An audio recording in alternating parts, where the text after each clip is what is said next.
Don't worry, I'm just talking about Animal Crossing. Yeah. It's okay, I forgive you now.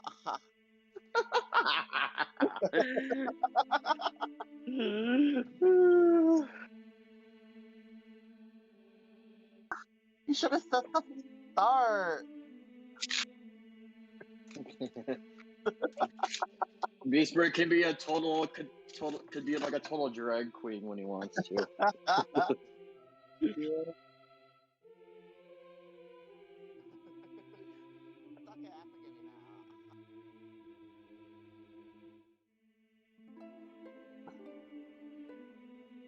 Cool.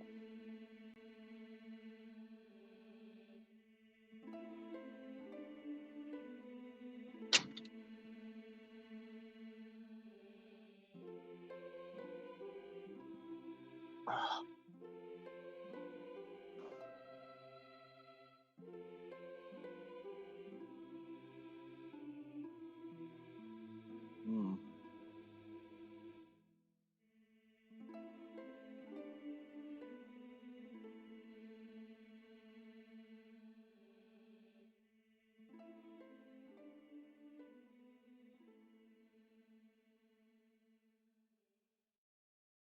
Oh, I'm definitely tuning into this one.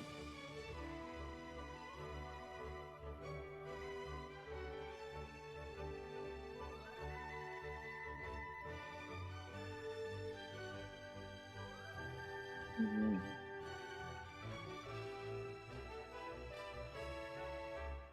Alright, wait. I gotta go to the bathroom real quick. I'm going. I'm saying don't start it yet.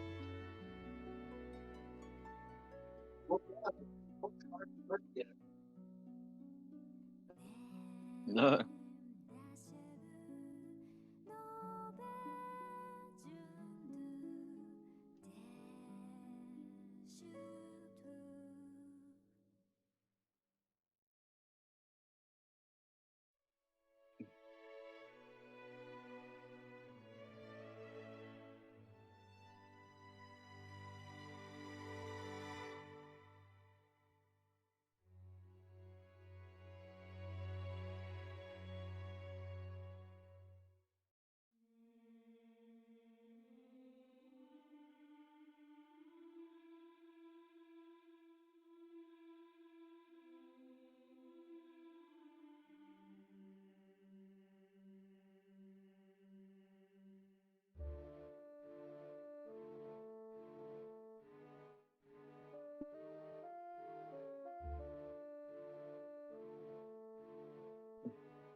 Oh, I don't know if you noticed, but Base Boosted Duck there's posting picture updates of the world. Base Boosted Duck. It's all, yeah, it's in the club server thing. Yes.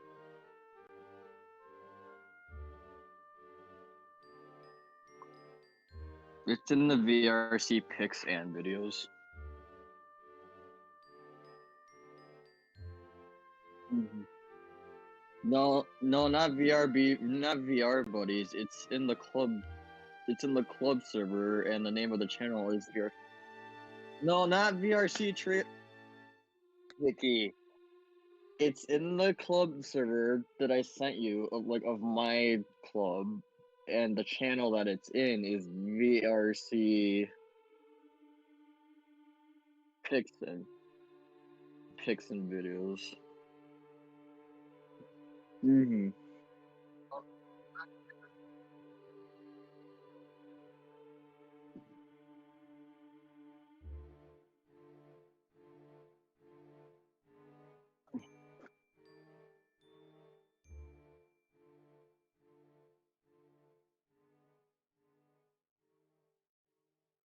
Mm-hmm.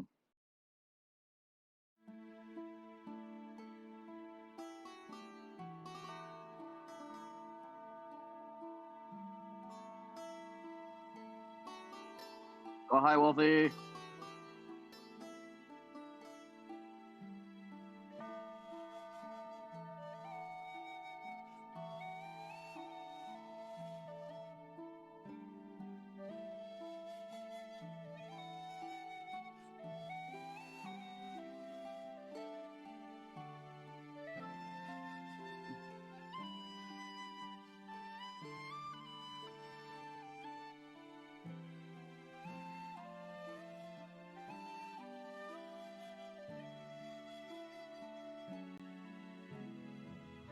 Hi, Wolfie.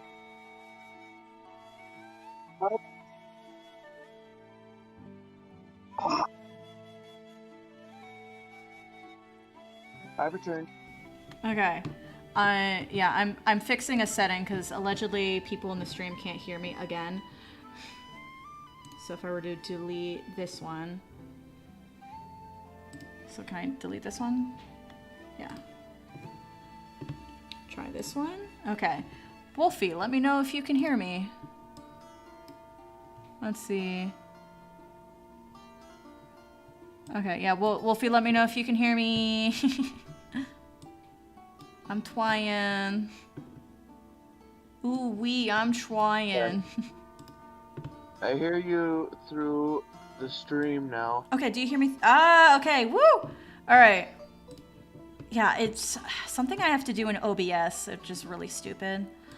But yeah, I'm almost ready to show off my VTuber. This is my old version of my VTuber. I'm updating her again, but I'll at least show off the old version today. I'm giving her... I keep changing my mind on how big or small I want her on screen. Let's put her... it's doing a thing. It's doing a thing I don't want it to do. Shh. You know the thing. You know the thing. There we go. That should be good.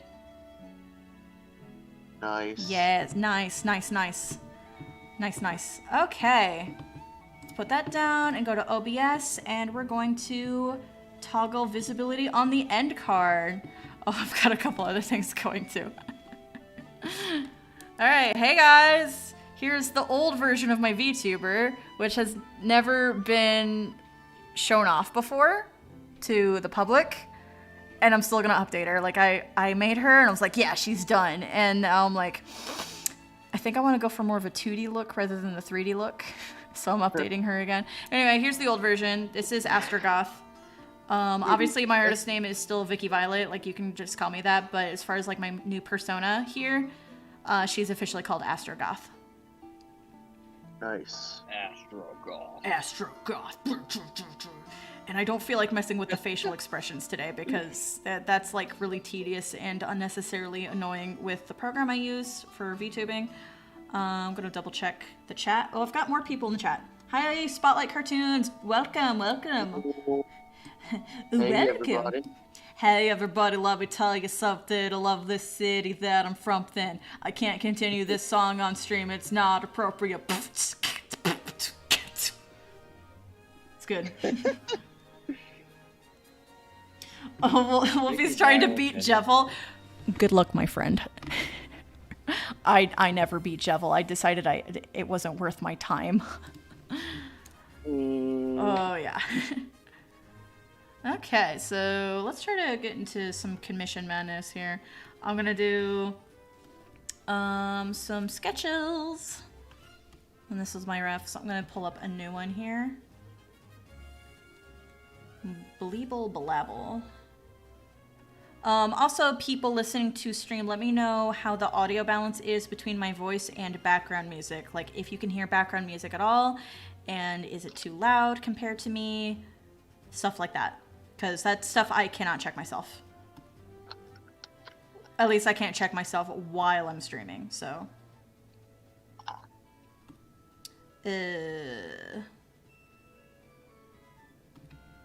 I could, but I'm like in the call with you. Yeah, you're in the call with me, so you and Pyro have a harder time helping me out with that, but people who are in the chat, Yes, please. If you could tell me like my audio balances or anything else off. Like, oh, it doesn't sound great if you're over here, but it sounds better if you're closer to your mic, like over here. Like, just let me know your opinions between like these two. And I'm gonna like Doppler effect. Hello, my name is Vicky. How's it going? Is that Doppler effect? Not really. No, I mean, it's not like I was kind of like doing a drive-by next to the mic with my mouth. But I'm not going fast enough to create an actual Doppler effect. So yeah, your audio is actually pretty good. Really? Your music audio is pretty good. Okay, yeah, so this is all oh crap, it's not all Nintendo music. Hang on, I just realized. Basically, I'm gonna hope I don't get copyright struck for the music, because what I did to it is I slowed it down slightly, so it'll hopefully be harder for bots to detect. But I am essentially just using Nintendo music, which from what I've seen has been totally safe to use on YouTube and Twitch. So I'm hoping that that should be fine. What the heck? Should be. I am walking on thin eggs. Thin eggs here. I'll keep it. Thin eggs. I'm walking on thin eggs. Good expression. You know, we'll burn that bridge when we cross it. You know how people say... That's my favorite one. You know how people say, like, they're walking on thin eggs, or for, like, your case, you're walking on, like, thin eggs? Does everybody ever use the expression, like, oh, yeah, I'm walking on Legos over here? More people should use that. Playing Dark Souls for the first time is like walking on Legos. Yeah. There you go. But I actually do, like... It's really hard for me to articulate why I like Dark Souls, because the more I describe why I like Dark Souls, the more it sounds like I'm trying to sell a used car. It's it's not great. Oh. I'm like, oh man, it's so challenging and like unfair and frustrating, but like so rewarding. But like you'll also die 18 million times, which is the whole point of the game, but like it's so rewarding. Like I don't know how to sell people Dark Souls. I just enjoy it, even though it's absolutely not my type of game. It's not the normal type of game I would go for, but I really like Dark Souls, actually. Yeah. The only thing is, it's definitely only for people who like challenge and like to... are okay with just repeated failure like that. And that's weird, because I don't like a challenge. I'm very bad at video games. I would rather things be easy than frustrating. Mm-hmm. And here I am anyway, being like, I really like Dark Souls, even though it does get legit unfair in spots. Like, my brother and I were joking about, like, I want, like, a speed run of this particular section in Dark Souls 1.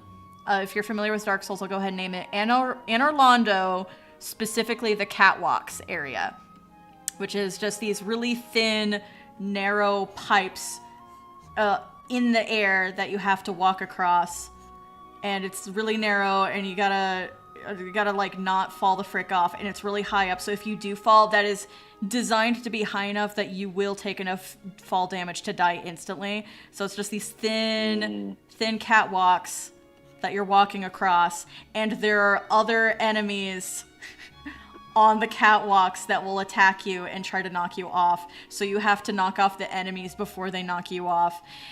So that's the general area. And like the first time I came to this part in the game, I was like, "Hey developer, who hurt you?" Yeah. Because it was so awful. But like that's one of my favorite parts because it's so awful. And so I was joking around and I was like, what if there's like, okay, what if speedrun contest where we have a bunch of people trying to get through Anor Londo, and like when you die, you go back to the beginning of Anor Londo. Otherwise, I would just say, let's just do the catwalks area, because that's what I would like to reduce it to. But yeah, I'm like, let's do a speedrun with a bunch of people where everyone has a drifting stick on their controller. Oh, jeez. Because I will, like, realistically, I will not play Dark Souls with a drifting stick. That'll kill you 18 times. Yeah. That's so dangerous in Dark Souls. There's so many places you can fall off and take damage. Like Yep. they do not sneeze at that like that other games do, where they're like, oh, well, maybe you'll take a little boo-boo. Like maybe you'll take a little bit of HP off. Dark Souls will take off a lot of HP, and at enough height, it'll take off all your HP. And it's very unforgiving with it. But like that's the point of Dark Souls, is that it's unforgiving. Everybody drink water. Unforgiven. Yeah. Water break. Well, you mind sharing your screen? I mean, it should be shared. I'm gonna turn off the gifs though, because these are obnoxious. Let's get rid of annoying dog and let's get rid of mustache girl. You mind sharing your screen on here, Vicky? Well, I mean, I'm already streaming. Oh, good point. Yeah. I think that would be a bit much if I was like streaming on Discord too, don't you think? What up, gamers? I'm double checking the chat because it's been a while since I've looked at it.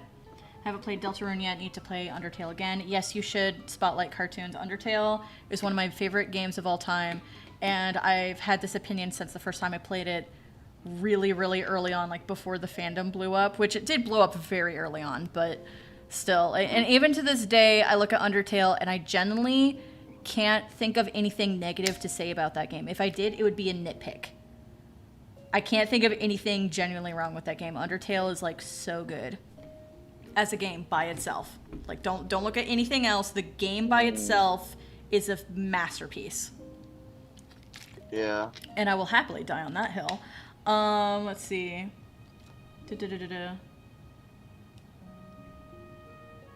I mean, I will say, like, don't be given spoilers in the chat. I'm very much, like, anti-spoiler, so don't be putting spoilers for anything we're talking about in the chat.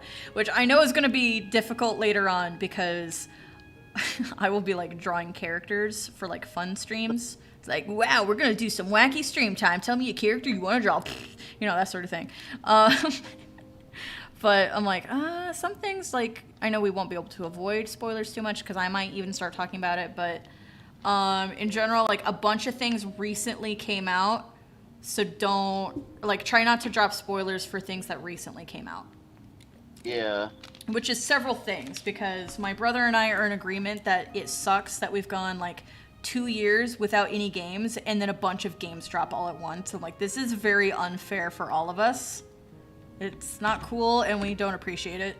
So anyway, just saying. Where's my favorite brush? There's my brush. Oh, wow. Okay, so this is the part where I get to choose a cute pose for the character. Let me find the reference for the character again, and zoom into that one. So here's my reference for the character I'll be drawing today. Because Pyro really wanted me to work on it. I'm like, well, I'm not doing anything else today. Like, should I just have a commission stream? Because that's another category I was planning on doing. Just the same thing as chill stream. So if you guys just want to chill out, this is meant to be the chill stream. Even though I'm not, like, this is still considered a test stream because I still really wildly don't know what I'm doing. But thank you for joining me anyway. You're all sweet sarsaparillas. I love you. Mm-hmm.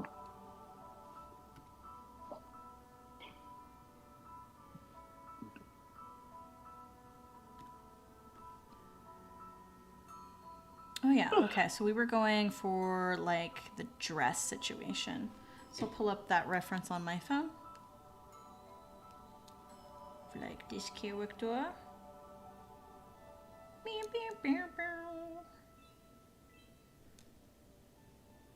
Beast Bird, could you tell the song? The song? Yeah, the song that's playing. My viewing of the stream is like way late, so I haven't even. Oh, I suppose that's true. I am talking to you on Discord. Mm-hmm. Are you watching my video again? It's a good video. It deserves it. Thank you. Raz abused on MP4. I'm just like, I kind of. Yet. No, not yet. Because I did kind of want to name the video Child Abuse.mp4, and I'm like, people are gonna misconstrue that. I can't be doing that. Mm-hmm.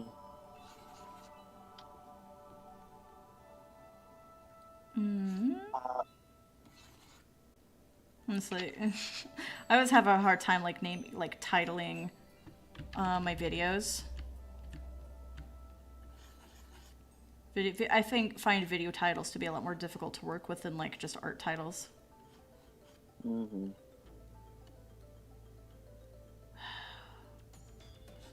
I'm being so fussy about this.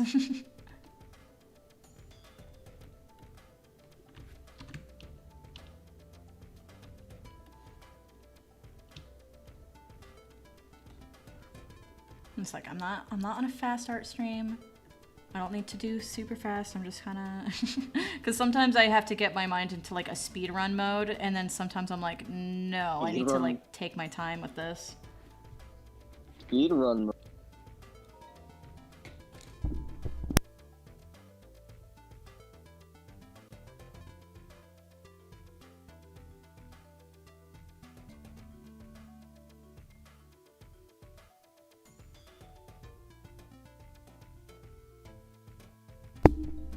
Everybody drink water. Mizu o nomimashou. O mizu o nomimashou.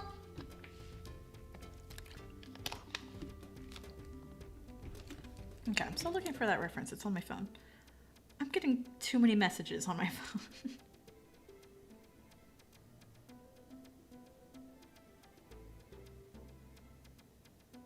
Okay.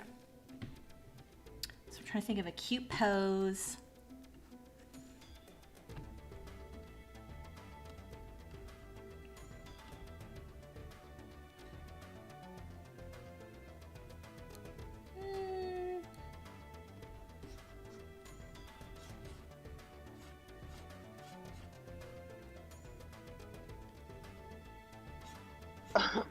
Bless you.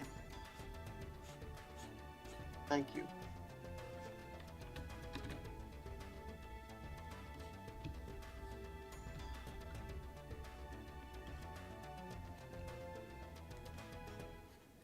I'm being so fussy about this. Okay, pose design is legit like hard.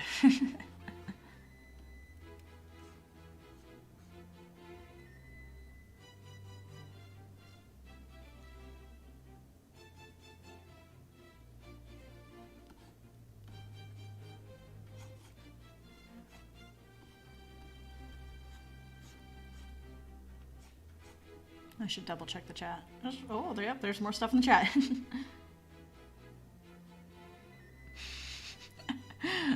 Nick is like, I'm gonna reach through the screen and kill a Jeffel. I'm playing on Switch and oh my.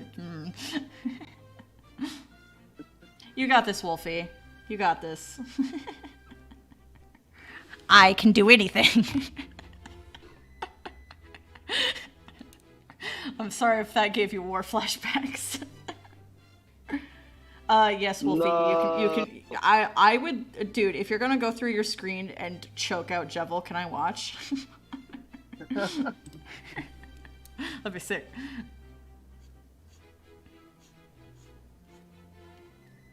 Let's see. Pyro. I guess this is kind of an important question. Do you want the character's legs to be more human-shaped and jointed, or do you want me to put a little bit of an animalistic slant into the legs? So with the ref that I gave you, how do the legs look? Do they look more human or more? Okay, so in the reference you gave me, the legs are more human, but when it gets to the feet, it almost looks a bit more animalistic, weirdly enough, because it's in the boots. So I'm trying to decide how to go about that. I can do like a very subtle animal like shape to it. Oh yeah, sure. Then go for it. I can be very subtle about it. Let's spooky music time. It's like it's a shame like my boys in the Discord chat aren't really hearing my music as much. Yeah. But I've got like Skyward Sword and Paper Mario and the Thousand Year Door and Link Between Worlds and Wind Waker and stuff like that. I don't want to interfere with your stream or anything. Yeah, you don't want to like interfere, but Yeah. I'm just like, oh, I don't want to be enjoying all this Nintendo music all by my lonesome. All by my lonesome.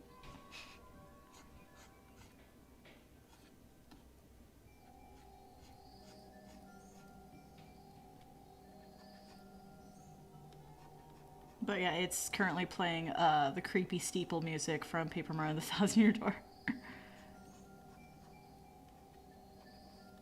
Yeah, like the friggin' chapter 4 music from Paper Mario is like very spooky. Well, that's the whole chapter. It's a very spooky chapter.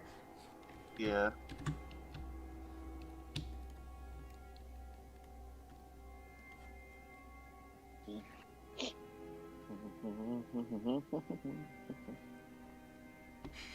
I'm bringing my sword with me, and Jeff will having a 1v1. Oh my.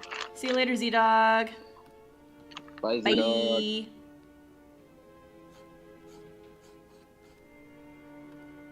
Okay, I'm gonna double check something. If you think about it, Okay. God is basically dog backwards. I mean, that's just English. It's not like that's gonna be the case for every language. Yeah, I'm gonna be a stickler for details. What are you gonna do about it?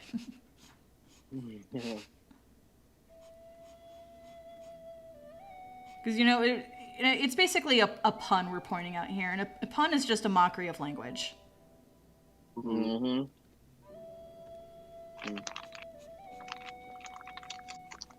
What you snacking on, bro? M&M's. I want Pretty M&M's. spooky season. I've got some corn nuts here. Some what? Corn nuts. Corn nuts. Yeah. I've never heard of corn. I've never heard of. Delicious. Delicious. You want a little corn nut ASMR? Hook me up, fam. All right, here we go. Yes.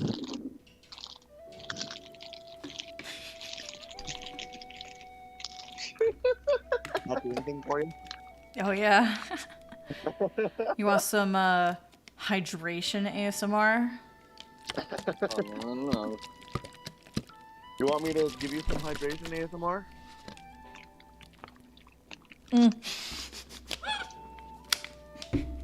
Here. Here, let me There's bust water out now Big on my tablet. Let me bust out Big Chuggus here. Oh, Big Chuggus.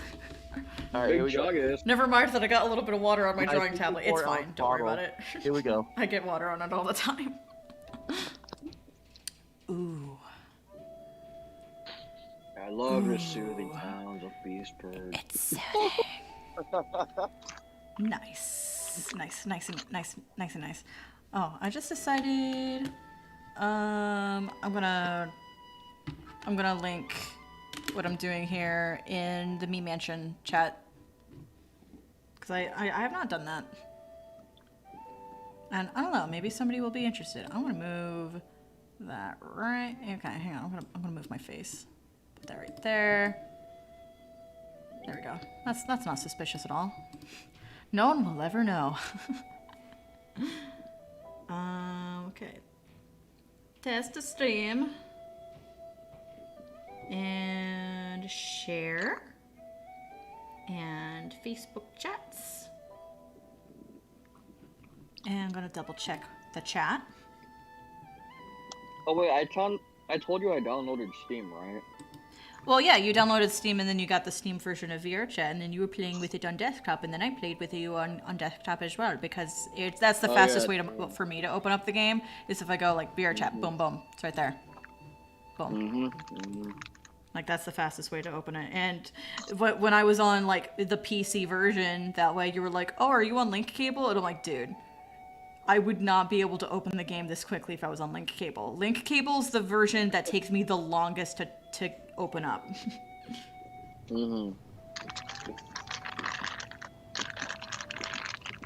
Okay, there we go.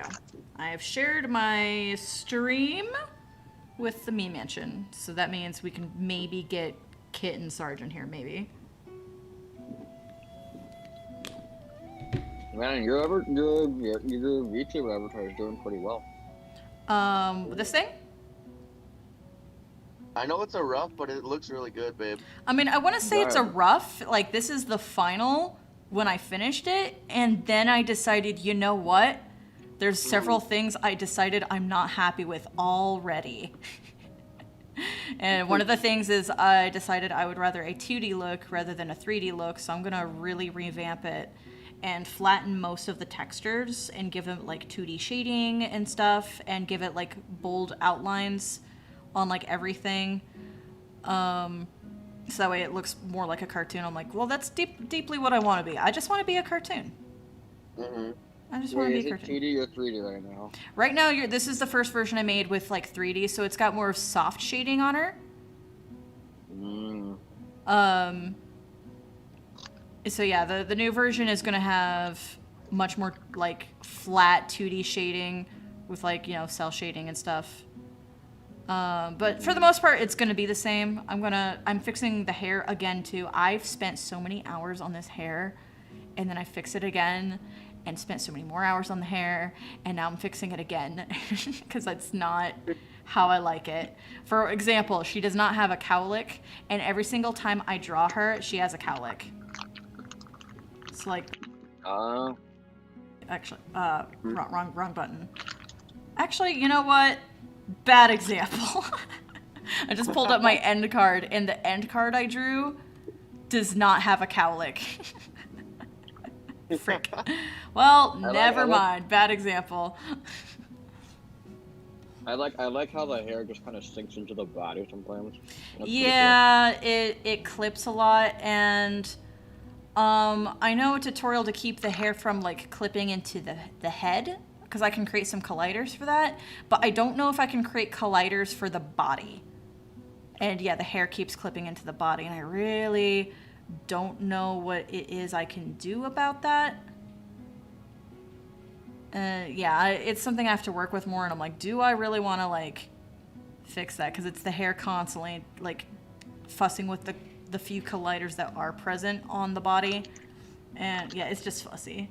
Like, it's not perfect, but like in general, I'm okay with that. I'm like, oh, I'm not intending it to be perfect. I'm just like an independent content creator doing this for funsies. Maybe if I was doing it for like, you know, profit, then I would have a budget to make a really, really like expensive, nice one or something. But that's not my intention. My intention is just to be an independent content creator because that's what I find fun. Mm-hmm. Good.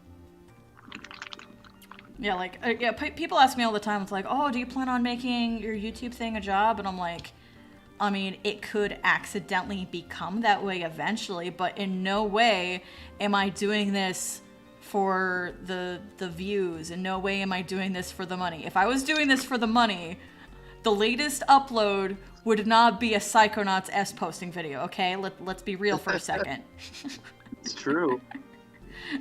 Obviously, I'm doing this for fun. I just uploaded a Psychonauts S posting video.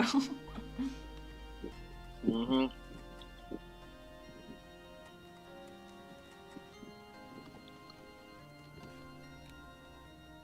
You guys got so much like snacking ASMR over there, and I'm trying to like. It's like, oh, I want to snack. Like I snack all the time, but like. I'm gonna be a professional. I don't snack. As a VTuber. It's like, I don't snack while I'm streaming. That's so unprofessional. So uncouth.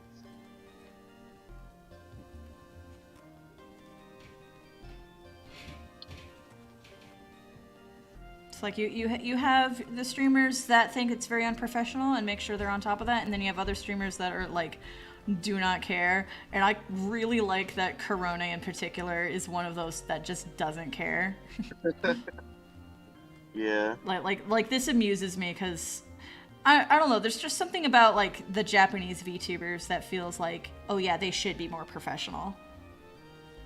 Because you know they're under a company and stuff. Being so fussy with this. Yeah, that looks good.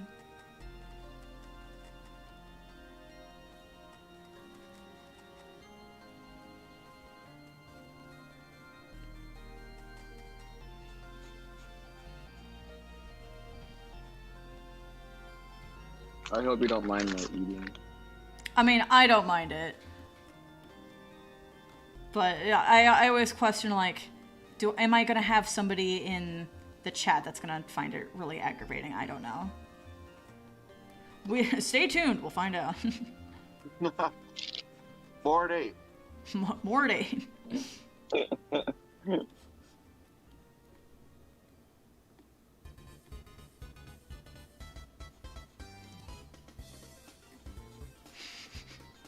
This is so much better with my music. Oh my gosh. It's just a shame, like, you guys can't hear it because you're just listening to my Discord call, but it's like, now I have happy Paper Mario music happening. I'm like, this is, oh, dude, this is so much better with the music. and like, for me, I like the music, I mean, I always, like, draw to music, but, Yeah. It gives me this sense of security where I don't need to talk all the time, because it's genuinely harder to concentrate on drawing when I have to talk at the same time. Mm-hmm. So the music helps relieve some of that tension. Oh, Wolfie. She lost a second to last attack on Jevil. No. Yeah, it's just about, like, memorizing patterns of attacks. And what I think is interesting is technically they did that with Sans too. And I don't fully agree with that choice to make it, like, you know, the exact same attacks in order with, like, the exact same patterns. I think that's a little weird. I don't know if anyone else agrees with me on that, but I'm like, it's harder if there's more RNG. I'm like, okay, I'm like, listen, if you really want to, like, make it difficult for speedrunners, put in way more RNG. Definitely. Speedrunners hate But if that. you put in too much, then they just won't run it. As in, they won't do a speedrun of it if it's, like, too RNG. Yeah. I'm not saying, like, make it overly saturated with RNG to the point that speedrunners wouldn't bother tackling it. I'm saying just put in just enough to make them go, ah. You know what I'm saying? Yeah. Brought to you by, I'm interested in being a game developer. So I hope everyone is, I hope all you hot gamers out there are groaning at me. Because I'm formulating about how to make you more frustrated. I am. So there's things I like in games, and there's things I dislike in games, and then there's things in games that I dislike which makes me like them more. If that makes any sense. I don't like pain, I don't like suffering, I don't like frustration, but I don't know, it just depends on how it's done, where a little bit of frustration can go a long way to enhance the experience. In a good way. Except if it's Dark Souls. Except if it's Dark Souls. Screw that game.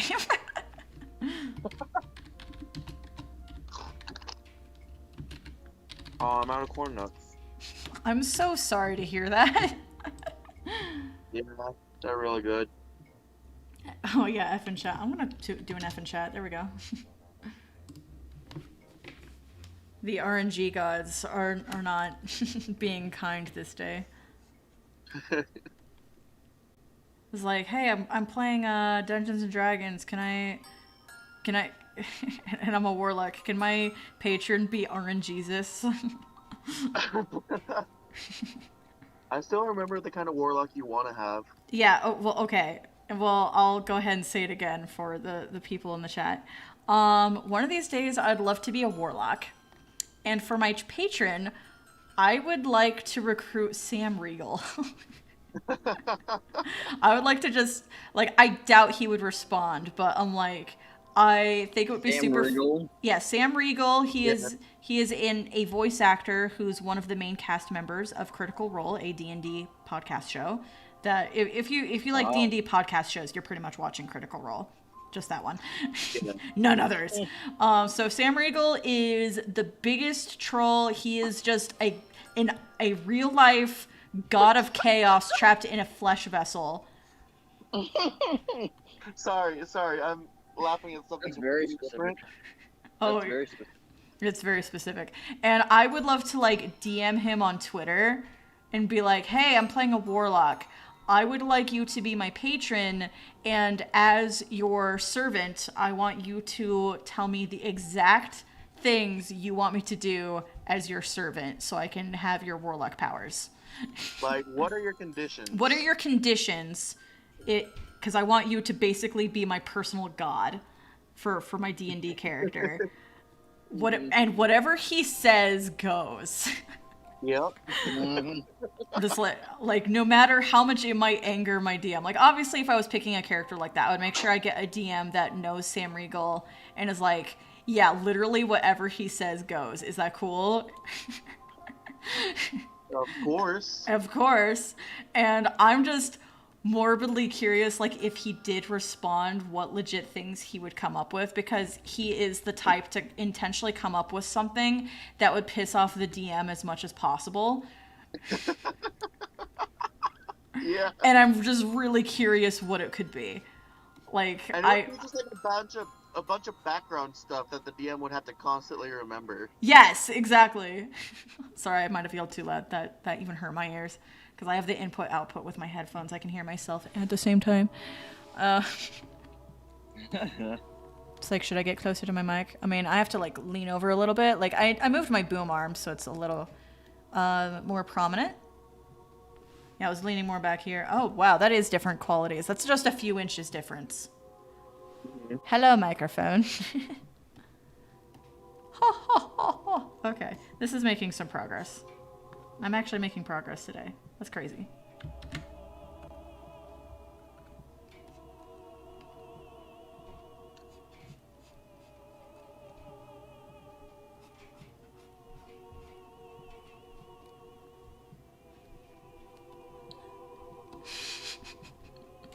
I'm trying, like...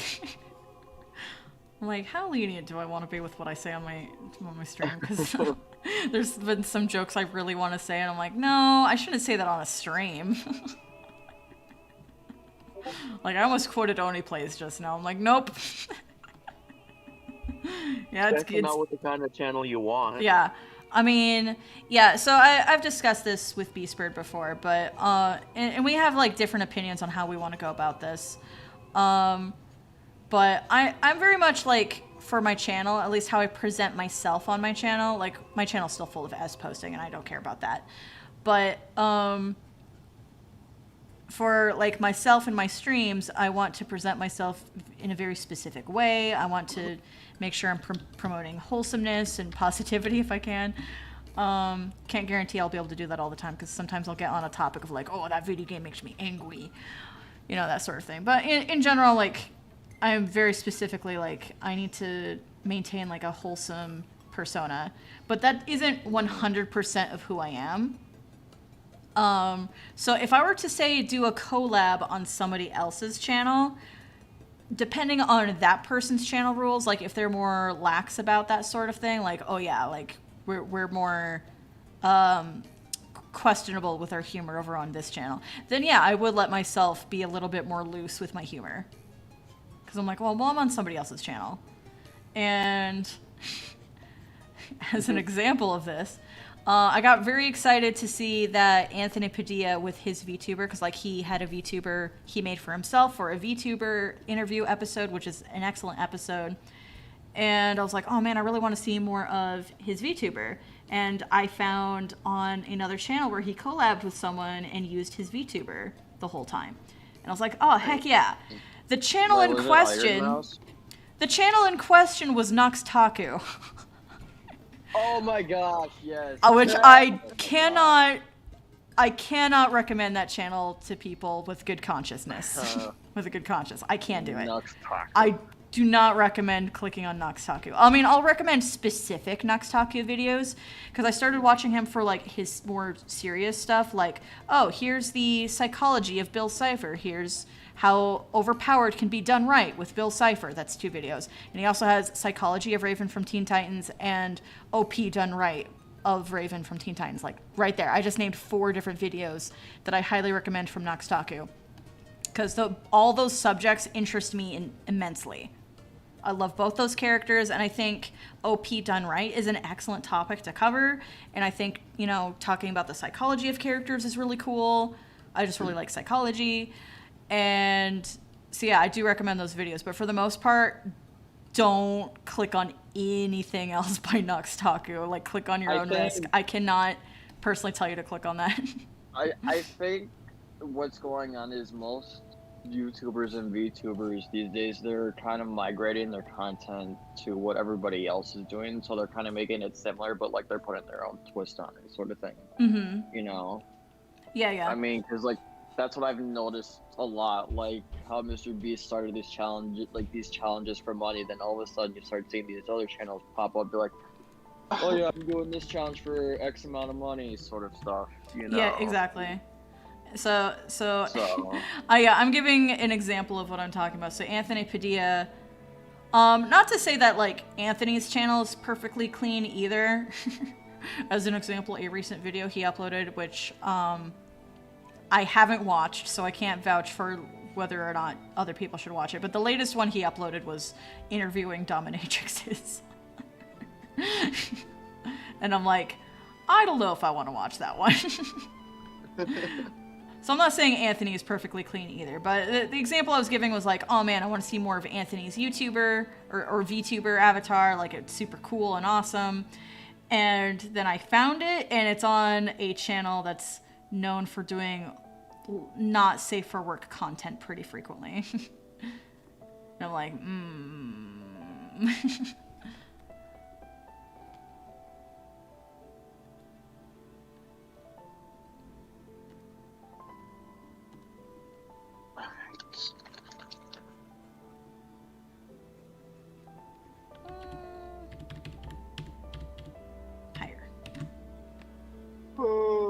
So in other news, I downloaded Webtoons yesterday.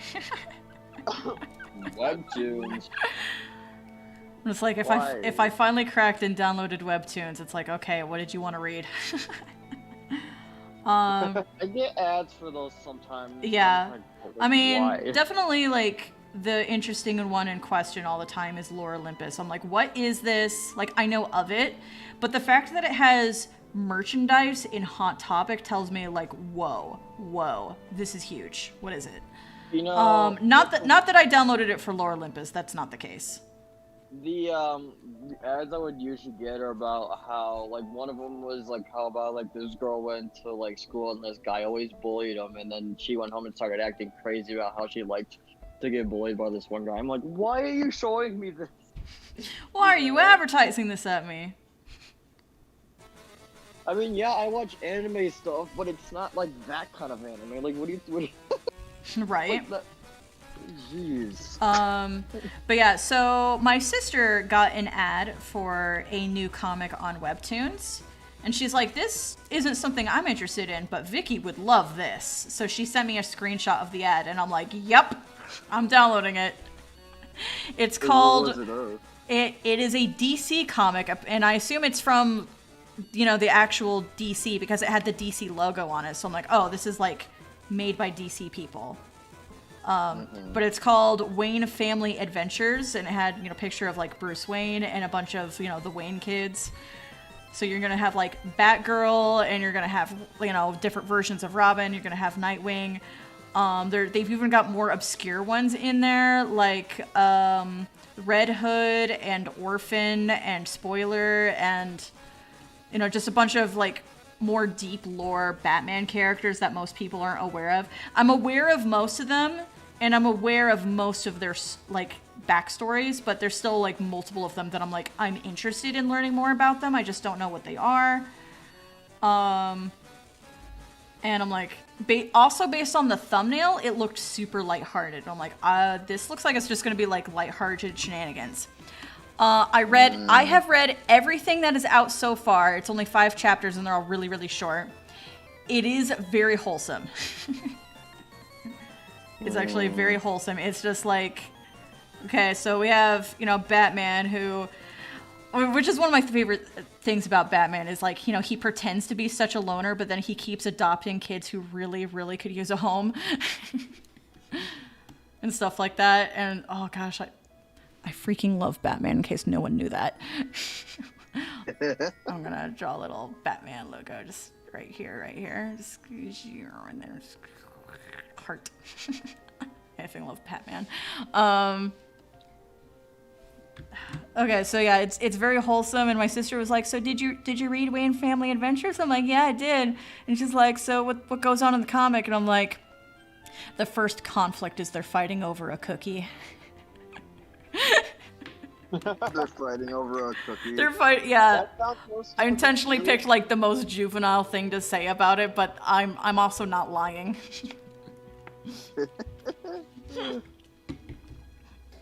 And like Batman is known for, you know, just really being the serious one, and it's serious all the time. It's got like tragedies everywhere and blah blah blah. But I'm like, no. That's not all what it's about. Like there's, you know, lightheartedness here and there. There's family stuff here and there. Like Batman cares about his adopted kids and like really tries to take care of them, and it's wholesome stuff, and that's what I want to see more. So I'm like, you know what? Yes. Like the comic on Webtoons is not about the missions. Like they go on missions, but most of it is off screen, and they just talk about it afterwards, or they talk about it on the side. Like it's not about the dangerous missions they go on fighting bad guys and stuff. It's just about them like being siblings in the Wayne Manor. Even though they didn't ask to be siblings, they're just on individual bases adopted by Bruce Wayne for different reasons. And then they all happen to like also join in on the vigilante thing for various reasons. It's like, can we have like a bat child that like doesn't become a vigilante and doesn't like participate in the vigilante stuff? Just to shake things up. Like they can still be like, oh yeah, like I also like working out. Actually, never mind. There's a Tumblr post about this. Tumblr post. This I should go find it sometime, but it's a Tumblr post about like, what if, you know, besides Damian Wayne, which is the only biological child of Bruce Wayne, who also becomes a Robin, what if there's another, like, child he accidentally had years ago and didn't know he had, you know, as male characters do sometimes, and then he finds out, like, he has this other son, but this son has nothing to do with, like, vigilantism or combat training or Zilch. It's just a normal frat boy.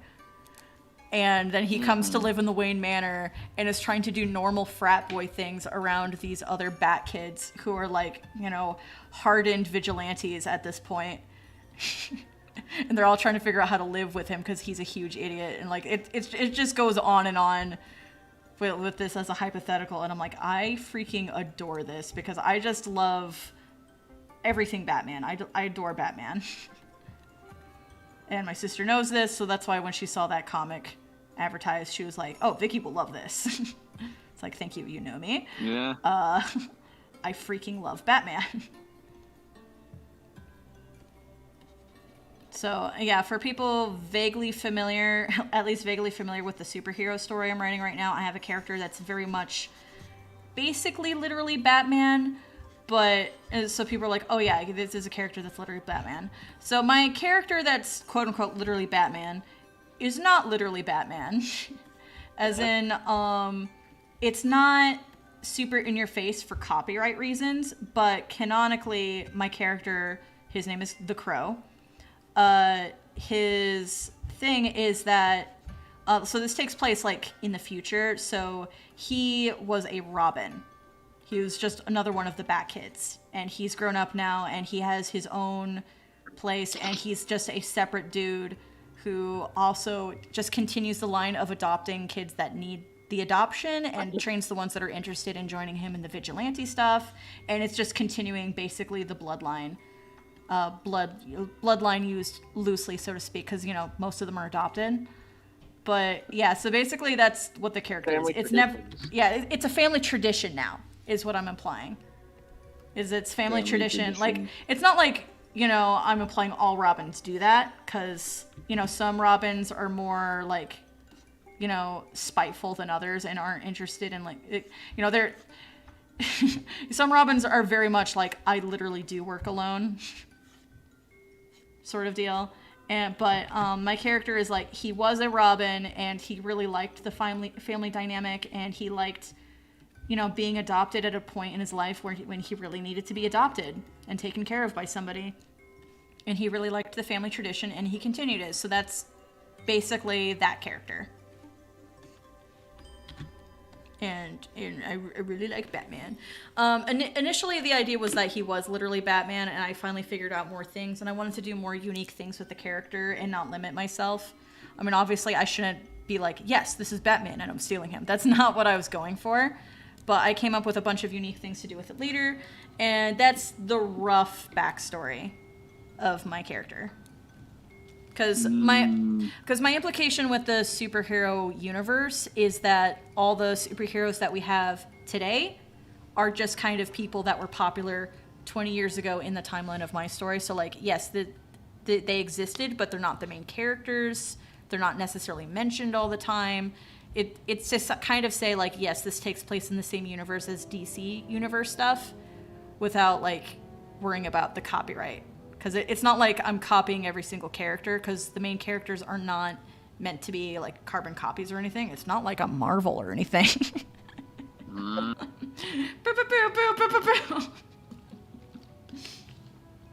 Drink water.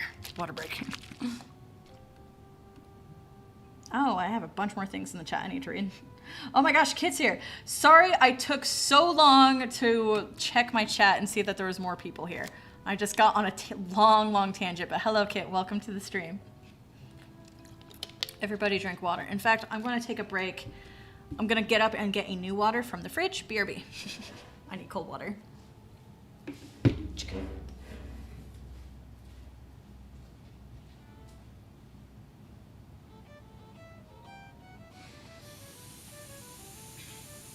Kit B.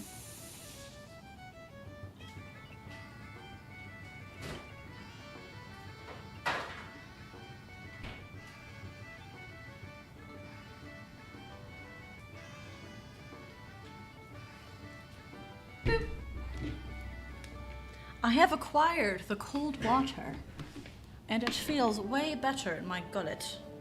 Ho ho ho ho. Okay, I'm just now checking up on the chat again. I'm like, oh yeah. I don't know how long Kit has been here, but she has heard most of my rant about the Wayne family webtoon.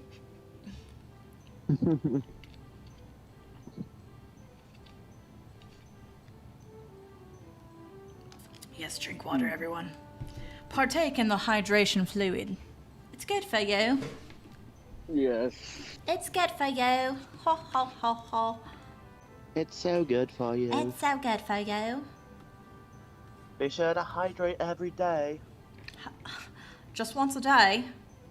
Just once. Every hour is Every hour. Certainly Yes. more than that. Check Did the I work. stutter? No, I didn't think so. I certainly hope not. I'm choking. Hang on. Oh, dying. Beer. Yeah, go fulfill some. I hope you like me dying ASMR. It's the best No, thing for. we don't need that. Mm-mm. Would you like to? Would you like to? Have you ever heard the sound of a rubber ball breaking a window? A rubber ball breaking a window. A rubber ball breaking a window? Would you like to? That clip is so underrated. I'm just like, Robbie Rotten just got... Because I got a rubber ball right here, see? Just like the lack of hesitation in his response. Like he was so excited to say it like it was a bad pun. Like he just couldn't wait to get it out of his system. Holy crap. Yeah, see, look, I've got a rubber ball right here, see? I'm just like, I mean, one of these days, like, I don't have all the time in the world, but one of these days I'd still like to do the thing where I'm like, I just sit down and watch a bunch of Lazy Town, which I did do one time where I watched a bunch of Lazy Town. We just picked the ones with the funniest thumbnails. So, of course, first we started with episode 1, like me and my siblings, when we really wanted to check it out at the height of the meme.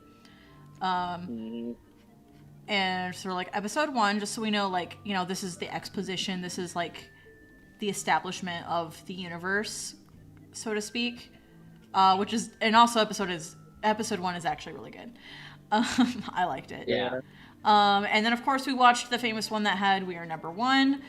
And my. that episode is totally worth it because I got very different context from it. Because I thought, I'm like, Robbie Rotten has a bunch of clones. Actually, the context in the episode is he goes online and hires, basically goes to Craigslist and is looking for people saying that they're villains or something like that. I think. I either it's like rentavillain.com or something. Yeah. He calls a villain rental service. Yeah, it's a villain rental service is what he goes to online. It's basically Craigslist. But like they're not actually villains, they're just like party goers. They're like, oh yeah, we're, you know, when you want to hire a clown or something else for like a birthday party, we're your guys. So he hires 3 villains from online who look and dress just like him for some reason. And he's like, oh, but you don't know how to be a villain, so let me teach you how to be a villain. So that's where we get the song We Are Number One, is he's teaching them how to be villains. But they're not clones, they're just people he hired online. I'm like, dude, if you were way into the We Are Number One meme, you're missing out if you didn't sit down and watch the whole episode. It's so freaking good. By the way, Kit, since you're new in the chat, let me know how you like the volume levels between my voice and the background music. Like if you can hear the background music, as an example.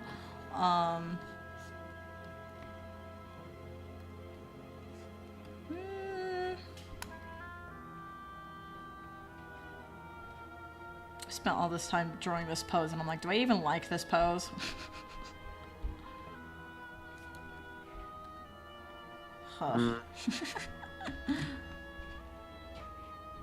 Because I feel like I want it to be a lot more dynamic, but I suppose that's up to Pyro. Like, I'll have Pyro look at it. Hi, Pyro. And you can let me know if you like the daintiness of the pose or if you want something a lot more dynamic. I'm liking the pose. You do like the pose? It looks, yeah, I do. I said, like, it looks very, like, formal, because it seems like that's, like, something you would do if you were to wear a dress. Like, yeah. Be in that formal so, pose, you know? I mean, you guys probably have, I don't know, less experience wearing dresses, but when you're wearing a dress or a skirt, like, your body language actually does change with it. I will tell you that is a thing. Like, like I could sit in and like, you know, be like, oh yeah, I'm going to sit on this couch. I'm going to have my knees way apart. Like I can do that all I want, but it doesn't feel comfortable to do so. And I'm not saying this in a way of like, oh yeah, I'm so ladylike. I'm wearing a dress. I need to pose ladylike. But I mean, I did grow up going to church and wearing dresses every Sunday. So I learned how to, you know, sit like a lady and stuff. But my personality wise, I'm not a lady. I don't like being a lady. I'm like, don't call me a lady. Ugh, I don't want to be ladylike. I want to how do I want to word this? I almost said misbehave, and I'm like, that could have some wrong connotations. I would rather slouch and burp. All right, like that's the type of lady, quote unquote, I am. Like that's just who I am. But but even still, when you're wearing a dress, your body language does change, and you learn how to, you know, pose your body in it. So that's what I was going for with this pose. Is like, if I was drawing her in a different outfit, like more of a casual emo goth punk situation, I would have given her a very different pose. But because I'm going to be drawing her in a dress, I'm giving her a body language that would imply that she's wearing something a bit more formal. Mm-hmm. Just remember that she is the shark. Oh, yeah. You're right. Got it. I'm kidding. I'll draw something proper. I'm joking. Just double checking my chat. Yeah, Wolfie, you still working on Jevil? Jevil might be able to do anything, but Wolfie, you can do everything. I believe in you, Wolfie. You got this, girl. You can do it. Jevil. What do I miss out on? Oh, Jevil. It's from Deltarune. I'm gonna do. I've been hearing that game's coming back. Like it's becoming popular again. that's Chapter 2 was released. Yeah, just because Chapter 2 came out. So reminder in the chat: no spoilers in the chat for things that have recently come out. Including but not limited to Psychonauts and Deltarune. Yes. So basically, what happens in Deltarune? Everyone died. know. The end. Just goes on mute.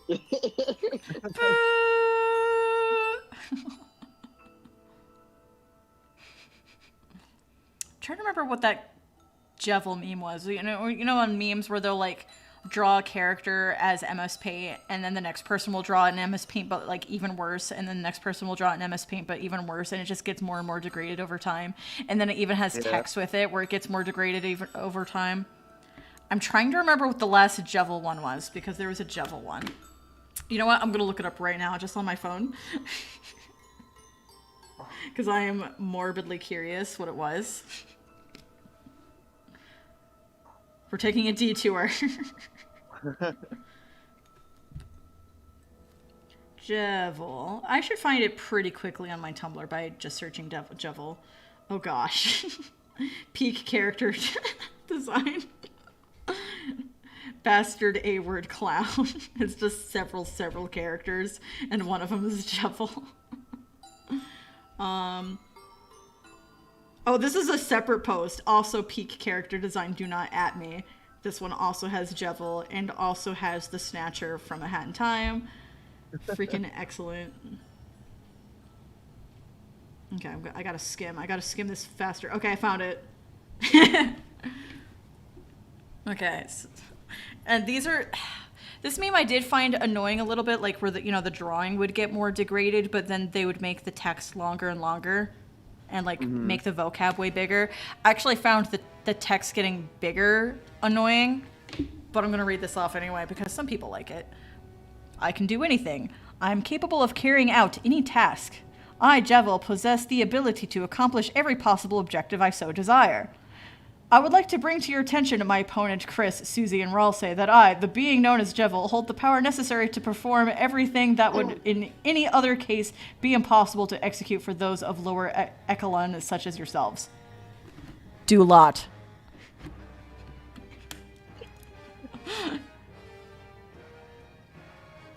That's what I was looking for. There we go. Do lot. I just wanted that last part so I could write it, but okay, I'm putting my phone away, I promise. Promise I'm putting it away. You can do it, Wolfie, I believe in you. Virtual hugs for Wolfie, you can do it. You can do this, Wolfie. Wolfie says, so basically in Deltarune, Sans decides to kill everyone. Game over. Yo, that's the basic plot for Deltarune right there. I mean... Don't give it out, jeez. I'm joking. For the real ending to Deltarune, go read my fanfiction, Comic Sins. And I'm actually being perfectly serious here. Okay, well, I'm being half serious. I can't commit to a bit. Go read my Undertale fanfiction. You can go find it on my DeviantArt and on my Tumblr and on my Patreon and fanfiction.net. Yes, you can. I do have a fanfiction, which Beastbird didn't know was finished. Yeah, I thought you were still working on it. No, I finished uploading it like a couple years ago. Hang on. I'm gonna give an example here. Let's just go to... Actually, no.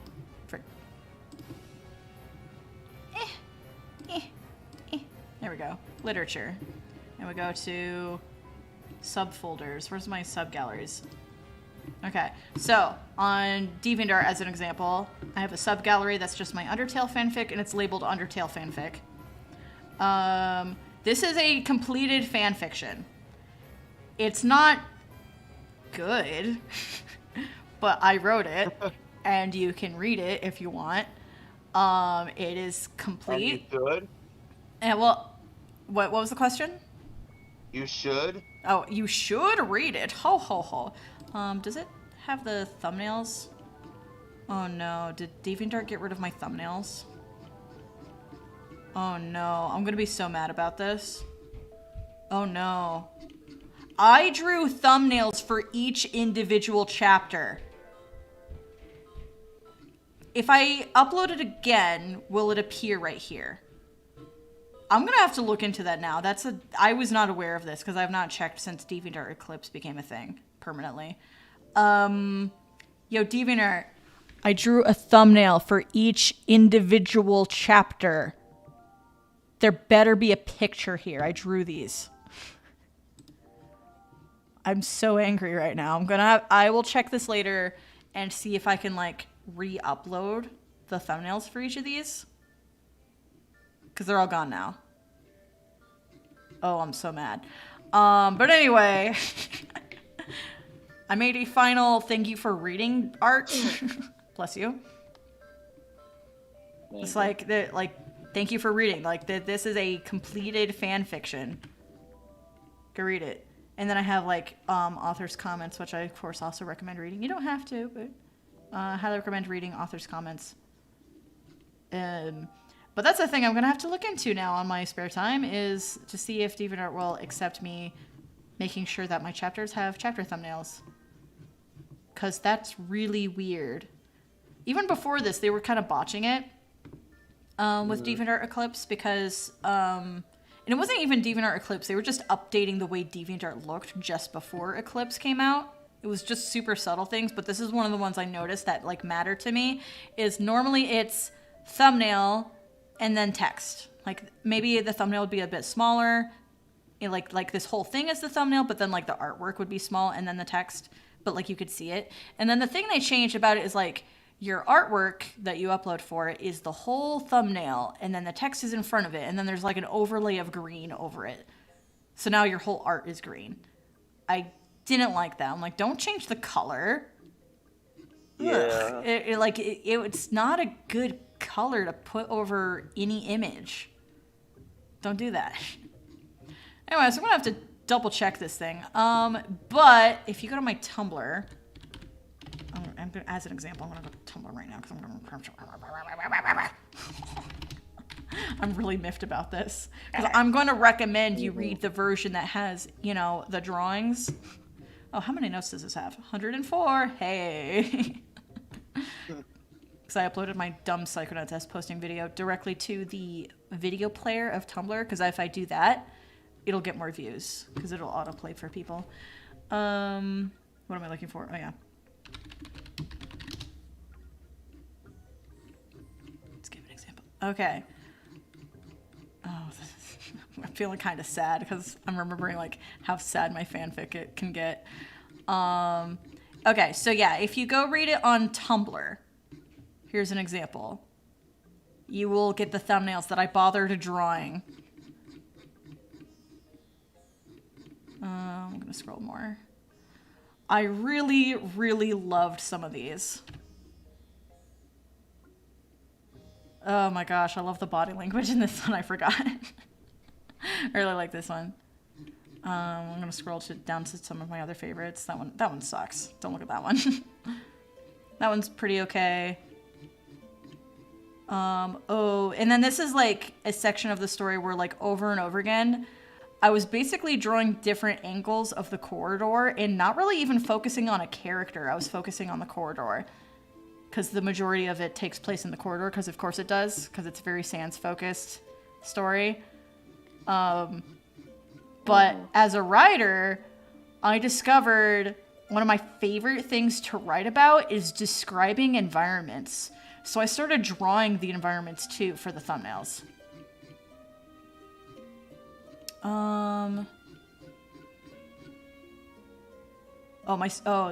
I don't think too much about this one, but this one was one of my sister's favorites, was the one with all the static and Flowey being evil in front of it. Oh, okay. Yeah, this is probably one of my favorite thumbnails right here, is the one for chapter 12, because this is more corridor stuff. It's got a focal object and technically as a character in it, because there's a little bit of Flowey's silhouette in the background. eat Mm, if you wanted. okay. This one sucks. Oh. No, no, no. Yeah, these older ones really suck. Because I was just, for these older ones, I was just slapping like something together to be like, oh, that's a thumbnail. But as I went on, I started making the thumbnails like much more in depth and putting a lot more effort into them. Oh, that's mine.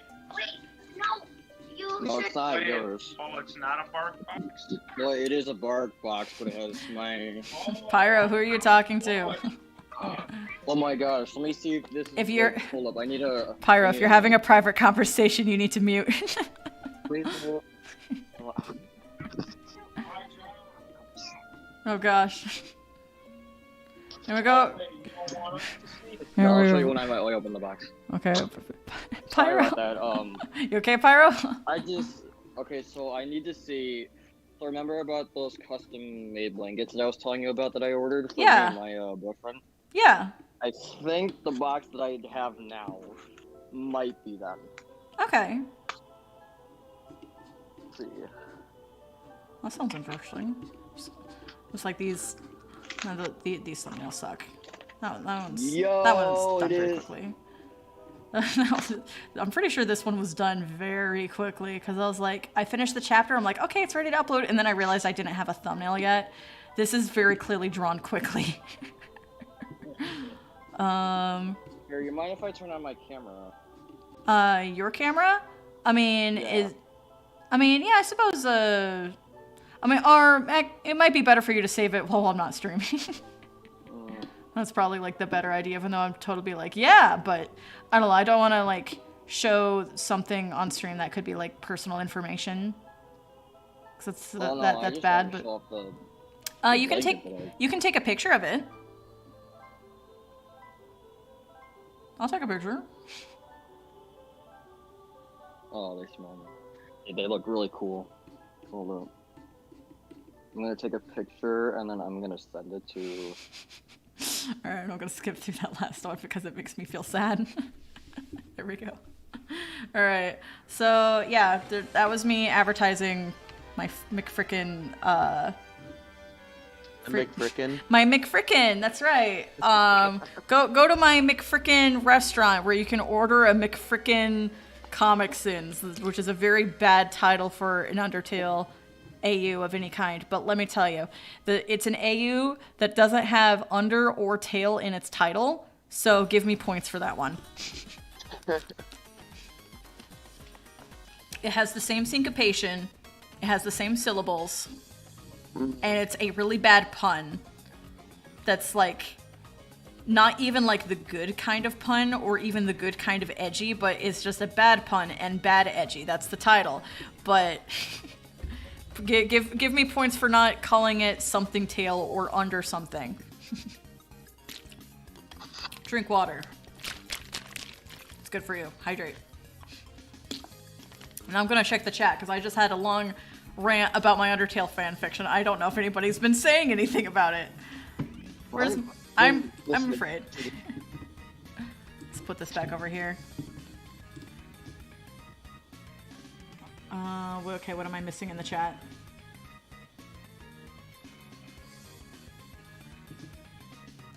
Yeah, Kit says, the fic doesn't have to be good. As long as it made you happy, it's perfectly fine. I'm like, thank you. Because that was one of the things I had to realize to let myself write the fanfiction to begin with. Because fanfiction has just a bad rap. And, like, it makes sense that it does. But it occurred to me one day, I'm like, dude, I don't need to listen to what other people say about fanfiction. I'm like, it's just like fan art. It's just in literature form. What's the difference? And it can still be a valid art form to express yourself. And I'm like, that's great. I should do that. And also I wanted to do it because it gave me a lot of writing practice. Like, I became a much better writer while I was writing it. And you can probably tell if you read it, if you like binge it. The beginning is really, really, really bad. Yeah. But over time, like I start taking the writing more seriously, and I start getting much better at writing while I'm writing it. So yeah, if it's painful to read at first, yes, I suspect it to be, but as you go on, it does get better. And it was a really weird project to work on because I did not have a beginning, middle, and end in mind. I just started writing, and I came up with it as I wrote it. So no, it has absolutely no structure, but it does have an ending. There are events, there's a series of events that happen, and then it has an ending. Vicky, Yes? I wanna send you a picture real quick. You can send me a picture and I can just look at it on my phone so I don't have to worry about having anything on stream. You're really gonna like this one. Yeah, you can send me a pic. I sent it to you. Okay, let me take a look at my phone. Doobity-doo. Oh, I've got several other messages from other people.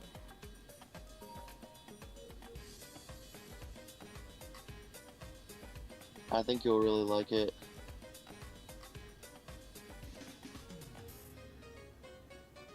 Well, Whoa! Wait, what's the picture? Wait, what's the picture that they sent? I'm trying to figure if there's a way for me to bring it up without bringing up any of my personal Facebook information. Because I don't have a dual monitor right now. To our little group chat. I'm Oh, sending hi, it. creator, my love. Yeah, Beastbird, go ahead and send that in the Discord. I'm sending it to Discord. I just wanted you to get it first. Oh, yes. There we All go. these blankets So are we have, Jack Black Bowsette. I don't know who drew this, but they're my hero right now. This is the type of hot garbage I want to be drawing all the time. This is excellent. Okay, Beastbird. Send it Okay. to me. Well, yeah, Beastbird sent it to our voice chat, where we're currently voice chatting. Beastbird, do you know the source of this artwork? Because I would love to give credit. I just found it in the Switch posting. Switch posting. Okay, of course. A Facebook S posting group where, once again, they share art. And good luck if they credit the source. Yeah. And then Pyro sent the blanket. Oh my gosh, that's so cute! It I is. know, right? Oh, that's so cute! So there's two of them. There's one for me and then one for my boyfriend for when he comes to visit me, so I can give it to him. Oh, that's so precious. Okay. I'm gonna put this back down. Shout out to Flinter stuff, cause Flint was the one who made these. Oh my gosh, it's really comfy too. Ooh, Creator's Corner's in here. Is this who I think it is? I want to confirm before I make assumptions, because I don't like it when people make assumptions who in the chat is my boyfriend. So. Yeah, that creator is my Okay, I wanted to confirm, because so many times, like, you know, I'll be hanging out with some other guy friend and people would be like, is that your boyfriend? And the worst I've gotten is that your boy toy? And I'm like, don't freaking say that. That's horrible. Vicky, and also, okay. no, that's my brother. Vicky, So- remember, like, before I met Beastbird, people used to think that me and you were, like, Yeah, together. because, yeah, like, before my boyfriend started playing VR chat, like, you and I would have matching avatars all the time. So, honestly, I don't blame people for jumping to conclusions, but... No, me and Vicky aren't dating, we're just really good friends. Jeez. It's like, I have a boyfriend, and he has a boyfriend, so no, you were wrong today. Oh Drink no, water. I found another one like the one I just sent to you Alright, guys. are you gonna send it while I'm we're sending here? it to Okay. Discord, yeah. Is this safe for stream? I have to ask. I didn't ask for the previous one, but Yeah. okay. Oh my goodness. I kind of love it. Oh. Oh. Are you calling it Kung Fu Bowser now? They're both voiced by Jack Black. They're now. both voiced by Oh, Jack that's Black. right. Because Bowser is gonna be Right. Jack Black, and I don't know if he's gonna do a voice or if he's just gonna use his normal speaking voice. I'm hoping not the latter. But knowing Illumination, they probably do not care. Because like so many of the actors they have cast, I'm like, if it's just their normal speaking voice, this is gonna suck. Yeah. Wait, hold up.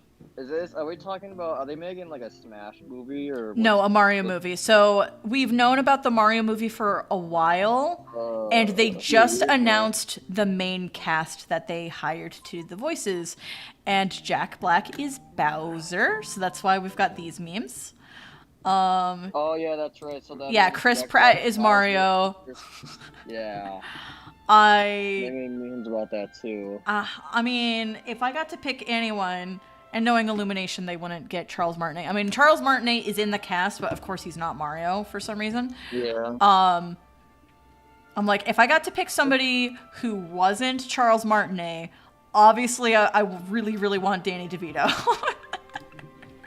Well, the thing is, I mean, it kind of makes sense because Charles Martinet is not going to be around for forever, so you gotta find someone else who can step in. I mean, yeah, but are you implying that No, there's I'm not gonna be implying that Chris Pratt is a good choice. No. I'm saying, are you implying that for concentration?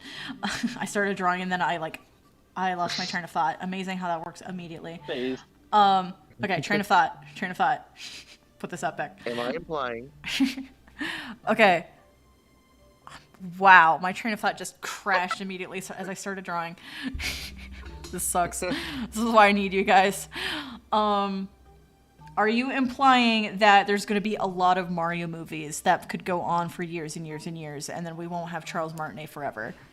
Because I'm implying that there's going to be a lot of Mario games. Yeah. Wait, are you implying that like? Are you now implying that in the future, if we no longer have Charles Martinet, that Chris Pratt is going to take up the mantle and do Mario's voice in the video games? Said, Chris Pratt is not a good Mario choice at all, no matter what. I was not implying that. It makes sense they're trying to find another voice for Mario, but that is the wrong direction to go. Okay. Just making sure we got that clear. Because, oof. Alright, this is where I'm being so fussy about this. Because I'm trying, like, oh yeah, I'm in the middle of trying to draw. Remember the part where I'm here to draw?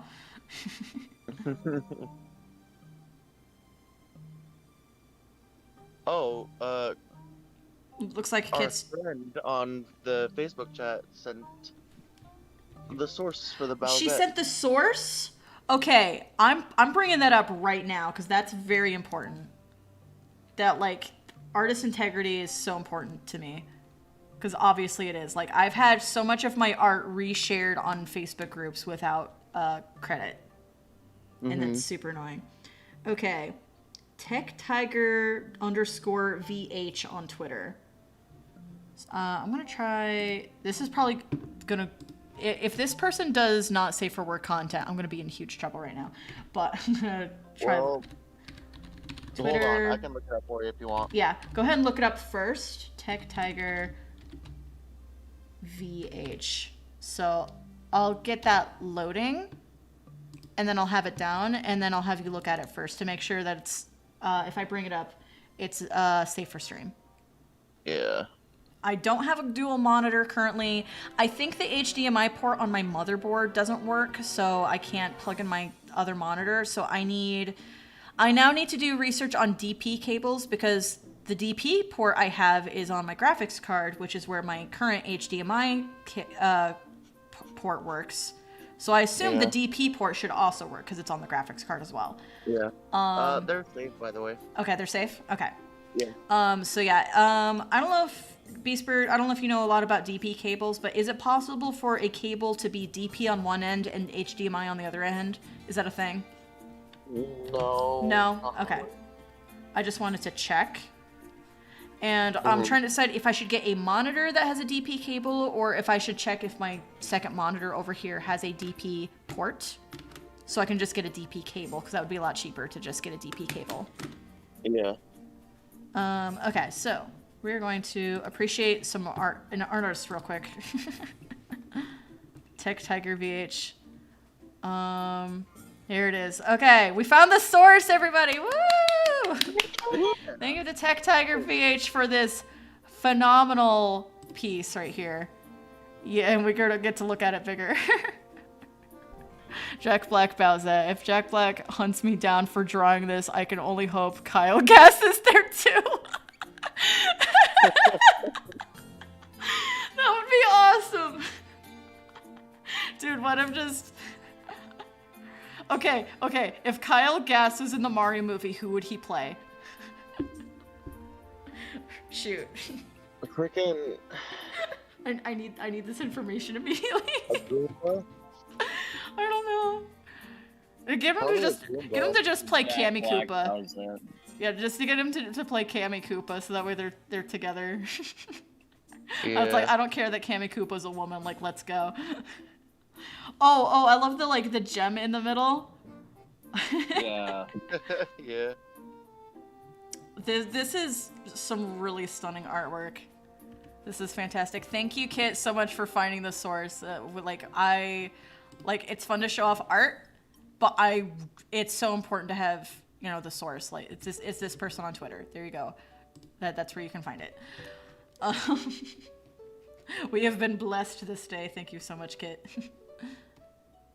Mm-hmm. There we go.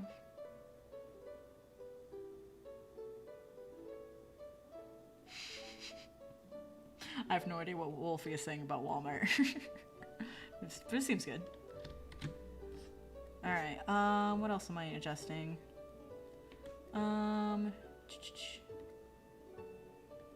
This is the part where I mirror the image. Image rotation, flip horizontally. Yep. Yeah, that's weird. Gotta go fix that. Ooh.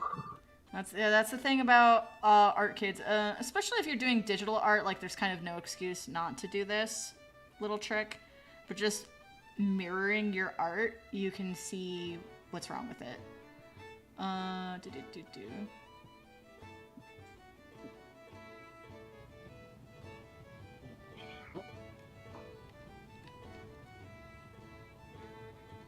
we go. That looks a tad better. Oh, but there's still a lot wrong with it. Hang on.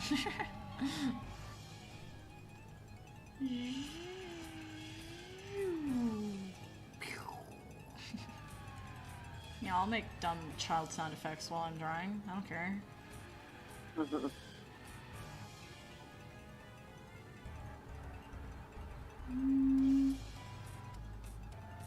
Oh yeah, that looks way better. Hey, do you guys know anything about, so this blanket that I have is 100% polyester. Would you happen to know how to clean it in, like, a washer or dryer? You can just Google it. It's like, how to wash polyester, and it might give you directions like cold wash or hot wash or tumble dry low, do not iron, stuff like that. It's usually the standard, but, yeah, if it feels like other stuff you're used to machine washing, then it's probably fine. I mean, if you bought it, if you bought it from a site, and if it doesn't have a tag on it to tell you the washing instructions, which it should, but in case it doesn't, just check the website that you got it from and see if they have information on that on the site. Because Redbubble, for example, will sometimes have stuff like that on the listing. Like the focus is oh, look at the art that I put on the t-shirt. But sometimes you'll get information about the product that the art is printed on below the art. You just gotta look for it. I'm not a huge fan of how Redbubble has things organized, but you can still find that information.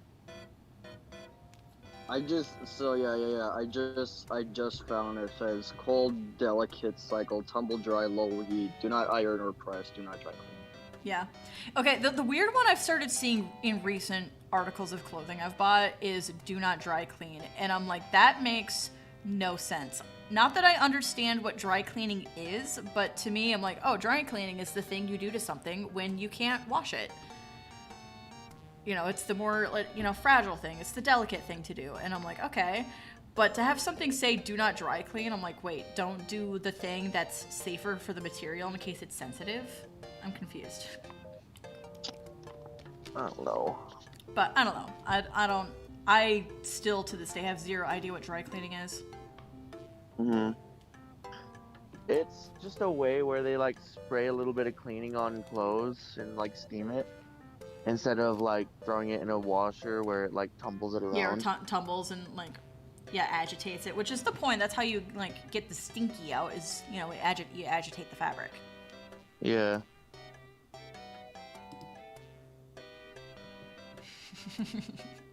You guys are cute. Alright.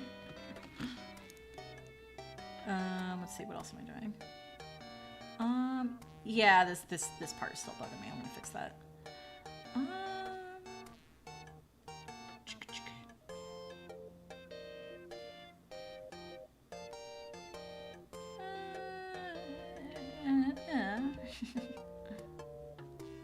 My noises make sense to me. It's not, they're not meant to make sense to you.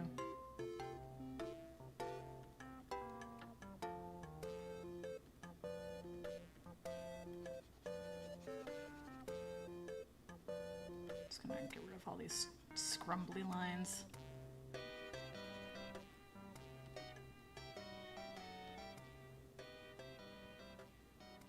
I'm gonna make this more curvy. Oh, that looks way better.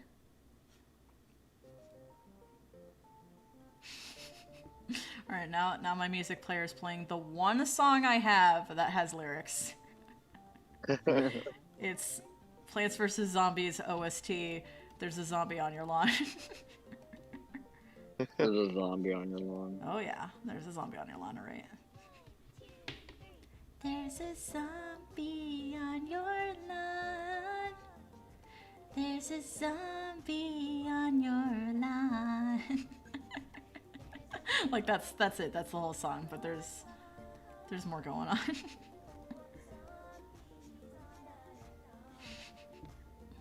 It's like the end credits. Like when you beat the main story mode of Plants vs. Zombies, you get this adorable sunflower singing to you, and it's clearly like an Asian chick singing. Yeah. And then like the song also has loud sound effects from the game, and I mean loud. Like they put in sound effects from the game for like comedy and stuff, but they didn't do audio balance very well, so the sound effects are like louder than the song itself, noticeably. I'm like, oops. So no, I should not have this on my playlist. And I thought about it when I made my music playlist earlier for the stream, and I was like, you know what? I just realized I don't care. It's a test stream. We'll see how this goes.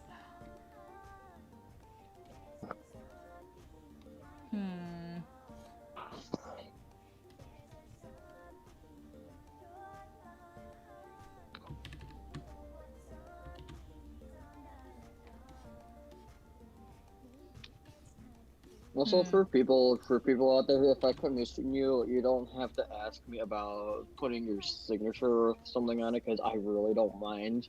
And No, I'm not gonna lie. I'm not gonna lie. Yeah.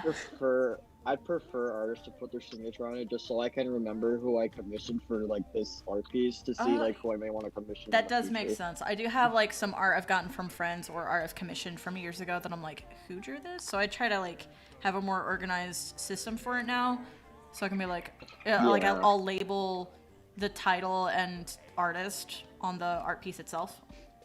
Yeah. To name the files, but I definitely thank you for pointing that out, because your first commission that I made for you, I was about to send you an additional version without my artist name on it. Like I was about to do that, and then you said, oh yeah, I definitely prefer artists who put their signature on it. And I'm like, okay, cool. This version I made that doesn't have my name on it, it's been deleted. It's gone. Let's go. Mm-hmm. Because I have had clients being like, I don't want your ugly signature in the way, but like, come on. It's like, you know, depending on how much I trust the other person, like that's also gonna be dependent. So for you, Pyro, I trust you to like make sure you credit me, and I trust you to like not steal it and say like, oh yeah, I drew it, because you know I know people like that, unfortunately, and that's really frustrating. I wouldn't Yeah. steal your art. I'm not like that. I don't Yeah, steal well, people's art. I know you, so, but yeah, I was very pleasantly surprised to hear you say that, like, oh yeah, absolutely, have your name on that. Like, Wow. thank you. Oh, there's more in the chat. I've got to read. As long as your signature doesn't cover up, like you know Yeah. how like some people do, where they put it like on the actual like. Okay. Like- There is, Like- and I want to bring it up. All right, I'll try bringing it up. This I is don't probably know gonna how go to say- horribly. I don't know how to say it, but like you know how some people do their signature where it actually somewhat covers up the like. Let's say if it was like an art piece of a human, like some people would put their signature that goes like across, like the human would cover up part of it. That's something I don't like. But if it's off to the side, where it's not like the main, where it's like if it's somewhere that it's not like the main Oh. focus of like the thing. I found the image I was know? looking for. I have found it. The signature alignment chart. Wendy's. The artist signature alignment chart. I found it. Lawful good. Signature at Twitter. Signature at Tumblr. Including the source. Neutral good. Signature in a box. Chaotic good. Signature actual font. Lawful neutral. Signature handwritten stylized. True neutral. Signature handwritten capitals. Chaotic neutral. So big it takes up the entire picture. Lawful Yeah, evil. I don't want to. Illegible. I don't want a signature that takes up the entire picture. Yeah, you don't No, want thank you. chaotic neutral. Neutral evil. No. Some kind of sign instead of the actual signature. Chaotic evil. No signature.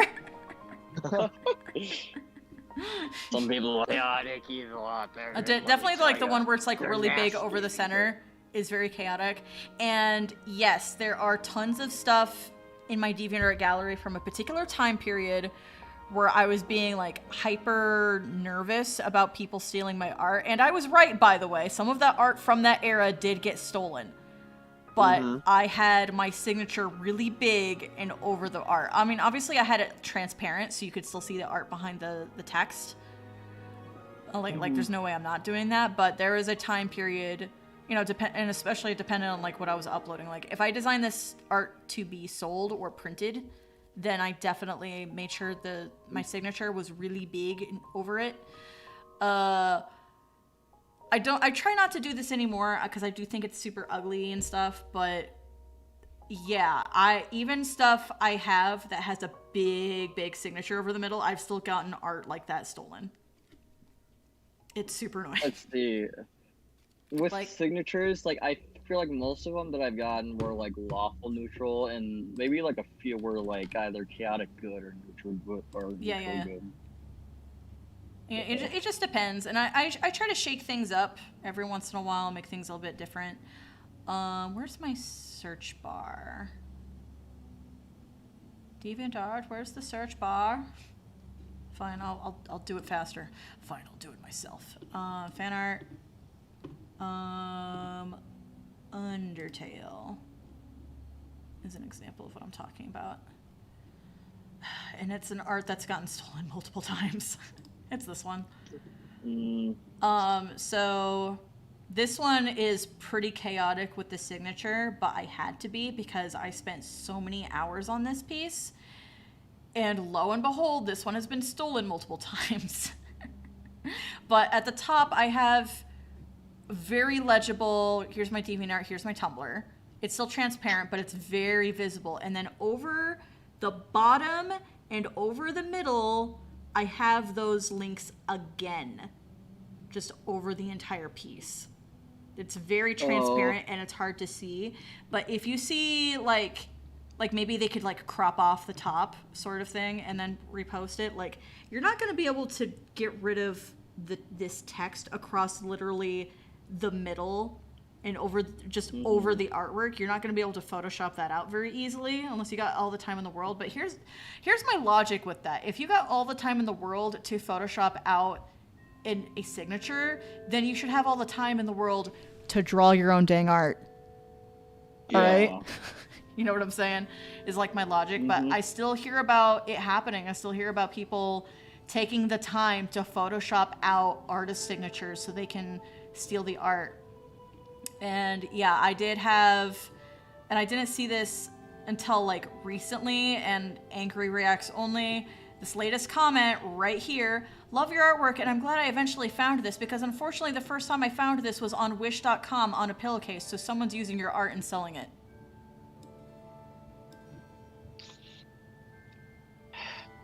Uh-huh. Why Wish.com out of all sites? Yeah, why does it have to be Wish? But yeah, I do not have the energy to express my anger on this one, but I'm like, yeah, I'm not a big artist. I don't have, you know, thousands or millions of followers or anything. I even on DeviantArt, which has the highest follower count, is still under 1,000. I'm not a big artist. And my stuff still gets stolen. It doesn't matter. It doesn't matter. It still gets stolen. This is my life. This is my dream. Don't steal art, guys. It's not cool. It's not cool. People have spent their time and effort on this, and you're just gonna take it away from them? How dare you? Yeah, Yeah, I've spent like 10 hours or more on this particular piece, and I'm like, you know what? This one, I can just smell that this one's gonna get stolen, and lo and behold, here we are. It's like It's on a freaking pillowcase. That's what I was selling at Wish.com. I was like, I sell this on my Redbubble. I sell it as prints. You can buy it at my art table if you ever see me at a convention. Hello. I want to go to more conventions. Waiting for more conventions to open up. But yeah, like, yeah, this is really frustrating. It's like, I already sell this artwork. I already have this for sale on my Redbubble and stuff. Go buy it from me, please. So I can get the tiniest smidgen of money out of my hours of work, please. Anyway, now to check the YouTube chat to see how angry people are with me. Oh, Sarge is in here. Ah, Hello. sorry, I didn't notice you earlier. I have to like Hi, manually look Sarge. at the chat. Sarge and in charge. Here's the Sarge. Hello. Sergeant in charge. Yeah, if Kit can hear my Skyward Sword music. Oh, well, Phoenix says that she's neutral evil. I have to double check which one that is. Neutral evil. Neutral evil. Yeah, the scribble. So if I'm doing a traditional piece, I'm probably doing the scribble. Let me try to find an example of that.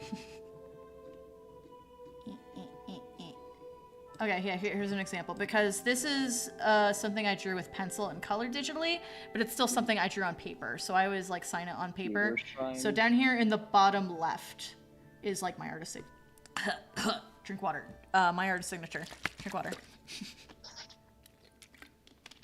Ugh, this art is so bad. Don't care. Just give an example of like, yeah, if I drew it on paper, you're gonna see this artist signature.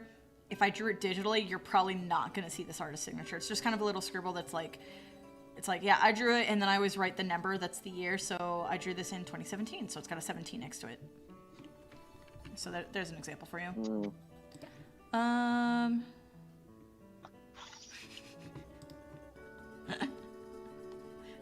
Here's my drawing, my first drawing of Cheval. I can do anything! Jeez. Just kind of looking at like, oh yeah, these are like my first drawings of like when the first Deltarune chapter came out. Just some drawings I did really quick. Actually, I really like that Susie. Wow. Even though that's not the final Susie I decided to do for buttons and badges, but I still really like it. And then this is like, I liked this one. This is the very first drawing I did for Deltarune. It's just titled Freak. Because Susie calls you a freak, and it made me, it gave me like the feel bads. Like I felt like Susie was actually bullying me. Because it just gave me war flashbacks to school. No one can choose who they are in this world. Your name is... So cool. Also, go play Deltarune Repainted. I haven't finished it. Didn't get very far in it, but definitely play Delta and Repainted. It's really funny. I would speak the name, but Do not speak his name. I have to go back to the chat because I don't know what's going on in the chat. Let's see. So Levi says lawful neutral or lawful good. Are you referring to the signatures? I'll bring that up in case you weren't paying attention, Levi. Over here, we have artist signature alignment chart. And we were discussing what kind of... Oh, I don't know if anybody heard that. I just cracked my knuckles. I heard. I can't do it again. Our artist signature alignment chart. I try to be more lawful good because I want people to be able to friggin' find me because boy howdy do I have people resharing my art on Facebook groups without crediting me. It's super annoying. No one likes that. Stop doing that. And stop taking art and sharing it on Facebook groups without crediting the artist. We don't like that. Oh, yeah. Always credit the artist. Yeah. That's an I'm just important like, thing I'm to- glad you appreciate my art and you think it's cool or you think it's funny and you want to share it with other people, but it doesn't benefit me for you to share it and not let people actually, like, receive that sharing properly. Bless you. Oh my goodness. Yeah, bless you. It's like, do I have to bring up Facebook PSA? Yes, I do. I'm bringing it up again. We're bringing it up. Bring it up. Bring it up. Bring it up. You know the one. You know the one. Everyone knows the one, but it's important. This so we look at legit it every comic. day. When did I draw this? When did I upload this? 2016. We look at it every day because it's so important. I drew this in 2016 because I was drawing a crap ton of Undertale fan art. Like, I was going nuts. And people were also going nuts, taking my art and uploading it to Facebook without crediting me. And here's the reason why this makes me so extra angry, is I was also part of those Undertale Facebook groups, and I, as a viewer, would see artwork I thought was really cool, and I'm like, ooh, I like this. Do they have a Tumblr in which to reblog this comic? Oh, I do not see a link. I, as a viewer, cannot give the artist the notes that they deserve. And that frustrates me as a viewer as well. Please. Yeah. So yeah, so many times I will complain and be like, hey, there's not a source on this. Why is there not a source? And then people will legit say, look it up yourself. People have legit told me that. It's so frustrating. But yes. Facebook is like, do not say credit to owner or unknown or Google or look it up yourself. They're not sources. It's like, this is frustrating to me as a viewer, not just as an artist, okay? Like, come on. I'm being... I pressed that button on my keyboard a little too aggressively. I'm just... Oh yeah, hydrate. Drink more water. Hydrate. Chaos, chaos. Be sure to hydrate, everybody. Hydrate. Hey, Vicky, you ever think about teaching in English class about how to cite their sources properly? Because apparently some people don't get it. I mean, that was a thing. Like, I mean, I've taken English classes and stuff in college where they want you to cite your sources, and they want you to do it in very specific and very annoying ways. And it's very different than being like, oh yeah, here's somebody's Twitter. Like, they want you to do a lot more research, and they do it in a way that's very much like they have sticks up their butts. And I'm saying it in a way of like, it's not that hard to be like, oh, by the way, here's their DeviantArt, here's their Tumblr. Like, just link it, just drop it. It's not difficult. And I understand it is problematic to, like, you know, you're Google searching something and then you find art you really like on your Google search, and then Google is not giving you a proper source for some reason. Yep. And oftentimes it's Pinterest, and Pinterest can go die. I hate Pinterest. Legit.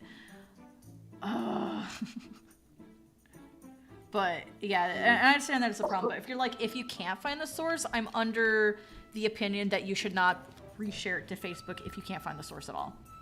It's like, oh, that sucks, you can't find the source. Don't post it to Facebook then. Done. And I know that's not what you guys want to hear, but I'm here to spit some truth bombs because I have very strong feelings on this topic, and I wouldn't be this passionate about it if it didn't matter. Okay? This stuff matters. It's true. Let's see. Cubershine is in here. What's up, Cubershine?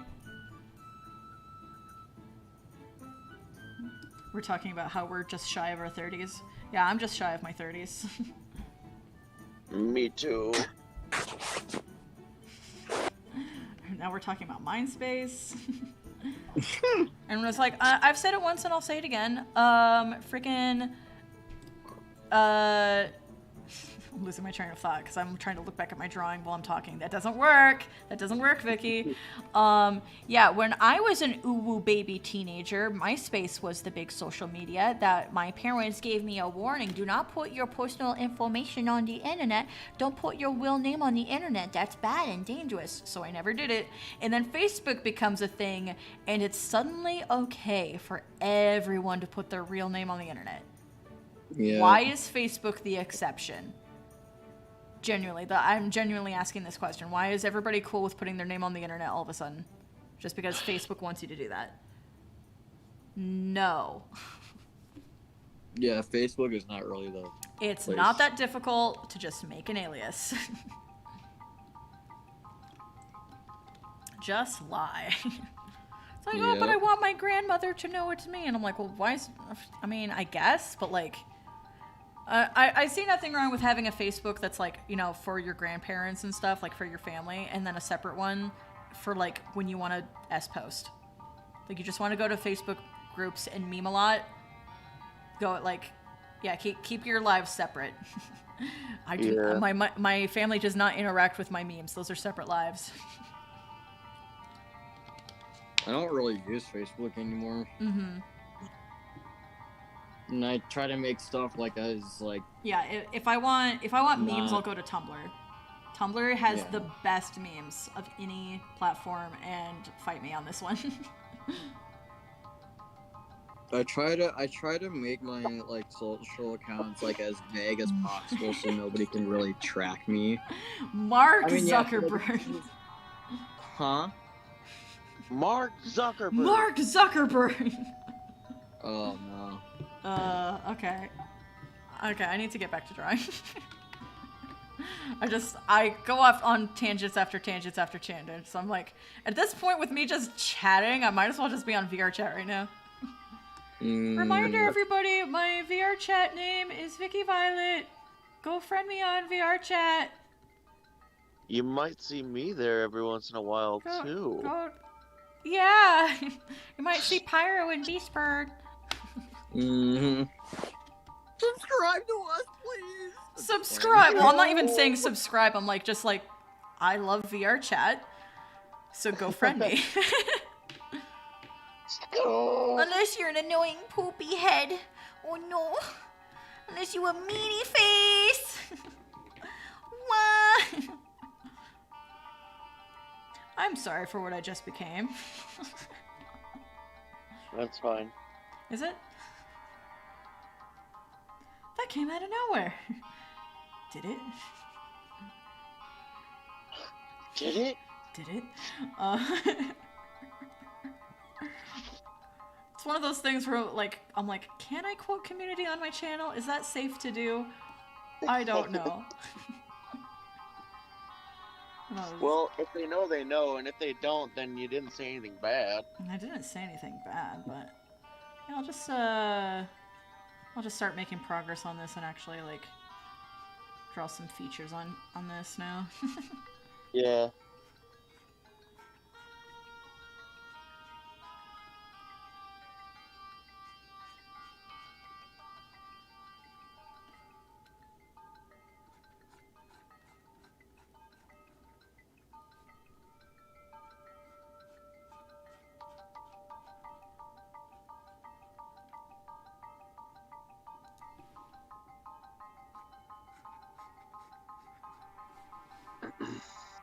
Bless you. Thank you. Wait, did you hear that?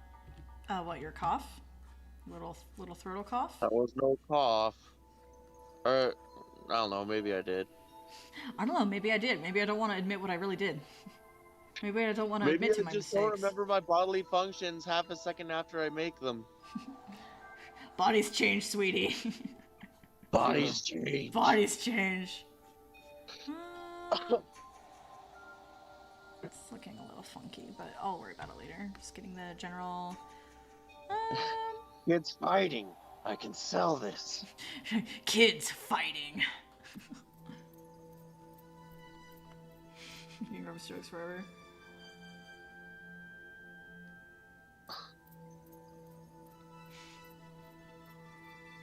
I'm sorry, mister, you were under arrest. That's what Creator's Corner is saying. Yes, Pyro is getting his... I mean, I think Pyro has, like, a lady version of his persona. I figure this is what this is. Okay, I mean- wanna. Okay, so I wanna explain this. So Yeah, you can explain it.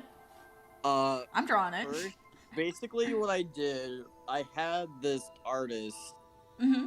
I said, "Here, I need you to make my cat OC into a shark, but with like more colors. So do whatever you." They used the same colors. I just said, "Do whatever you think looks cool," and so they did that. And I got like a couple of commissions as him as like a male. But then I was like, "Huh, I've noticed that I don't have any female characters." So I was like, let's turn my shark into a female," and so that's how this happens. You're just like, let's shake things up a bit. Let's make a girl version, because that's always fun. Yep. I kid you not. The way I came up with my OCs, all I did, I gave the artist the species, and I gave him a color palette. Just say, hey, do whatever you think looks cool. Yeah, That's all I did. Yeah, sometimes artists come up with really cool things. Yeah. Like, Not that I'm an artist or anything. Do I look like I can draw? Oh no, I know you can draw. I can't draw. Pretty well. But have I? Let me just focus on this drawing of Jevil I did. Yeah, I can draw. What was I gonna say? Do a lot. I do have like a ref of one of the characters that I have that looks. I had him do. Let's see. I have like another. Got like a wolf, I got like a wolf, and then a cat, and then a lynx, and then. Yeah, I really like the a lynx bunny, one. And then, of course, you saw the other shark one. Yeah. And then I got Riptide. an adoptable from like that same artist that was like auctioning off that adoptable. But let's see, I can send you.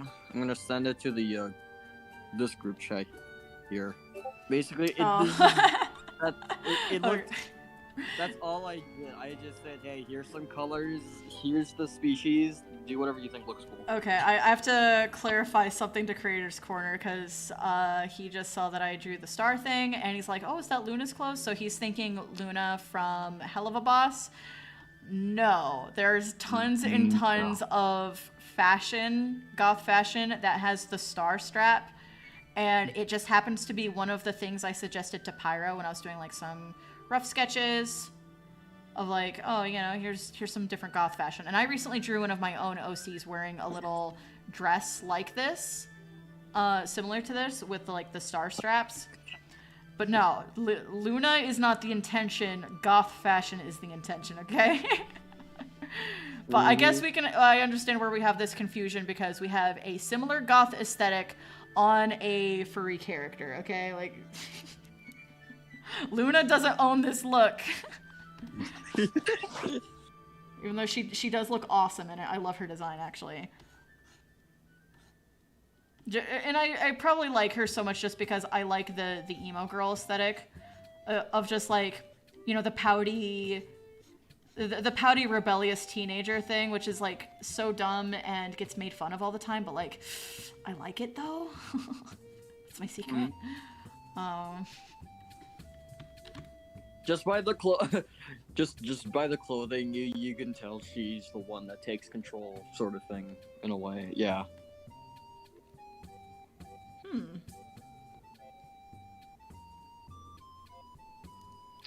Okay. Wolfie, I assume you're talking about VR chat. So Wolfie, if I'm not mistaken, you are 2 or 3 hours later than I am. So for me, it is currently 5:22 p.m. and I'm on the westmost part of the United States, which is why my time zone is like really way over there. So that means it's definitely way later for you. And that's something I have to be aware of for when I want to invite friends to join me on VR chat, is most of my friends are in a different time zone than me, and it's actually later for them. So I'm like, oh, it's not that late. And it's like, I gotta go to bed, dude. I'm like, oh, frick, you're right. My friends have to go to bed a little sooner than I do. So when I'm on VR chat, I try to be courteous and not force my friends to stay up too late. Because for me, it's not as late. And that sucks. But that's something I have to keep in mind to be courteous for my friends. Ah, wrong thing. No, wrong thing. Zoom out. There we go. Okay. Boop, boop, boop, boop. It's 7:23 for me, as long as Wolfie is an hour ahead of me.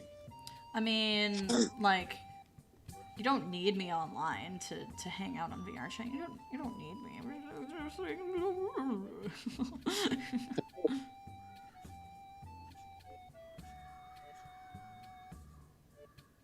My neighbors are so loud. What's going on? What's so loud? Oh, my neighbors are so loud. Are they still yelling at each other? Something else is going on outside. It's really bugging me. It's like that, like certain frequencies really, like, I might have misophonia. I'm not sure. It might be, hang on, I'm gonna listen in. It kind of sounds like children. If it's children, then it's fine.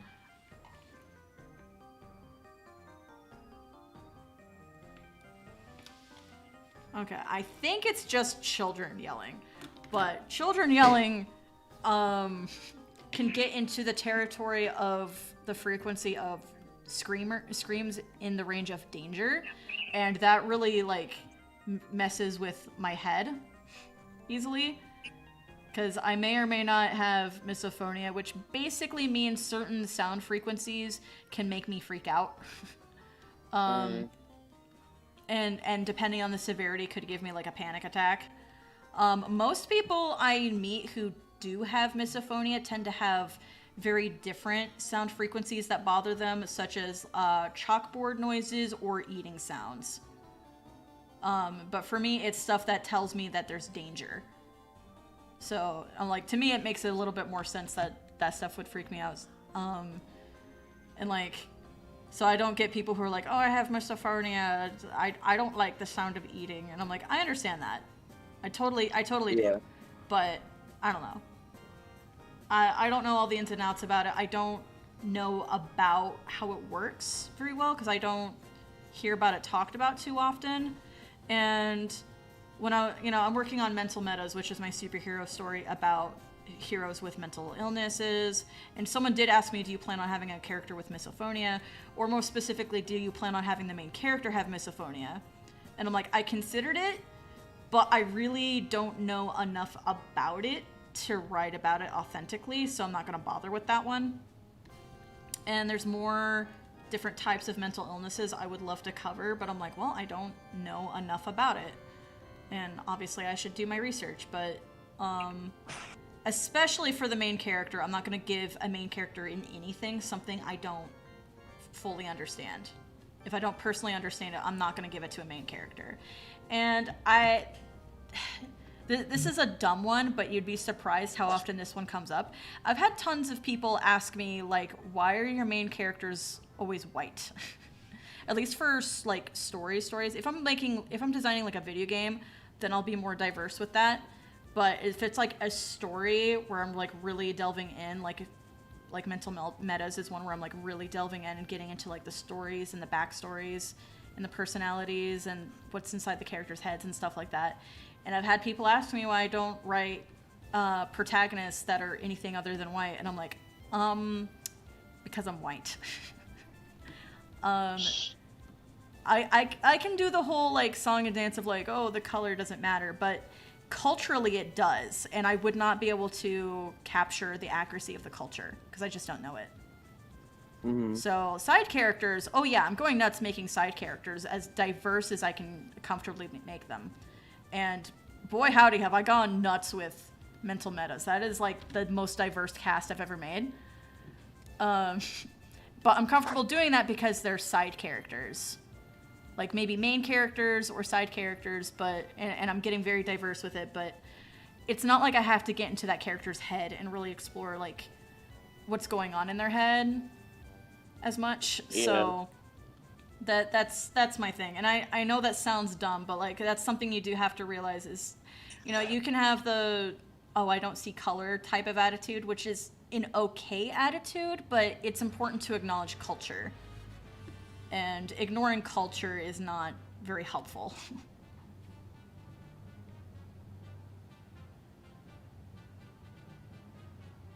Assert your loud dominance, you must be louder.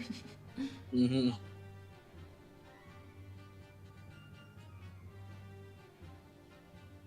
Oh, Wolfie asks, can I be in it with my partial DID?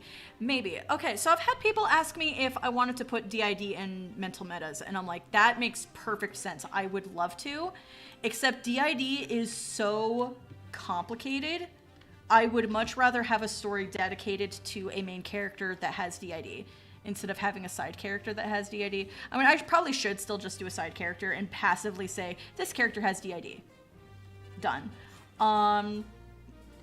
And then I get to decide like what kind of powers they would have, because that's the whole point. Is like every good guy in mental metas, and specifically good guys, like this is very important to me because I have had people say like, oh, there's tons of like superhero comic book characters that have mental illness, and I'm like, and they're all villains. That's the problem. Yep. So mental metas, what my project I'm working on is very specifically every single good guy has a disability, whether this is mental or physical. Every single one has some kind of disability. That's the point.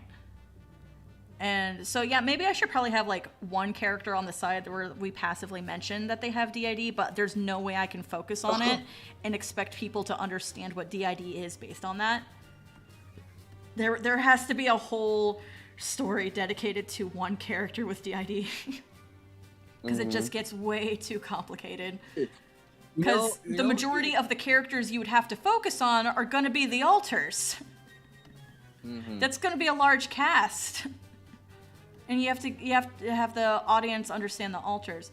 So, and I've talked about this with Beastbird before, but my favorite example of a character in fiction that has DID, and they're never specified to have DID, but the way they represent it is the absolute most accurate I've ever seen for DID. But so the Flash CW TV series, it's a live action show on the CW. We have the character Killer Frost, who is basically the alter of the scientist Caitlin Snow. And part of why they make this work is because she got the powers from like a childhood traumatic incident, which makes sense and lines up with D&D perfectly. Unfortunately, it's just the one alter. So it's just, and by one, okay, I guess two alters if you want to be specific, because the host is also an alter. So it's the host and like basically her primary protector, and the primary protector is the one that has the superpowers, like a different consciousness fronts, and then she has ice powers and protects the body. And they don't have co-consciousness, so they have to write each other notes. And I'm like, they never say that the character has DID, but this is the most accurate depiction of DID I've ever seen in anything. And I love how it's like, oh, well, normally, you know, she's a scientist, but then like if she's in danger, then the alter comes out and then she has superpowers and can protect the body. I'm like, that's cool. I like the alter having, being the one with the powers. If I were to do a legit superhero character with DID, and I would want it to be more accurate so it's going to have multiple alters, I'm going to have some real questions with how the powers work. Because I'm like, do they all have access to the body's powers? Do, like, each alter has their own access to a different power? Like, I don't know how that would work. And I would want to speak with someone who really has DID to decide how I could represent that authentically. But yeah, in general, bless you. In general, for mental metas, I don't plan on having a character that deeply explores DID at the very least, because that will just get way too complicated and really derail like the other focus characters I'm trying to pinpoint here. It's like, yes, I absolutely would love to read a book about a main character with DID, preferably written by someone who has DID, so it can be like really, really authentic. In case people don't know what that is, it's dissociative identity disorder. You can probably guess what it is based on how I've described it, but definitely do your research, and if you want to know more about it, go watch Anthony Padilla's YouTube video where he interviews people with DID. That video is completely excellent, and that's the video that got me really interested in the subject, and I think that it's super cool and interesting to learn about. And yeah, even before, like, I was really obsessed with, like, how, like, researching DID stuff, I was already in the boat of, I want a book that uses we, ours pronouns. Because somebody I played a D&D with, so Beastbird will know, our usual DM, when she was playing a character, she was playing a character that was two consciousnesses inside one body. And she was saying things like we and ours, and I'm like, that's cool. And I would read a book that's written like that, where it's like two consciousnesses just sharing, like both in the driver's seat of the body, so to speak. I'm like, that sounds cool. And then I found out more about DID, and I'm like, DID could pull that off very well if it was a DID book. And it doesn't have to be like something with superpowers or anything. It could just be like a slice of life thing. I'm like, that would be cool. I'd be into that. Yeah. Yeah, I would absolutely read a book like that.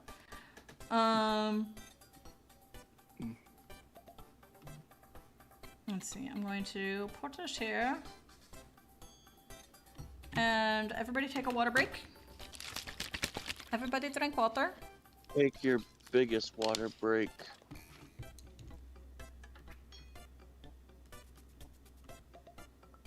What's my pen at?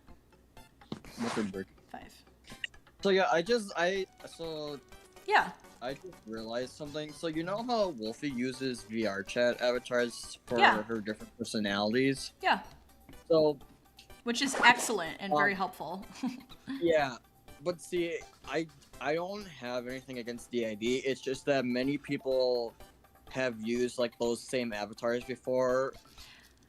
Okay, that's a problem I have in general, and like that's why it's good to get yourself custom avatars on VRChat, is because, well, a public avatar is a public avatar. Other people can be using that thing, and I have a lot of friends who I associate with a certain face, and then I'll be like in a public world, and I'll be seeing somebody else wearing that same face, and I'm like, oh, that tricks me because I associate this face with one of my friends.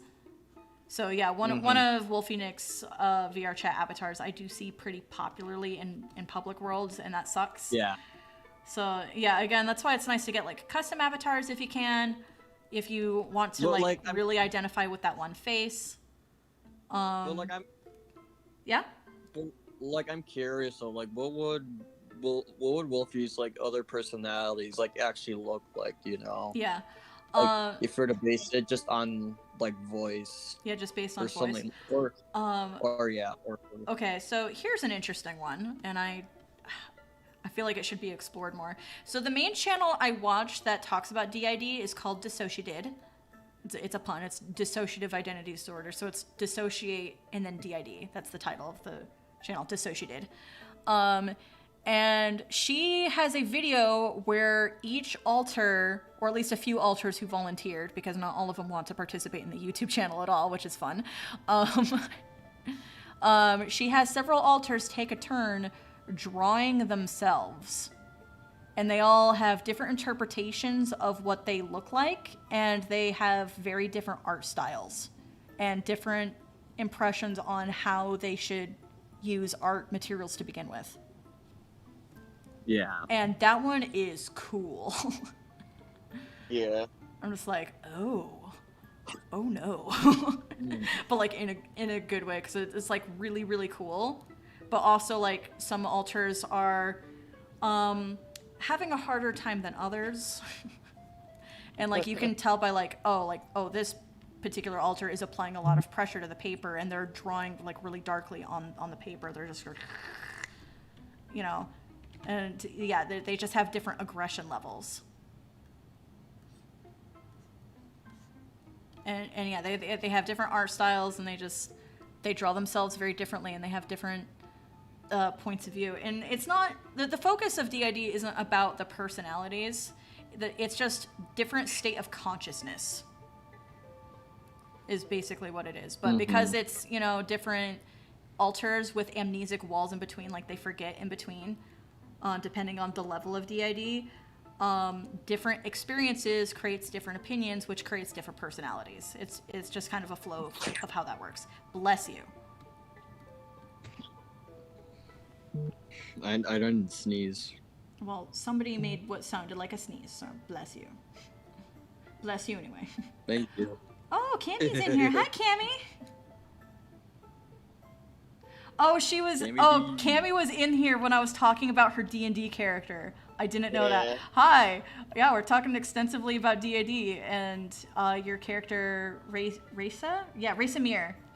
Her D&D character Raisa Mir, who had like ours and we pronouns, and I'm like, dude, I would read a book like that. That sounds really cool. Let's see. I'm just catching up on the chat here. Okay.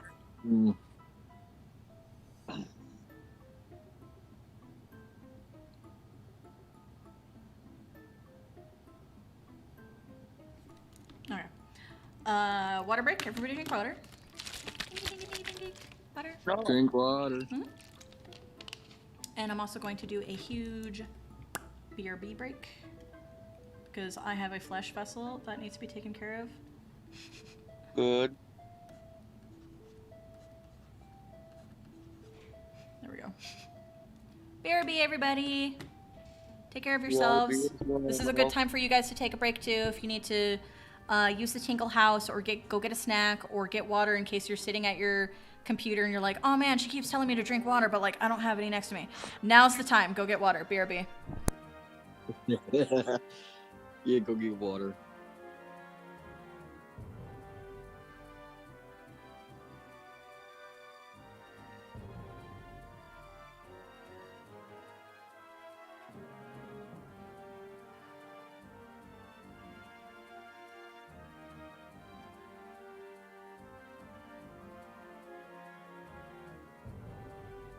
Good time for you guys to take a break too. If you need to use the Tinkle House or go get a snack or get water in case you're sitting at your computer and you're like, oh man, she keeps telling me to drink water, but like I don't have any next to me. Now's the time. Go get water. BRB.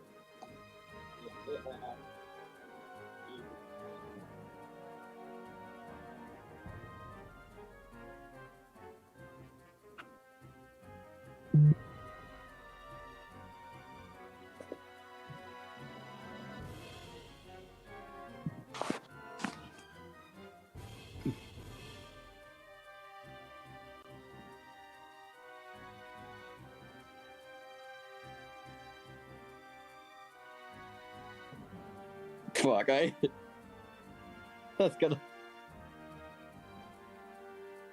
Fuck, that's gonna echo now.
Yep.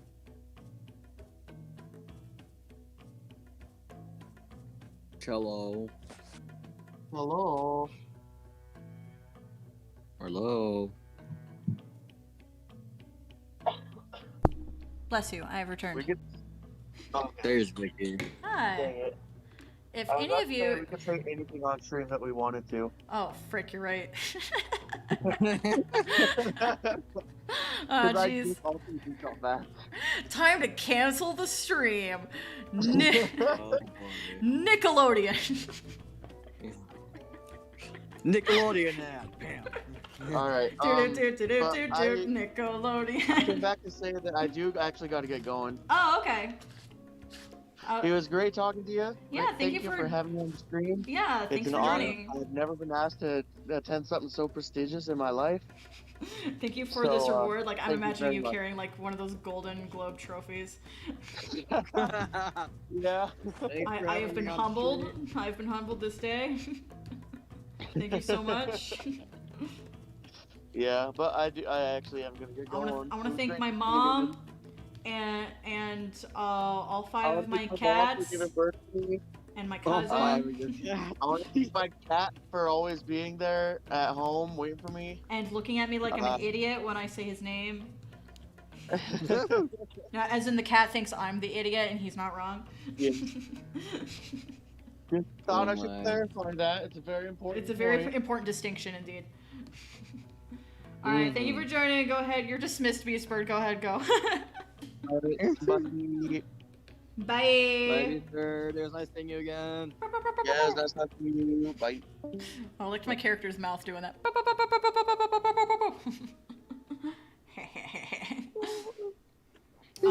And everybody else in the chat, if you were still at your computer or whatnot and did not take that break I just gave you, why didn't you take that break? I want to know. There was nothing going on. Unless Beastbird and Pyro were going nuts, and I just don't know what they were saying while I was gone. I have to skim the chat. It's mostly Wolfie. Nothing much was really said while you were gone. Yeah. Yes, Cammy, OJ is an acceptable water substitute. It has a great deal of water in it. As long as you're receiving the hydration fluid, that is great. Everybody drink water. And also make All right, sure night, how Wolfie. much Love you. sugar you intake every day. I mean, I'm having sugar right now. I just got myself a pumpkin spice yogurt. Ooh, pumpkin spice. What's up, Mika McBride? What's up? Yeah.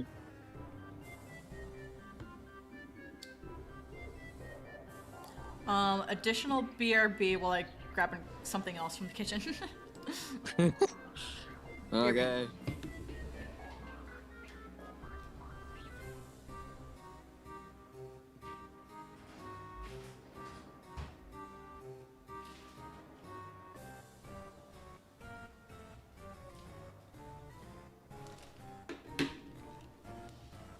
Headphones on. It's gamer time. I'm not playing video games on stream. Though I should. Which is gonna be a problem. Because I built this PC for art streams, which is what I'm doing right now. I did not build it to be powerful enough for gaming streaming, but I'm really tempted to do gaming streaming anyway. And that is a problem. I mean, it can probably handle gaming streaming just fine. It just won't be like running as well as it would be if I actually built it for gaming streaming. But nay. I should probably wait until... I was gonna say I should wait until I get a better graphics card, but I don't have the budget for a better graphics card at the moment. I'm kind of screwed in that department. Even now, like, my graphics card is like, okay. Don't tell Beastbird I said that. It was a gift from him.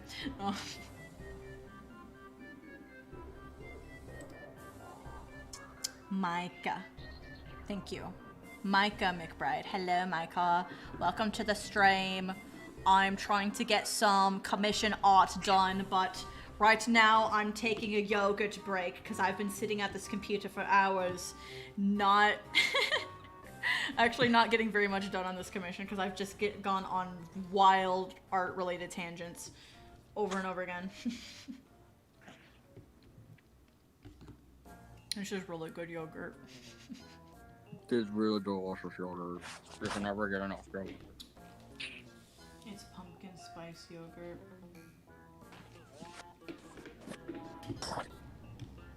You're right over there? Yeah, I'm fine. Alright. Just a joke. Just getting comfy. Yep, you know. Yeah, my intention was to play VR chat today, but then, I don't know, I wanted to hang out with Pyra and draw at the same time. And I'm like, well, I can't play VR chat and draw at the same time, that's just not a thing, but I'm like, but we can chat. And I'm like, you know what? Spontaneous art stream. I was not planning on doing that until I pretty much started. I was not planning on doing a stream today. This is not premeditated. Here we are. Yeah. So it still counts as a test stream though, because I'm still getting used to my tech. And I need to get better with my VTuber program because there are expression options, but that's a lot of messing around I have to do on my own time and not on other people's time.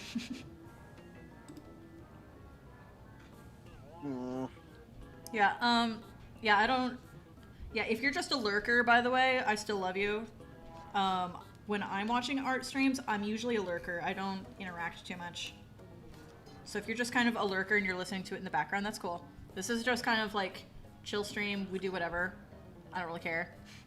You can think of this like a Cheesecake. podcast, you know. Yeah, it's kind of like a podcast where I end up getting on huge rants about art stuff. So many things. Yeah. About interesting stuff like Interesting stuff like where to put your signature and dissociative identity disorder. You know, the normal stuff. Exactly. Exactly. That's why you can just put it in the back. I can just chew the fat. It's cool. You notice the pauses like this because most people actually do that for a podcast. No. The pauses. Excuse me, sir. Okay. I should probably start putting boots on this girl. Just gotta decide what style of boots. I suppose I could double check what you typed to me on Discord. except all I remember you typing was boots on feet. I'm like, oh yes, as opposed to the boots like right next to her like this. There we go. The boots are next to her feet. You're welcome.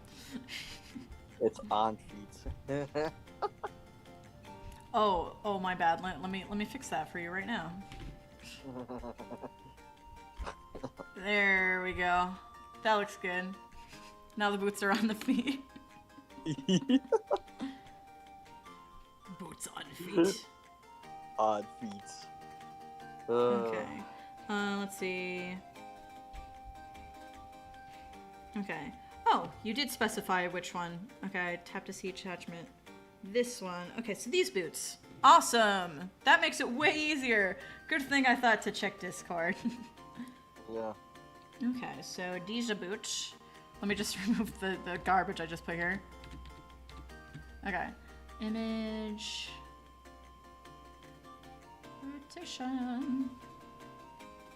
She still looks a little funny. That's why we're in the sketch stages. We fix stuff. Okay, yeah, I see what's going on here. Yeah, now it's fixed. I have to fuss over anatomy. There we go.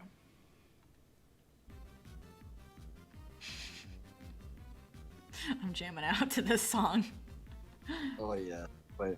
I mean, you can't. You're just listening to me on Discord and not on the stream, but I'm like, oh my gosh, I love this song. It's from Mario & Luigi Superstar Saga, which is an excellent game from the Game Boy Advance era that gives me the good nostalgic feels in my Kokoro. when I think Here, about I'll it. be right back. Okay. Image.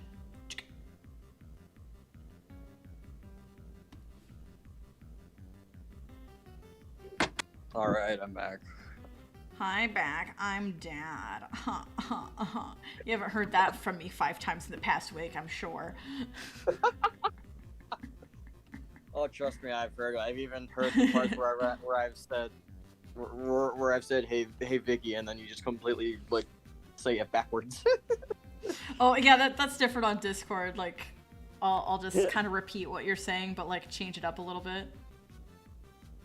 No, that's unique of you, Vicky. I kind of actually like that. I mean, okay, like, and I was talking to Beastbird about this the other day because I thought it was really funny. Just the fact that like when you want to get my attention on Discord, you just say, Vicky. Mm-hmm. And like there's no punctuation, there's no there's none of that. So there's no tone of voice to be found. Yeah. And because it's you, I know that you're just trying to get my attention, but if it was anyone else, I would be under a great concern. Cuz it would have the same tone as we need to talk. And it can be really nerve-wracking, but because I know it's just you, I know it's like nothing serious ever because you do it all the time. Yeah. But if I DM'd my boyfriend and just said his name without any punctuation, just his first name by itself, no punctuation, he would be like, "Oh no, what did I do?" Yeah. But then, like, would you be able to tell if I actually needed to tell you something, though?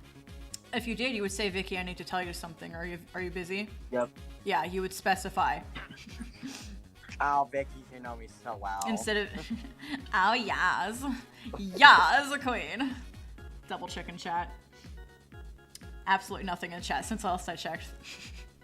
It's finally to the point where people are disappearing. Stream 39 minutes ago. Wait, who?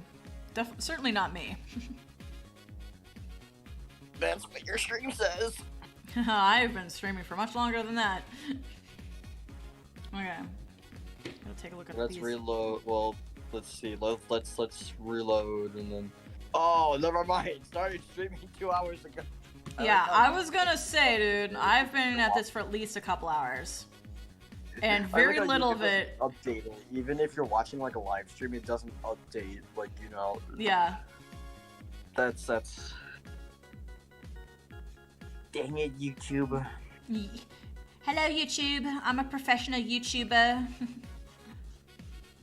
I just really like. If Vicky's a professional VTuber. She needs the verified. Verified symbol, please. People always say, I simp for so-and-so, I simp for so-and-so, and yet my bank account count looks the same. That is a quote from one of my favorite people. Friggin' Emmy from Drumsy's channel. Because if you play VR chat, you probably watch Drumsy, I found out. And yeah, she has like the e-girl rant is what people call it. And apparently tons of people have taken that audio and lip-synced it on TikTok. That's the word I'm looking for, TikTok. Because I'm not going to say the real thing. If I do, I'm going to mutter it so that way the audio bots don't pick up what I'm saying. Because I don't want them to think I have any tolerance for that social media platform, because I do not. It's cancerous. And I'm going to sit here asking the question over and over again, how is it that people are still using TikTok when the very first thing I ever heard about TikTok was that there was a trend called TikTok bullying? TikTok bullying? Yeah, and yes, I am saying the name of the app wrong on purpose. No. Okay. But yeah, the first thing I ever heard about it was how people were using it to bully others. And I'm like, cool, this is gonna die quickly, as in the app is gonna die quickly. Nope. Oh. No, actually, TikTok is actually causing more trouble. Is causing more trouble because I've heard about this trend about how people are doing like these mischievous like licks, as in like stealing, and like So they steal like this item from school and they film Yep. it, and the caption is like, "Oh, look at this mischievous lick that Yeah. I got." I'm like, why? The- Yeah, you steal it from school. Like, why? No, the good news is TikTok is banning the hashtag for that. I come from a teacher family, so let's just say I have multiple family members who are teachers right now. And let's just say, here, you know what? I am going to put it this way. Students are losing a bunch of human rights because there needs to be more security on bathrooms and stuff. Because because of the trends, kids are stealing things like soap dispensers and like really, really big things. And it's ridiculous. So they have to keep hardcore track of who's using the bathrooms.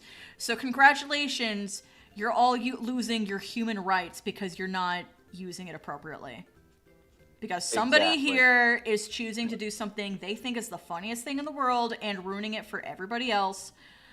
And that's just the most toxic behavior. And in the military, we have a nice little thing called a blanket party, which I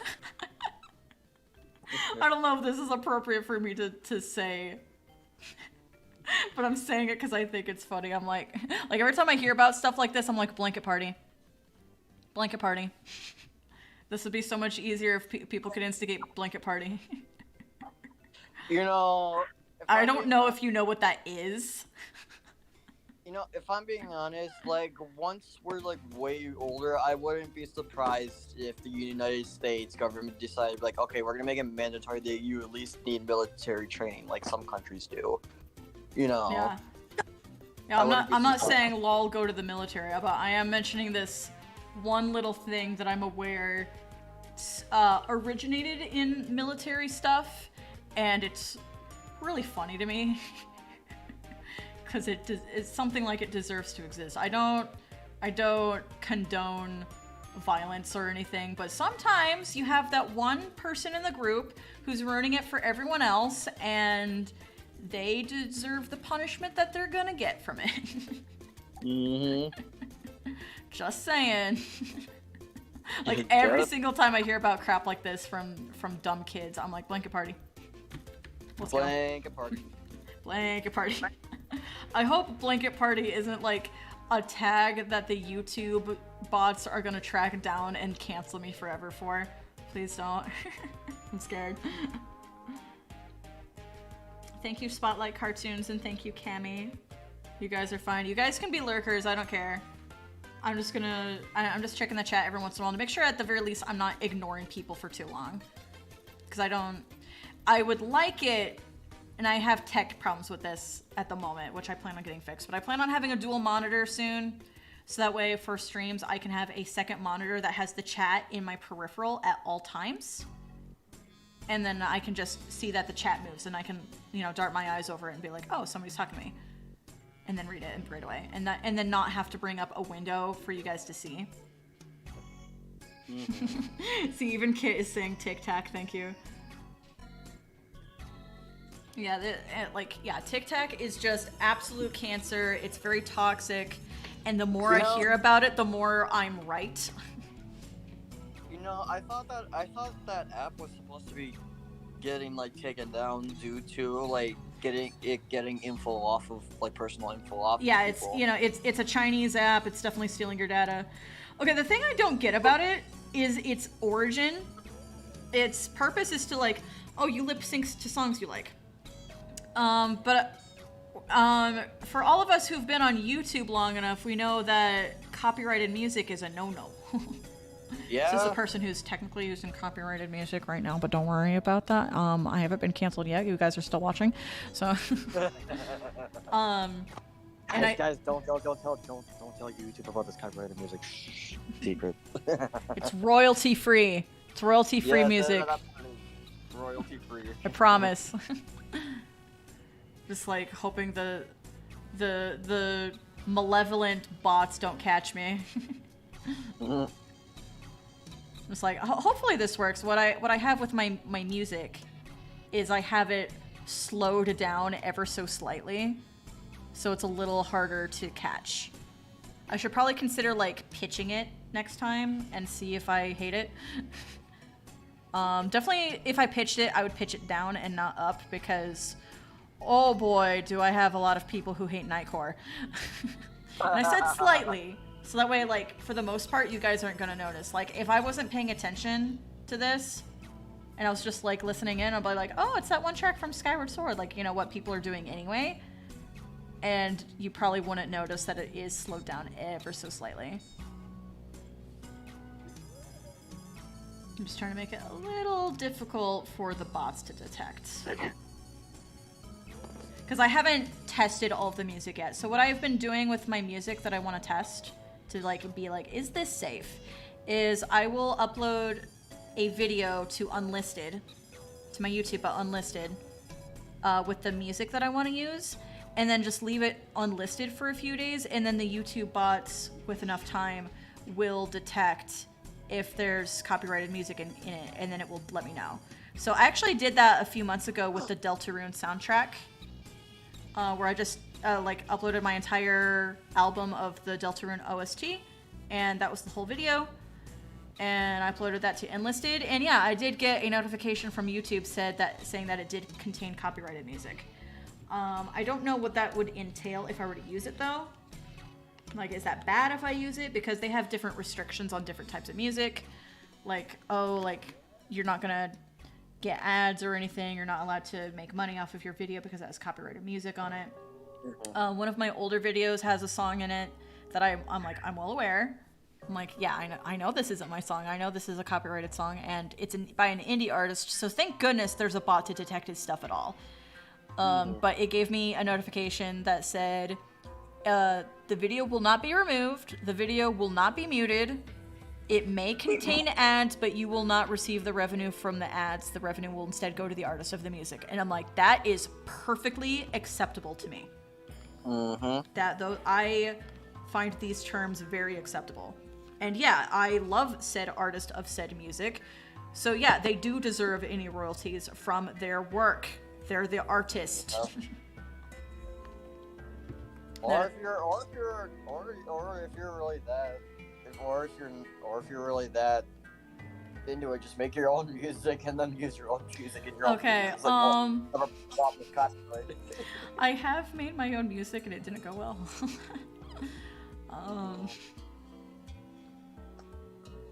Oops, wrong button. Drink water. If I need to drink water, you need to drink water too. That feels way better. Yes! Okay, so yeah, my, something I was trying to do a few years ago, which some of you might remember, and some of you newer people may not be familiar unless you've checked my channel. I tried doing, animated stories for a little while, and my first animated stories had music that I technically made, and it sounds awful. Because I was like, oh, I need background music. And no, I probably don't need background music for like a video like that. Or just a scripted video and you can just watch it. I want background music now because I'm on a stream and it's hard. This isn't a script. I'm just in front of a mic and I'm drawing like an idiot. Like, and I can't be talking all the time. So having the music puts less pressure on me to like chat all the time. And that's very nice. There's still something funny with the anatomy, and I just can't spot what it is. Also, like, I don't get, like, the whole copyright thing. Like, if you use, like, an artist's, like, song, like, and you give credit to that artist, then why would YouTube have a problem with you playing it? Because it's like, if you're gonna, it's like, because I feel like it's using someone, if you were to write, like, an essay and use someone's quote, and you give credit to that person who made that, who came up with that quote, then it's like you should be fine, you know? Yeah, I'm not super sure, like, all the logistics of it, especially if we were talking, like, you know, a mainstream pop artist or something. Yeah. I was like, oh no, this poor pop artist who's insanely rich and has, like, 2 Ferraris will not be able to get the revenue from a YouTube video uploaded by a 12-year-old. Like, who cares?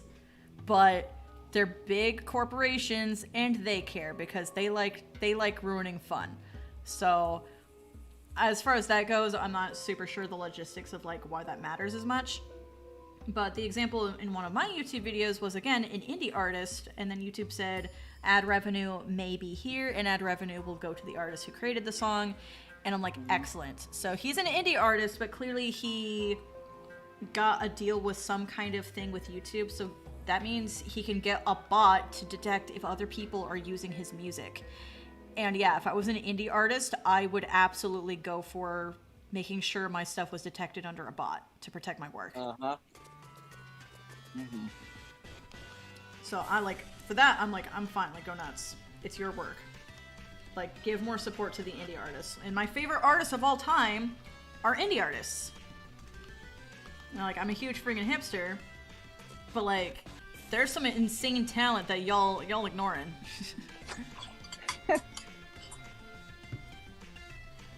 Yeah, I'll say his name, Aviators.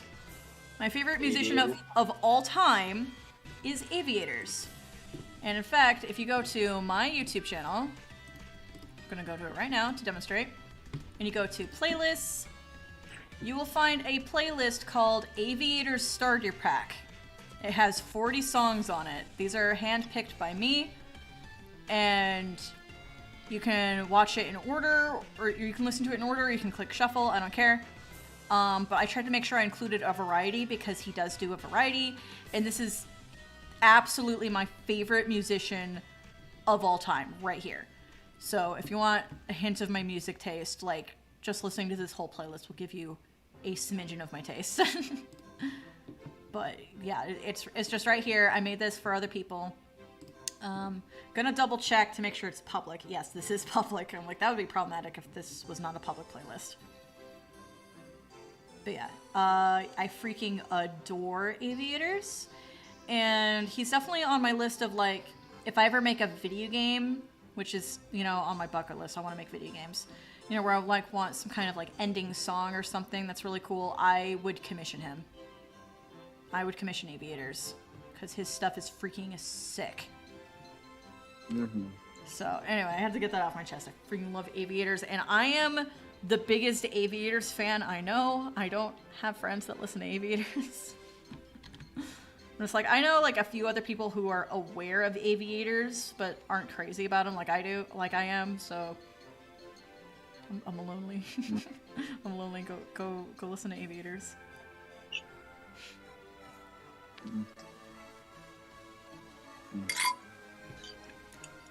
Oh, what you got there? Eggs. Ooh, actually protein. Mm-hmm. Eggs. Mm-hmm.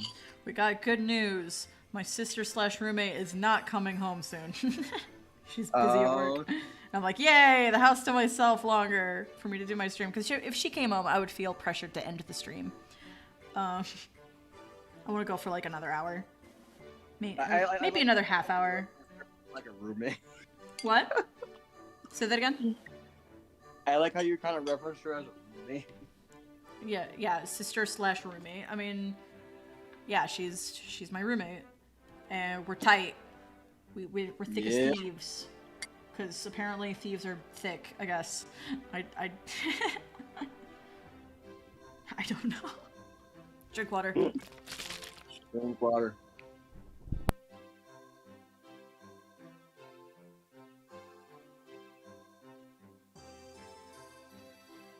To help promoting drinking water, I will be making a video of every single time I tell people to drink water. I mean, if I had a fan base and they were bored enough, they could just make a compilation of every time I said drink water.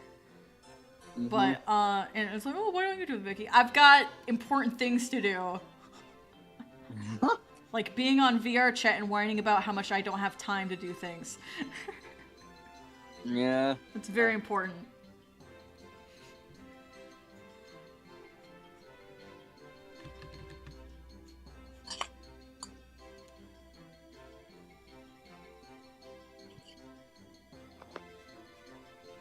Do you ever try, what was it? Do you ever try, I think fries, like with, do you ever try fries and like use mayonnaise as like a dipping sauce for fries? Do you mean fry sauce? No, it's like instead of having ketchup with fries, some people, I think they use, I don't know if I think it's like mayonnaise or like, I think it might be mayonnaise. Because when I went to the I don't super remember what's in fry sauce. I'm like, it's okay. But in general, I don't like American dipping sauce. I think that stuff sucks. It's like, I don't like ketchup. I don't like mustard. I don't like mayonnaise. I don't like tartar sauce. I like ranch, but I'm not crazy about ranch. Like, people think I'm crazy about ranch because every time it's like, what, would you like any sauce with your fries? I'm always like, ranch. So people think I'm crazy about ranch, but no, it's just the one I hate the least. Yeah. It's the one I'm willing to eat. I actually think American dipping sauce is pretty garbage. Yeah, but when I went to the UK, like to visit like family to to United Kingdom to visit. Nice. It was with my grandparents on my dad's side of the family, and we went to go visit my grandma's, I believe, brother who lives in the UK. He's like I want to say half, he's like British American, I believe. But we stayed at his house along with his wife.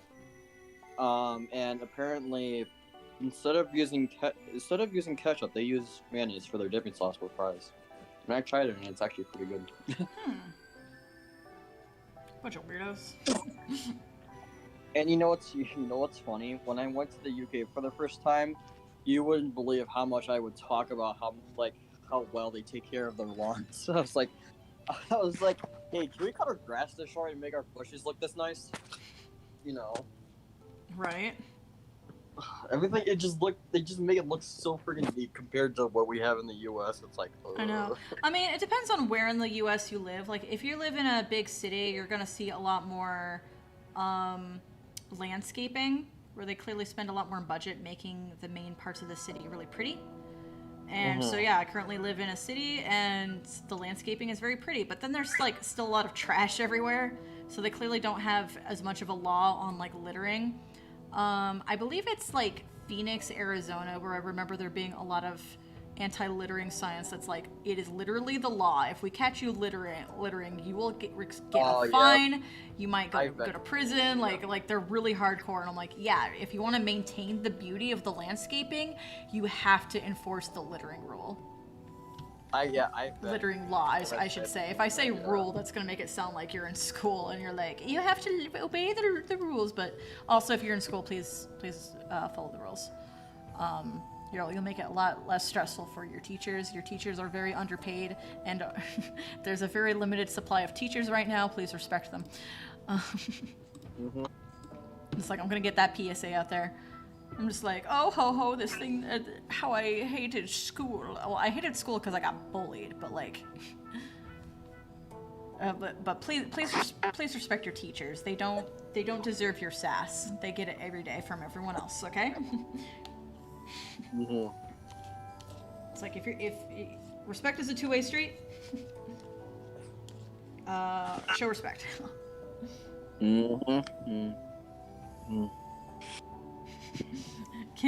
I'm just now reading what Cammy says. My music tastes are pretty basic. I just like the ones that make my brain fill up with dopamine. Winky face. Oh, and then Kit says, gotta go, have work to do, sorry. I'm like, no, by all means, like, you can go. I'm not holding you guys hostage. You can go. I'm holding you hostage. You have to watch my live stream. Yeah. I think that that phrase of "mom friend" is changing people's minds, Vicky. What do you mean? In what way? Your VR chat bio says "mom friend." Yeah, I decided to make my VR chat bio say "mom friend," so people knew what kind of friend they were getting into. So if I nag you to hydrate your flesh vessel, do it. Flesh vessel. Yeah. Non-biological offspring of mine. Do it. There are so many different names for the human body. Oh I mean, my I'm trying to be a God. little more positive-minded and stop saying flesh prison. I'm getting there. Yeah. Flesh vessel. Really. It's like, welcome to the human body experience, where we have about like 200 degrees where we can survive in, and about 4 degrees where we're comfortable. Skin container? Flesh container? Soul container? No, Okay, like- what's it containing? No, skin container. Skin container? I mean, the skin is the container. Is the container containing skin, though? Yeah, I'm gonna be a stickler for details. Don't test me. Fluid holder? The fluid holder. Oh, make sure you guys take care of your fluid holder by giving it more fluid. Here's the fluid. Yeehaw. Yeehaw, Calamity Ganon. Oh, that Ganon, what a calamity. I'm just trying to think of the names. Yeah, I like funny names for things. Like, instead of saying grass, you say like earth hair. Earth hair. Or something stupid like that. I like that type of junk. Like, instead of saying hands, you'd be like environment interactors. Environment interactors. I'm just gonna waggle my fingers and I'm like, I'm going to interact with my environment.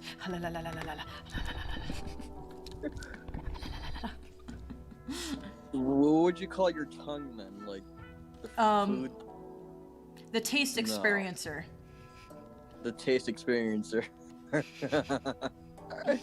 I should find all the ones they used in Steven Universe, because in Steven Universe there's a scene where they're asking the gem Peridot what she calls different parts of the body, and she only says things like that, like environment interactors and limb enhancers, you know, just she'll have different words like that for the different body parts. And then Steven points to his rear end and he's like, "What's this?" And then she yells, "That's your butt!" Like, that's the only thing she calls like something an Earth person would say. I love that gag so much. Wait, what about trees? Would that be trees? I mean, oxygen distributors. There you go. Yay! Oxygen distributors. Don't forget to water your oxygen distributors to make sure they distribute more oxygen. I mean, yeah, they give us the oxygen and we give them the carbon dioxide, I think? I'm trying not to say the wrong thing because I'm like, there's another thing that's carbon monoxide, and I think that's the toxic one. Because, you know, you can get like a carbon monoxide alarm next to your smoke alarm. Yeah. So I think carbon dioxide is the thing you breathe out, and that's what trees breathe in, and then they breathe out oxygen. So it's a trade-off with plants. That's why plants are our friends, is we're actually codependent with plants to breathe. Oh, yes. And I'm like, that's kind of cool, actually. Yeah. Scent sponge. What is that? Is that the word for your nose, Spotlight? Scent sponge. All right, I should not have done that into the mic. I give the mic a deep sniff, and that was really loud. I'm sorry. I like messing with my mic because I have input-output, so I can hear myself at the same time that I'm doing it, so that way I get immediate comeuppance if I do something into the mic I shouldn't. Like getting a little too close. Wait, wouldn't your microphone be like the listening machine? It is a listening machine. It is a listening device. An audio capture device. Yes. But then how'd they come up with the name microphone? I don't know the etymology of that one. Probably came from something from like the 20s. I don't know. Probably earlier than that. Call it the ACD, the audio capture device. The AC/DC, a band that sucks. I'm about to dish it out. I'm about to lose subscribers for throwing shade. I'm like, I'm sorry. If you have a vocalist that smells like they've been smoking packs for years, their job should never to be a vocalist. Yeah. I'm just saying, like, if you're a vocalist, you need to take care of your voice. And if they sound like they haven't been taking care of their voice, I don't want to hear it.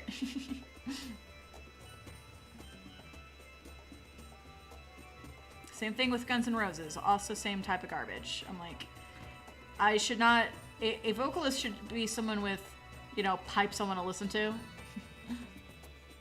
And... golly gee, if you sound like you've been smoking...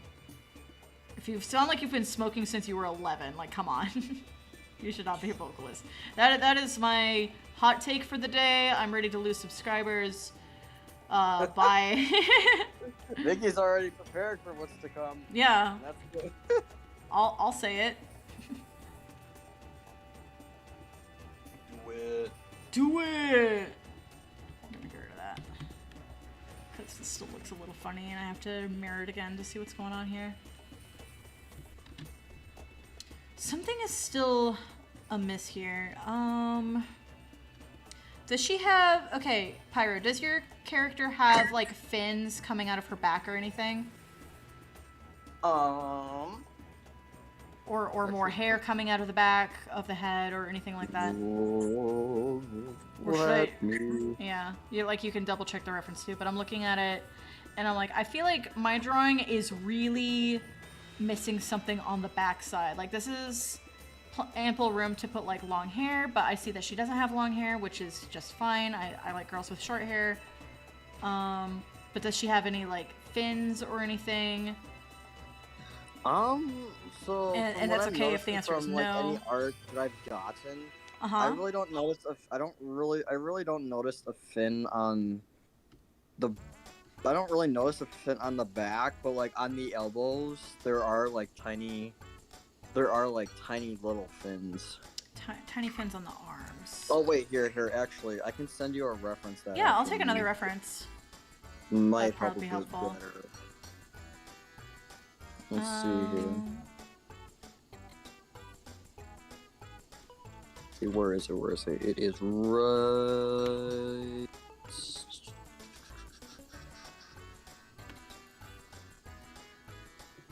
Yeah, Cammy is confirming what I said earlier. Carbon dioxide is to breathe out one. Actually, cool thing. The Great Oxygen Event when... Wait. I'm sorry. I can't read. The Great Oxygen Event when phytoplankton figured out photosynthesis and started releasing oxygen everywhere and killed off like 90% of life on Earth and simultaneously paving the way for most all current forms of life to evolve. Interesting. Microphone means small sound, which most microphones deal with small audio signals.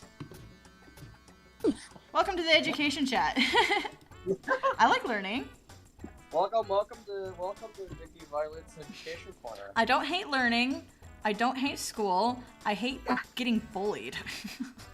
Alright? Like, let's be real here. I hate bullies. Because every person who's out of high school will be like, oh, when you're out of high school, you'll miss it. It's like, no, I won't.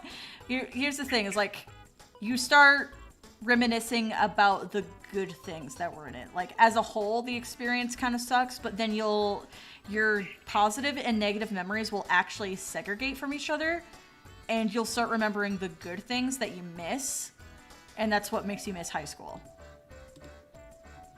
Yeah, as a matter of fact. So yeah, after like a couple years out of high school, I was immediately like, man, I miss my friends. It was specifically, I miss my high school friends, and a great quantity of them I never spoke to since high school. Like, maybe I friended them on Facebook, and we're still friends on Facebook, but we haven't even so much as spoken on Facebook since. That's it. I mean, yeah, I'll miss I'll miss the people that I kind of like. I'll miss people that I was kind of friends with, but other than that, I really don't miss high school at all. Let's see. That's the next one. Oh, okay, this one. Let's get this one going.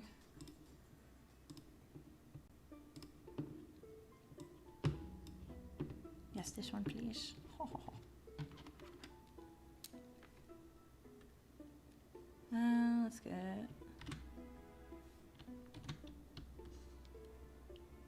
Oh, I've just really bumped up my volume just on my headphones so I can hear.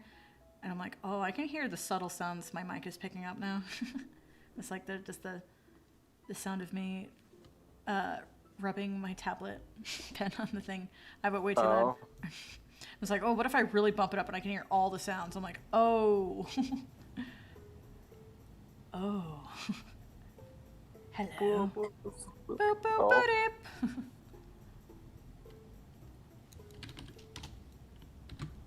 Okay, so this one has like some extra fins, and I see like the fins on the elbows. I can add fins on the elbows. In fact, I have an OC who's like kind of like a cat girl. She's a specific type of cat girl that I made up, even though other people have tried telling me that it's from an anime, and I'm like, well, it's from an anime I've never seen, so that doesn't count. Anyway, so I made a specific type of cat girl, which is a character of mine from years ago, and a unique thing I decided to give her is fur coming off of her elbows. So she's just basically like a cat girl, and that's her species. But I gave her a couple of unique things to work around. You know what? I'm just gonna redo this line instead of adjusting it over and over again, because this line is bothering me. Alright.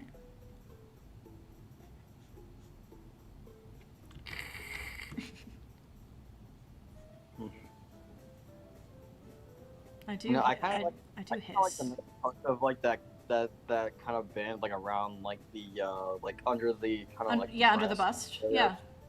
Yeah. So having the waistline, so to speak, instead of having the waistline like lower, where it often is on a lot of fashion, when it's right under the bust, that's called an empire waist. An empire waist? Yeah, or umpire waist. I don't know. I've only ever heard it spoken. I've never seen it spelled out. So maybe I'm pronouncing the wrong version. Maybe Education Chat can hook me up. Hey, Education Chat. Is it umpire waist or empire waist? For when the narrow part of a dress is right beneath the bust. What's that called? Which is one of my favorite things about the character design for Rosalina from the Mario games. Is because, you know, you get like Princess Peach and Daisy where they have like the tight waist and then it billows out into like the big floofy skirt. And like, you know, the emphasis is like on their waist. But Rosalina has the empire waist going on where like she has like the seam line beneath the bust. And then right underneath the bust is where the dress starts billowing out. And it's such a cute look. I love whoever at Nintendo decided to design Rosalina because I adore her design. She's so heckin' cute, and I love the one-eye thing because maybe I'm secretly definitely an emo chick, and I like the one-eye look. And yeah, just definitely like a lot of things about Rosalina's design. I'm like, yes, yes, yes, yes. So many things like that. Okay. Oh yeah, so yeah, it is an empire. Yeah, Cammy says empire.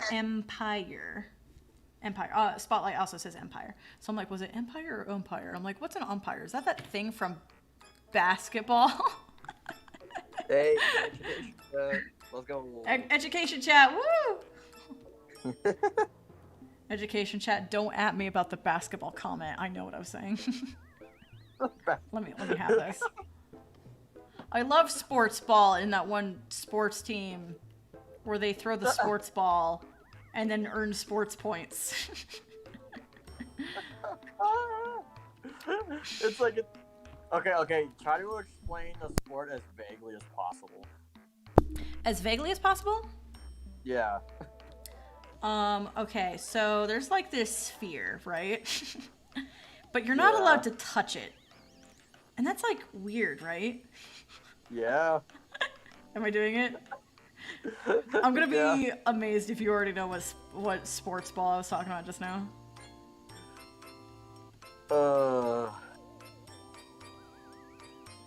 Let's see. You said like the sport of like the fear of like the fear? Wait, you gotta. I heard fear. Hold on. I don't remember what I said, but I definitely didn't say fear. But now it should be. There should be a ball where you feel fear when you play it. Of course, I know that all too well as, you know, being a nerdy kid in PE and being bullied by everyone. So of course I was afraid of sports.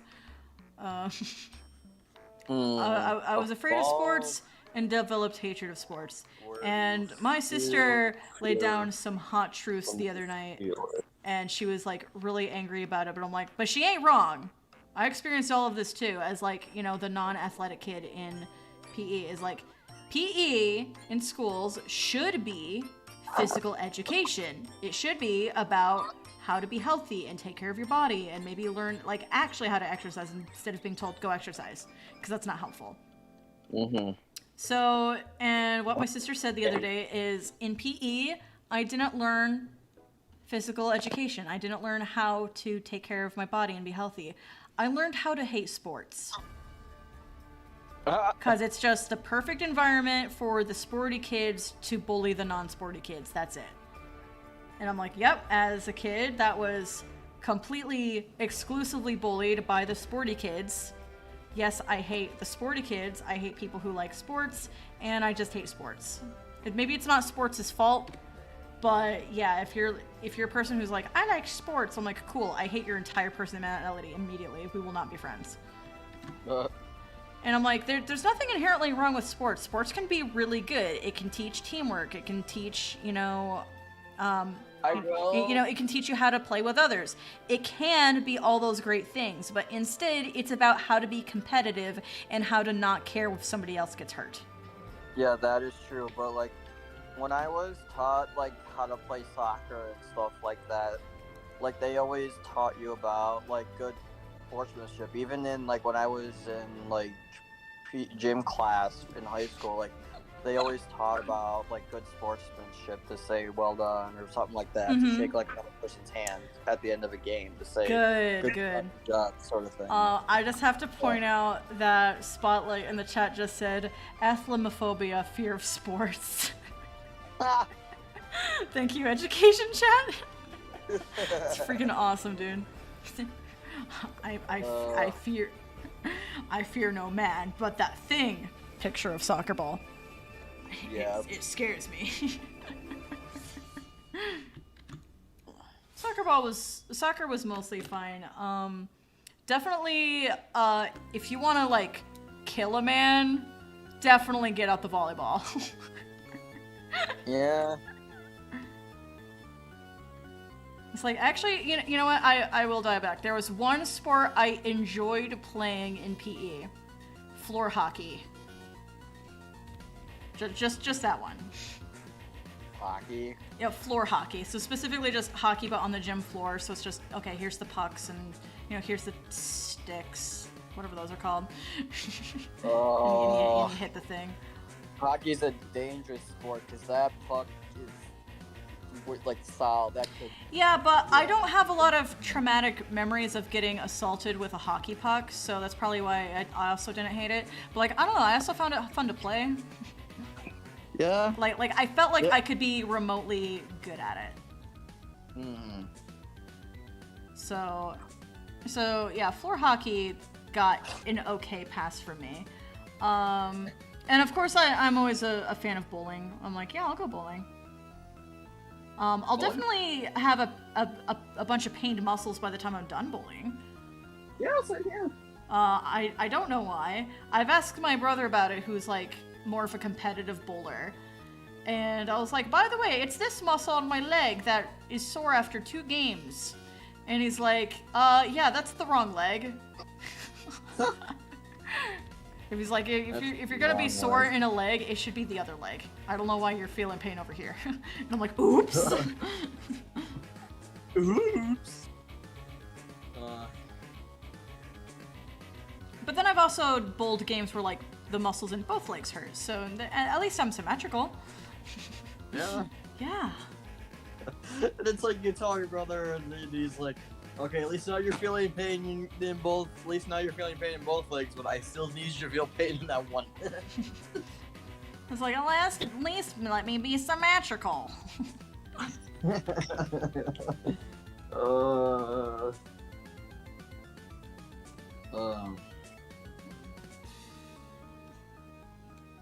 Let's see. I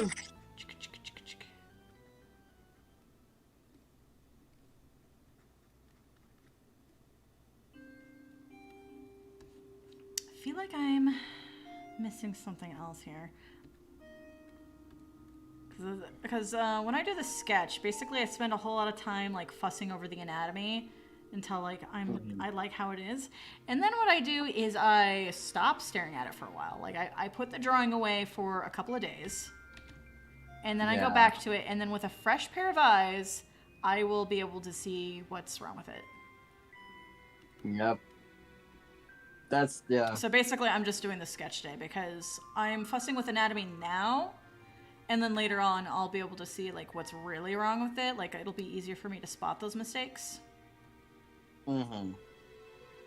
I mean, yeah, it's like I said, like if I commission you, I don't expect it to be done within a day unless you can actually go that fast. Because you know some artists are some artists can go very fast, and I'm a very slow person. Literally everything I do in my life, I take longer to do than normal people. That's just kind of a thing. And it may or may not have to do with like a very minor learning disability I have, and I don't know if it has a name. I've just always been slower than other kids. Like I take longer. So yeah, when I was in school, I legit had like a teacher's aide help me out every once in a while, pretty frequently, to be like, okay, so you get more time to take your test than other kids do because you take longer. And I got. And that was very, very nice that they gave me like compensation like that. That was very courteous.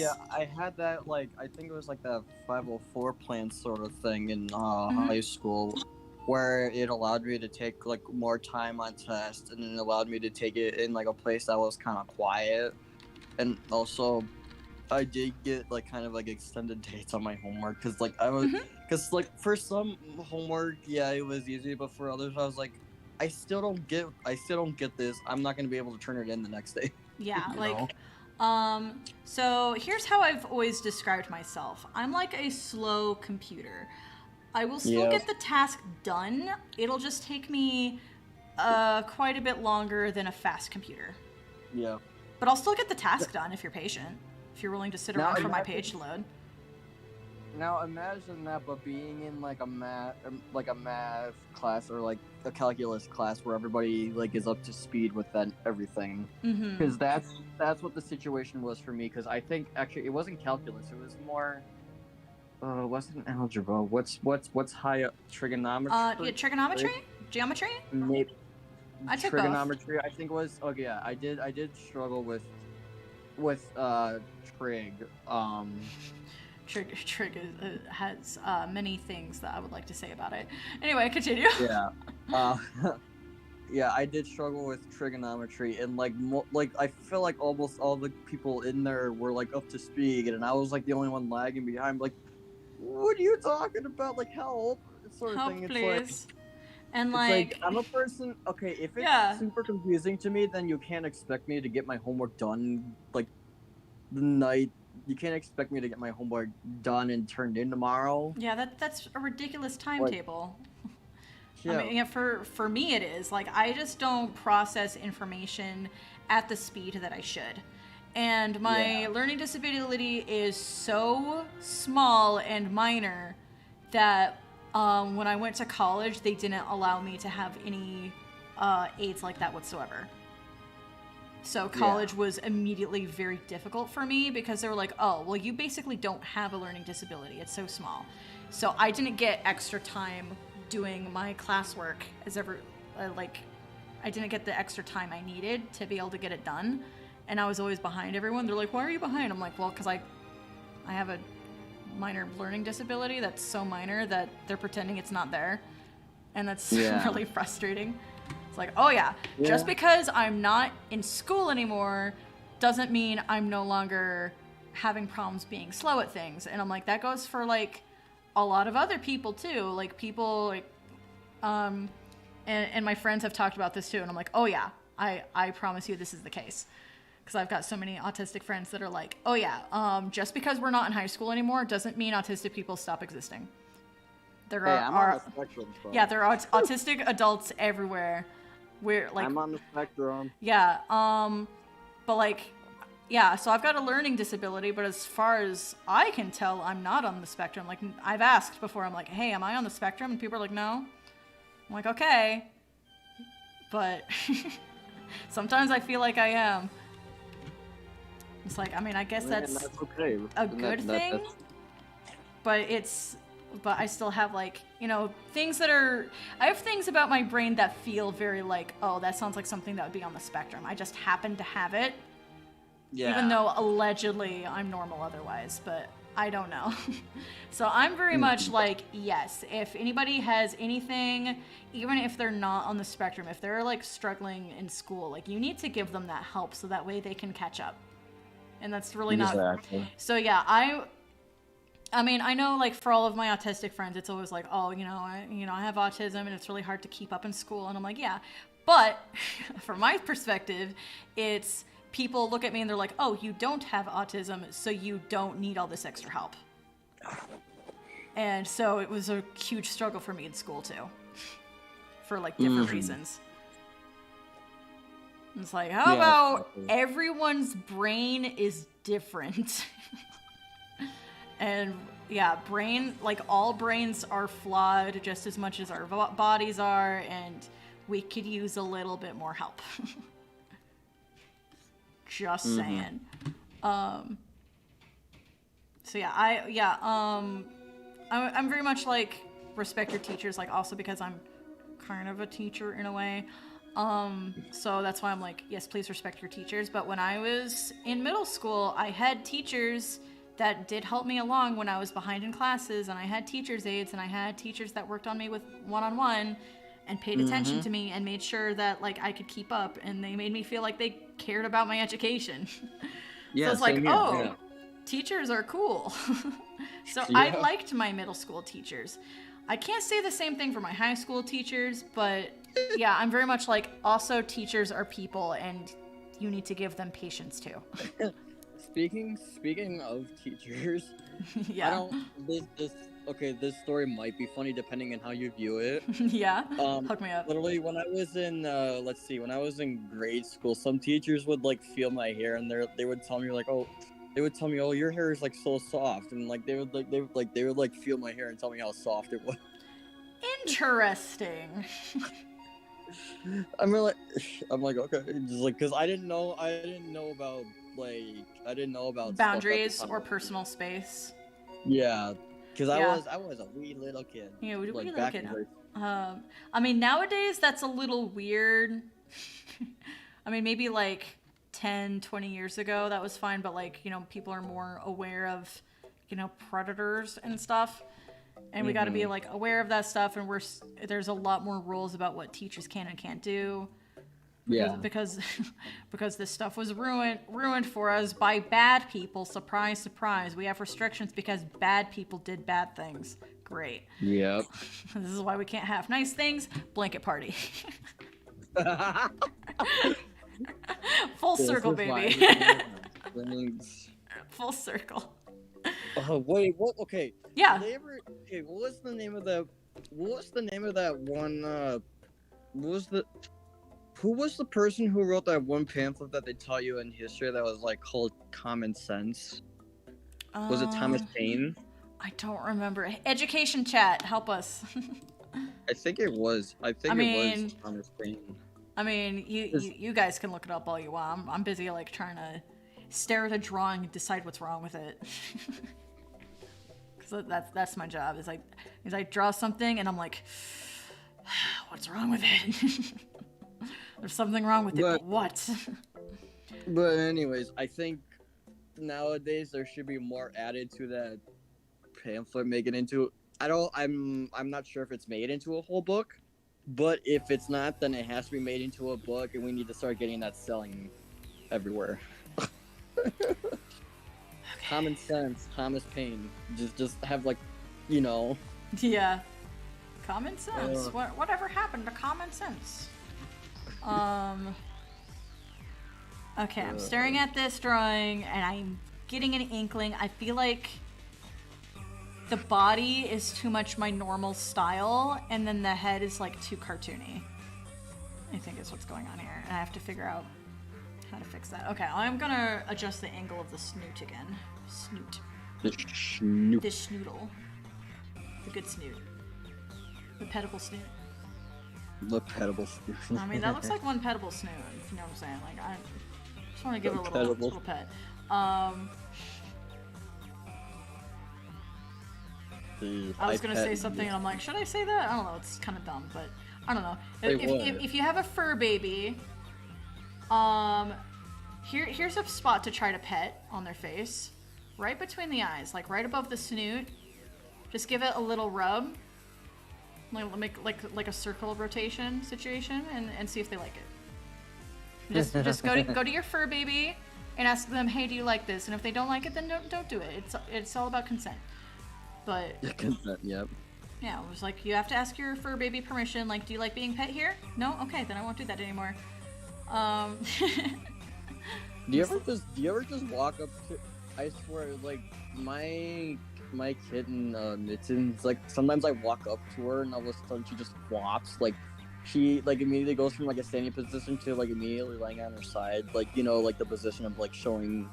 Yeah. Like when a cat goes to its belly, that's immediately the position she goes I call to that the back. trust core. The chest core. Trust core. Trust core, as in yep. they trust you. Because I don't know the details for on dogs, but on cats, the tummy is very sensitive. So if they intentionally show you their tummy, they're showing that they trust you. Mm-hmm. So I call it the trust core. And if they let you pet it, because that's different than showing it to you. If they let you pet it, that's like, ooh, very, very trust core. Mm-hmm. Extreme trust. Cammy says, yes, yup, Thomas Paine. Pain. She's correcting her spelling. I'm like, whatever. I'm not a history person. I don't understand or retain information about history or have a lot of interest in learning about it. It's just not, that's just not the part of my brain that gives me the dopamine ever. So I just don't go for history. For the dopamine. It's like, you know what gives me the dopamine? It's science. I love science. Yep. Okay, this is looking better. I like how those like things that you drew on the side are still there. Yeah. I mean, it's just a sketch. It's like, who cares? I doodle on my sketches all the time. One of my favorites is like, the more realistically an artist draws, the funnier it is when you see their sketches. Because there's a famous digital painter on the internet who does like super hyper realistic paintings.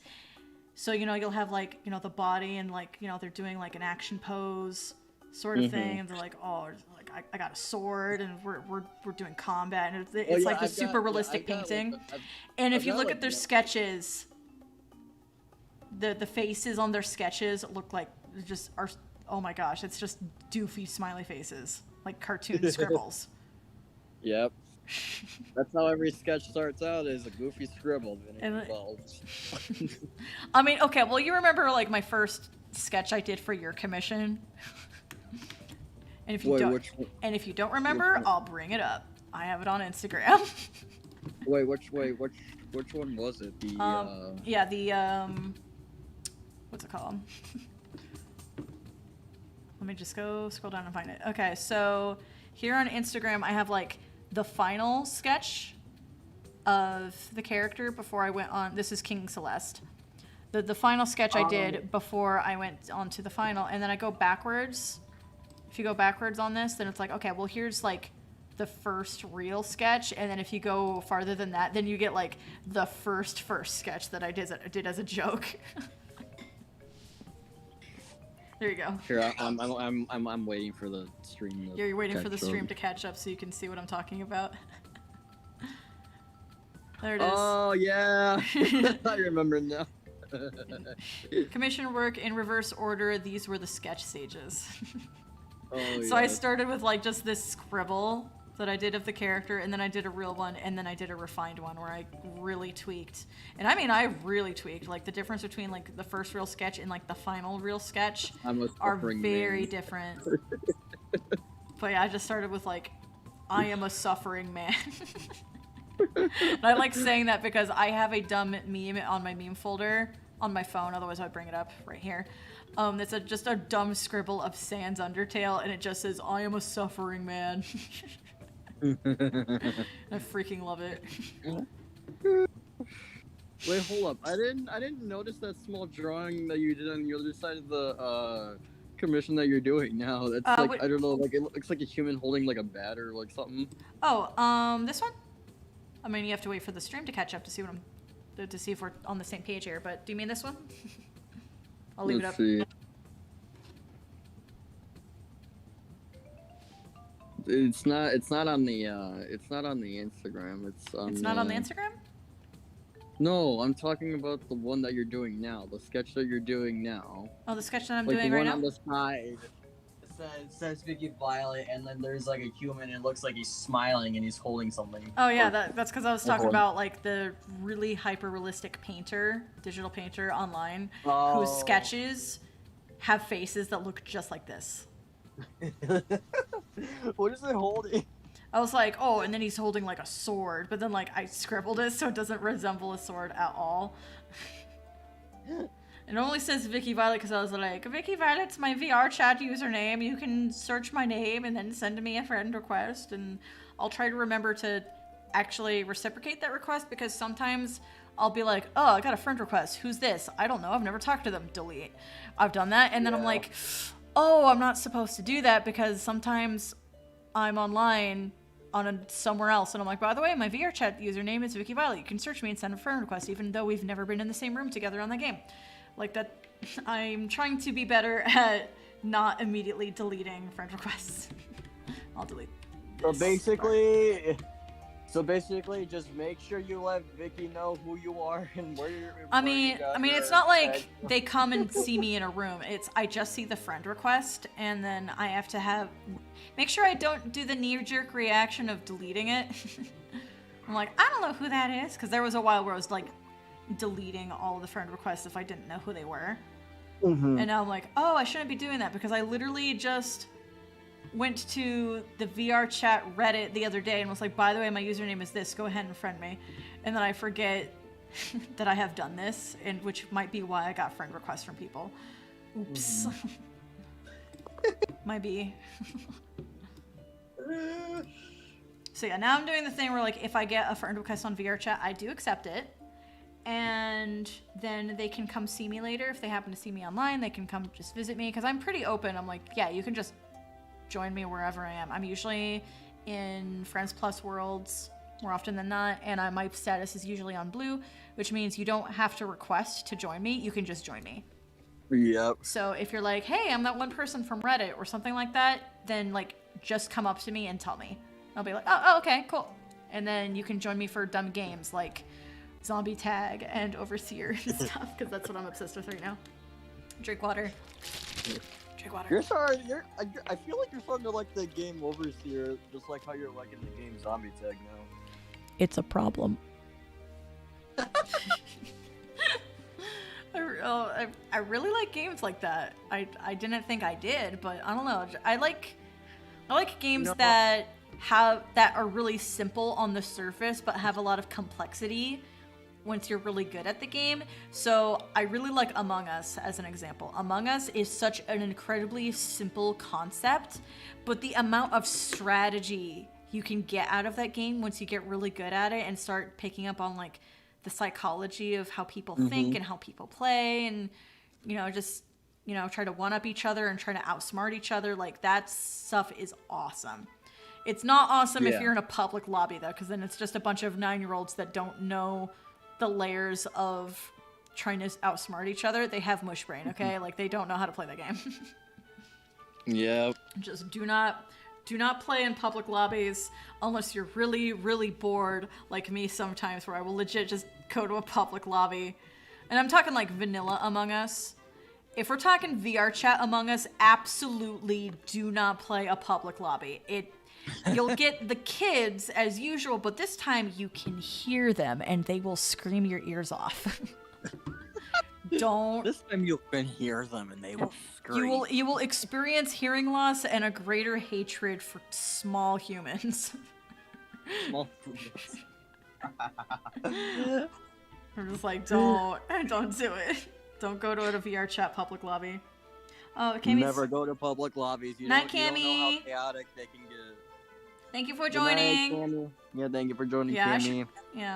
I'm gonna try to finish the sketch and then I'll end the stream, and then I might get on VR chat because Wolfie Nick was like, I'm waiting for you guys on VR chat. So I think I might get on VR chat right after this. Now where she is, because it's like 8:58. Oh, and yeah. It's like an hour ahead. Yeah, she's, I think, at least 2 hours, although because I play Pokemon Go with her now, and I see what Pokestop gifts she's sending me, and then I can see the locations of those, I think I know vaguely where she lives based on that. And this tells me she's even more off by an hour, one more hour than I thought. It's even later for her. And I'm like, oh, I'm so sorry that it's so late. Like, that's something I have to keep in mind for my friends, is that it's later for them than it is for me. And that sucks. Mm-hmm. Because I'm like, I want to stay up late all night. And then my friends have to go to bed. Because I'm also friends with a lot of people who are still in school. If you're still in school, sorry, you can do it. I believe in you. It's not as difficult as you think. You can get through it. You're strong. You're powerful, and you smart. You just put forth the effort, and you will succeed. I know that sounds really, really vague, but I mean like literal just homework. You don't have to be good at the homework. You just have to turn it in. No, I'm serious about this. Teachers don't. It's not about if you're smart and get 100%, okay? It's about turning it in. I'm serious. You crack the teacher code. And I've had this experience too as a student where I'm like, oh man, like, I can't finish this. I'm not turning it in because I can't finish it. It's like, even if you can't finish it, just turn it in. That's even with art class. I had that in art class too. I was like, well, clearly, as you can see, I didn't stop drawing. I'm still an artist. But in art class, I had struggles with getting things done because, again, I'm slower than everyone, and that includes drawing. And I had a lot of drawings I just didn't finish for art class. And I was like, you know what? But I need to turn it in anyway. So the teacher just graded what was there, and then I got a grade and then didn't fail. Can you imagine me being an artist and failing art class in high school? That would suck. That'd be ironic. And yeah, it is really frustrating to turn in stuff that you haven't finished. It's like, oh, here's an art piece that's like, you know, a human portrait, but I didn't finish their face. Like, I just didn't get around to like half of the entire piece because I'm slower than everyone else. Just turn in what you have. That's all you need. Just turn in what you have. And just know that the school system is messed up anyway, and is not an accurate assessment of your intelligence whatsoever.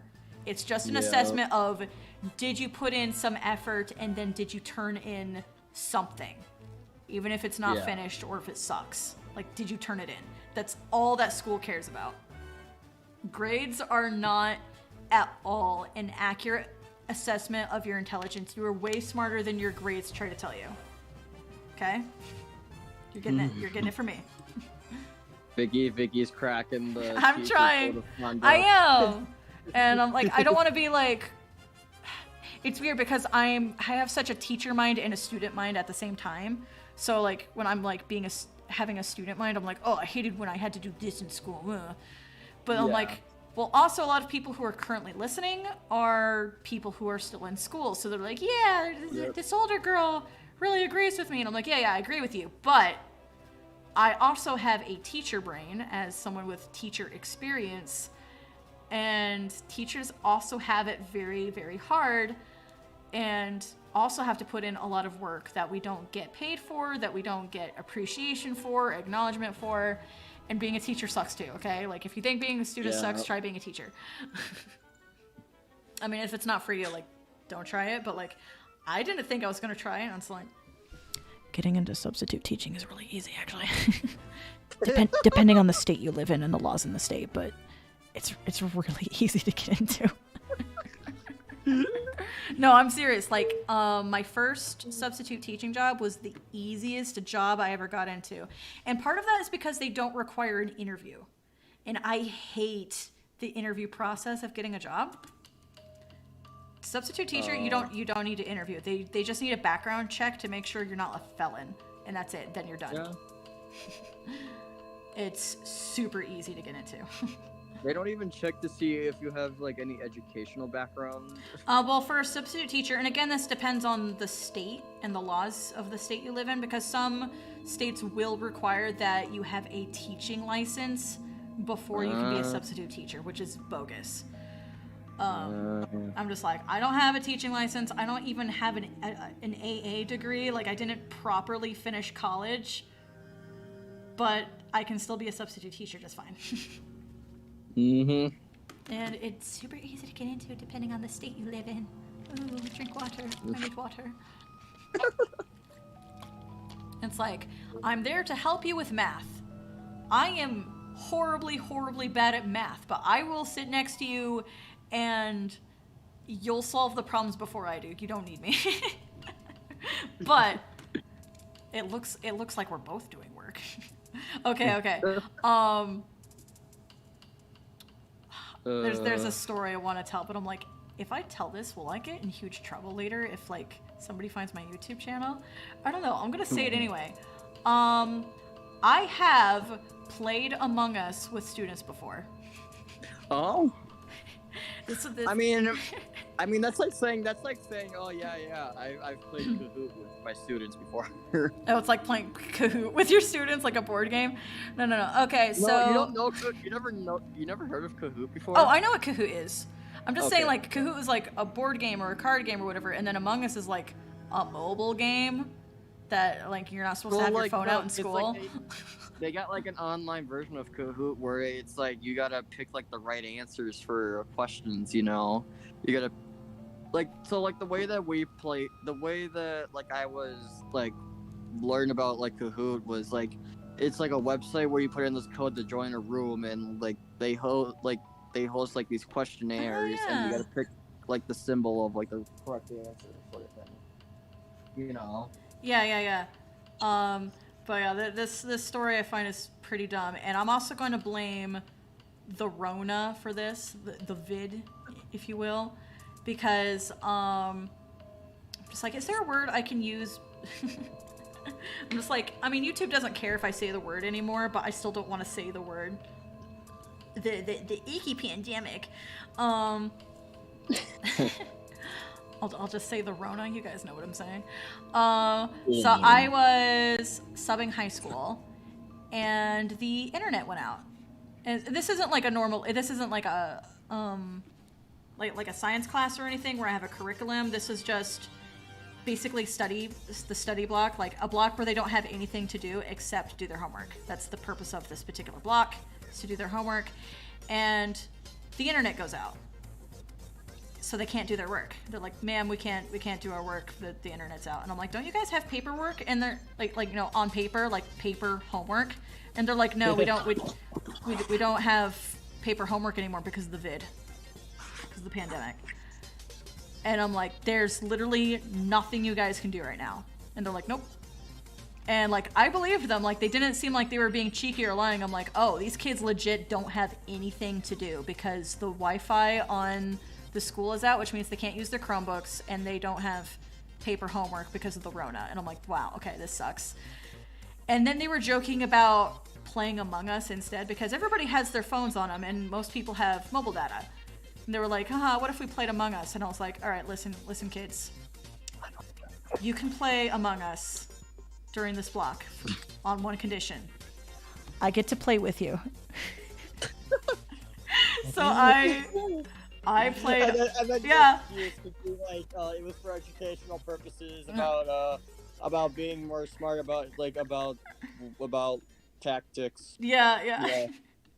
And I'm like, I know like this is like super silly, but like we didn't have anything to do. And like I was like, well, what else are the kids supposed to do? Like they're dependent on something that's not reliable. They're dependent on the Wi-Fi connection in the school. They can't get anything done. It's not like their Chromebooks can connect to mobile data. That's not a thing. That like they can't do anything. And I'm like, that's the school's fault right there. Like that. Don't look at me. And I know like the schools are doing their best under the circumstances, which are horrible, horrible circumstances that have like made education difficult for everyone. And that's bogus. Mm-hmm. But I'm like, you know what? It's just study skills. This isn't a formal class.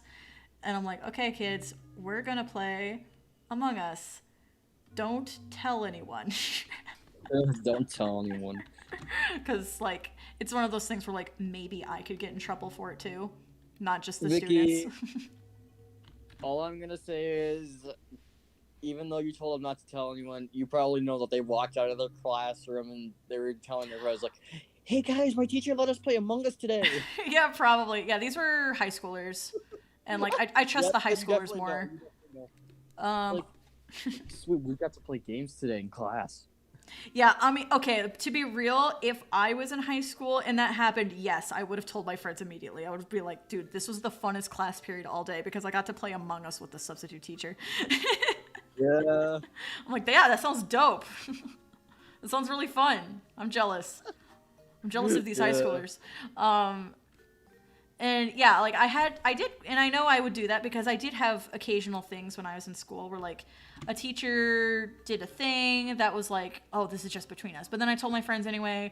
Or I even had this instance of this teacher that like did us a favor with our homework. Like, oh, you guys don't have to do this homework, but don't tell the other classes.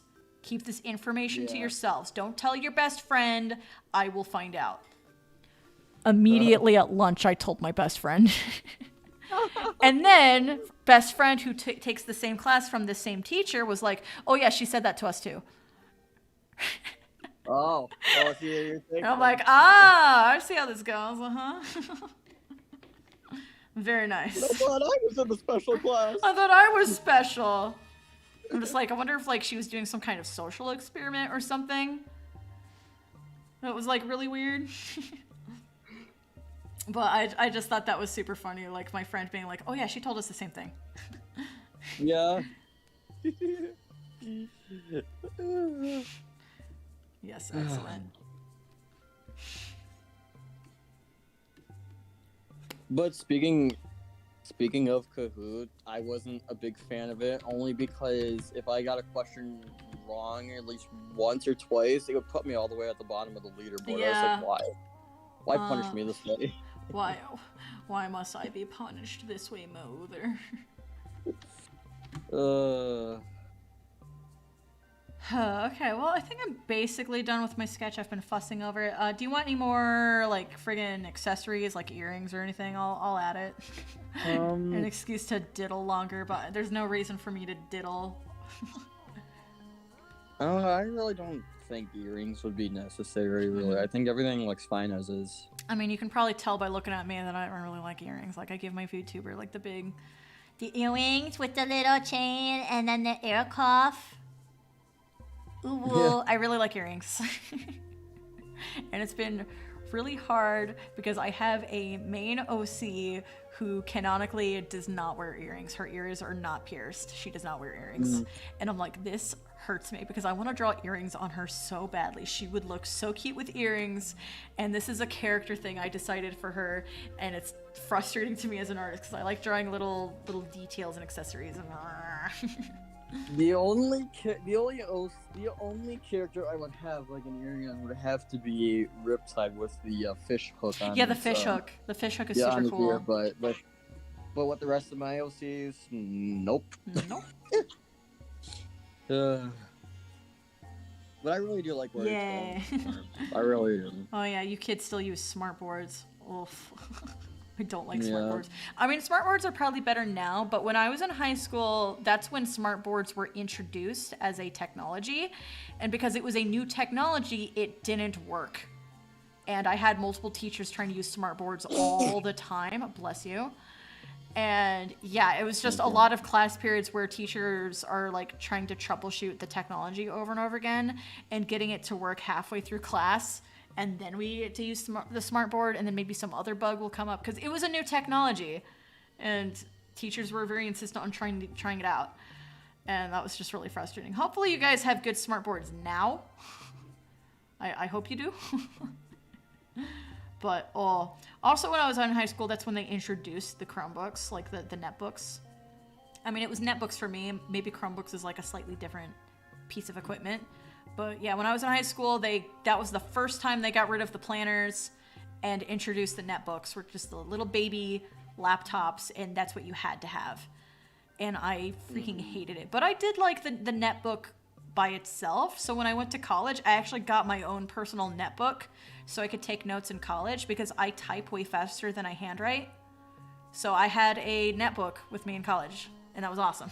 It was very useful. It's like, Mom, I'm so sorry to ask you to like drop a few $100 on me for college, but I would very much like to have a netbook. So yeah, actually high school made me like netbooks. But the fact that it completely replaced the physical planner with paper and, you know, places for me to doodle in, because of course that's the reason I loved having the planners. Just the little physical books. That's like a calendar and you can write in it. Yeah, I did not like that very much. I do not like the amount of technology that are in schools. And I was in the generation where they were starting to force technology in everything in schools. And it was just really annoying because it was new tech and it just didn't work. So I hope by now you guys have your tech working, but it was not awesome for my generation. Let's see. I think I was in grade school, and at the time the technology that they used was like those projectors where they scrolled out the screen. Then you had like that device where like the camera was pointing down. Do you mean a light projector? Huh? Do you mean a light projector? Yeah, the light projector. Yeah, light projectors are okay.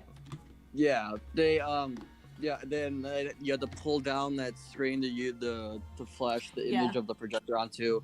But now they moved on to smart boards and stuff like that. I mean, but nowadays I'm not sure. Most classrooms have projectors built in where the projector is coming out of the ceiling, so it's always in position where it needs to be. Yeah. And it's not in the way. And that's fantastic because I've had a long history of projectors and light projectors and stuff like being in my way of the board or being right next to me, and then the teacher has to stand there and like be in the middle of the class so she can point it directly at the center of the board, and it's like, oh, she has to wheel the cart around and it's really clunky and in everybody's way because we're all cramped in a small room. And thanks to the Rona, people are like, oh, maybe we shouldn't cram people in a small room all the time. Right? Idiots. Yeah. And I think I got introduced to Chromebooks maybe when I was in maybe middle school. I did. It's kind of vague in my mind, but like they started introducing Chromebooks to like our class. Like they came in like these like kind of carts, and we always had to like take them out and like whenever we would use them, plug them back in so they would charge and stuff like that. And each teacher who got them would receive like a cart full of them, you know. Yeah. And they'd be responsible for that cart. So. Okay, well, I'm done. Yeah, I'm pretty much just done with the sketch here. Unless there's anything you wanted me to add, but otherwise this is the part where I put the sketch away for a couple days and don't look at it, and then come back with fresh eyes and be like, oh, that sucks, and then I can fix it again. And then I can have you confirm. Sketch looks pretty good for now. Yeah, but basically things that I would need to fix are going to be anatomy mistakes that I will personally spot. But, you know, when you create a sketch for the first time, you have tunnel vision and, like, you're like, oh, something's wrong with it. I just can't tell what. So as an artist, you have to put your drawing away for, like, a day or two. Just give it a little bit of time of not looking at it. And then you look back at it, and you will be able to see the mistakes much better. Of course, you've seen me like mirror it over and over again, like blam. Like mirroring it is very, very important to be able to spot mistakes, which is much easier to do if you're working digital because then there's like a button for it. If you're working traditional, there's a couple of techniques I've done for this. I will look at it in a literal mirror. That's what I've done. I will also like hold it up to a light source so I can see through the paper. You know, that sort of thing. Like, whatever you need to do, like, if you can do it, for traditional, like, try to mirror your art. It's way better.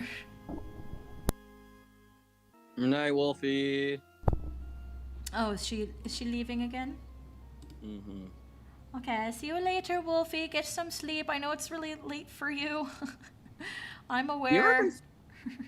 Do you ever consider being like a digital artist teacher? Like you teach digital art? I have considered this. I think it would be really fun and cool if I could be a digital art teacher, like for digital art, in a physical classroom where everybody has their own computer with their own Photoshop and they have their own drawing tablets. Like, you know, just the cheap bamboo things that are just fine. In fact, I'm using a cheap bamboo tablet right now in case I have any baby artists that are like, oh, I need like the fancy Cintiq tablet in order to be a good artist. And I'm like, if you think my art is good, thank you. I'm using a cheap bamboo drawing tablet. You don't need fancy tech. And even what I'm using, this was a hand-me-down. I did not get this new. This was a gift from a friend. Thank you, friend. I've been using it for years. I've had this thing for years, and I'm still using it. Like, it works just fine. You don't need fancy, expensive stuff. I'm just like, how much is like a used bamboo? Like, what if I were to look? Just as a hypothetical. Bamboo drawing tablet. Yeah, that's what I thought, like $30. $30 for one of them? Wow. Yeah, or just a really cheap one. And this is probably a listing of like a newer one. Not just like not used, but maybe like a newer model. That's just $30. I'm using one that's several years old and is very well loved. And the center of the part that I physically drawn is like clearly the part that gets physically drawn on all the time. It is like kind of worn down, and like the pen is a little worn down, but this still functions completely normally. I have pen pressure. Like, I have pen pressure just fine, so I can be like, you know, like that. That's fine. It works just fine. So using that drawing pad, then how does it, like, because like I know you can't really see what you draw. I know you really can't see what you, like, if you were to draw something on the pad, it would just only appear on the computer but not the pad. So like how? Yeah, so people think they need like the expensive ones where it's like, you know, the screen and you draw directly on the screen, and then like that's the drawing. Choop, like that. So what I'm using, and because some, like, when I say I have a drawing tablet, people think it's the thing with the screen. It does not have a screen. So it's a USB, just kind of plug and play thing where I'm drawing on this piece of plastic that's completely just solid black. And the pen is solid black. I'm drawing on this thing and it's plugged into the computer. And then the computer and then the computer has the drawing. The computer screen has the drawing separately. And when you're new to digital art, using something like this can probably be a little disorienting. Disorienting's not the right word. Like there's this dissonance, there's this disconnect because you're drawing down here, but the drawing is up here on your computer screen. And I know that can be really weird at first, but if you use it a lot, you will get used to it very quickly and it will be very comfortable. So like, I don't find it weird at all. In fact, when I do try the normal, like you draw and you're drawing on the screen itself, like a draw on screen, like a Samsung tablet or something like that. I find that actually very uncomfortable because I've been using bamboo tablets for years. And I just don't like this discomfort that comes with like, you're drawing and the side of your palm is resting on the screen.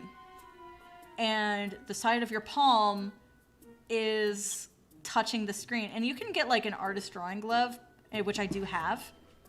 But it doesn't 100% reduce the amount that the side of your palm is touching the screen and can start messing with your controls. Oh, yeah. Even if you have an artist drawing glove, that doesn't 100% reduce that. So I find, and like, I like not having my physical hand in the way of my drawing. Because when you're doing it like this, your physical hand is in the way of your drawing, and you have to take your hand away if you want to see your whole screen. But with my bamboo tablet, my hand is never in the way of my art. I can see all of my art at all times.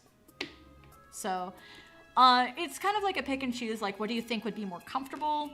Obviously, if you're used to traditional art, it'll probably be easier to move on to something where you're drawing on the screen directly. But I've been using a bamboo tablet for years and I find no qualm with it, and it's going to be cheaper. So if you're like a young artist on a budget and you're like, oh, I really want to get into digital art, like absolutely just a real cheap bamboo tablet is all you need. You don't need anything fancy. Yeah. And like that goes for like everything. You don't need something fancy to do that with. And that goes for like traditional materials too. Like it's nice if you have more expensive art materials that have more details and can get more things done. But honestly, you don't need expensive art materials. Even in traditional art, you don't need the expensive stuff to make good art as long as you know what you're doing.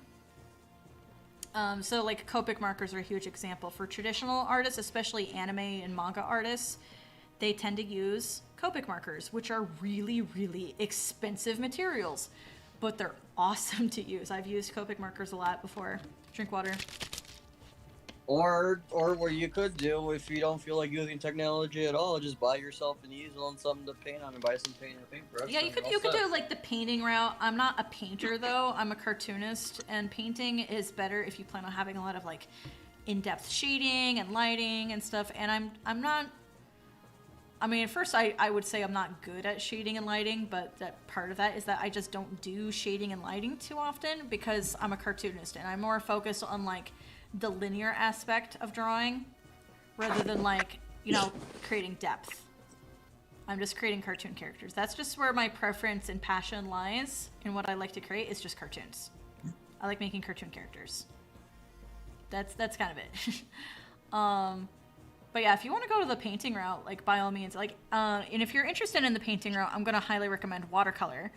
And especially if you've used Copic markers before and you want to replicate that for cheaper, watercolor is your friend, actually.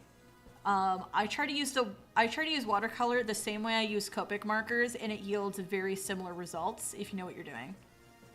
Yeah. Watercolor can be difficult to use at first, but like once it clicks how watercolor thinks, then you can work harmoniously with watercolor, and you two can agree on stuff and make very beautiful pieces. It's great. I highly recommend just cheapo watercolors is all you need to make cool stuff. Yep. You don't need the fancy stuff. Oh, I see a new message from Wolfie. She's still here.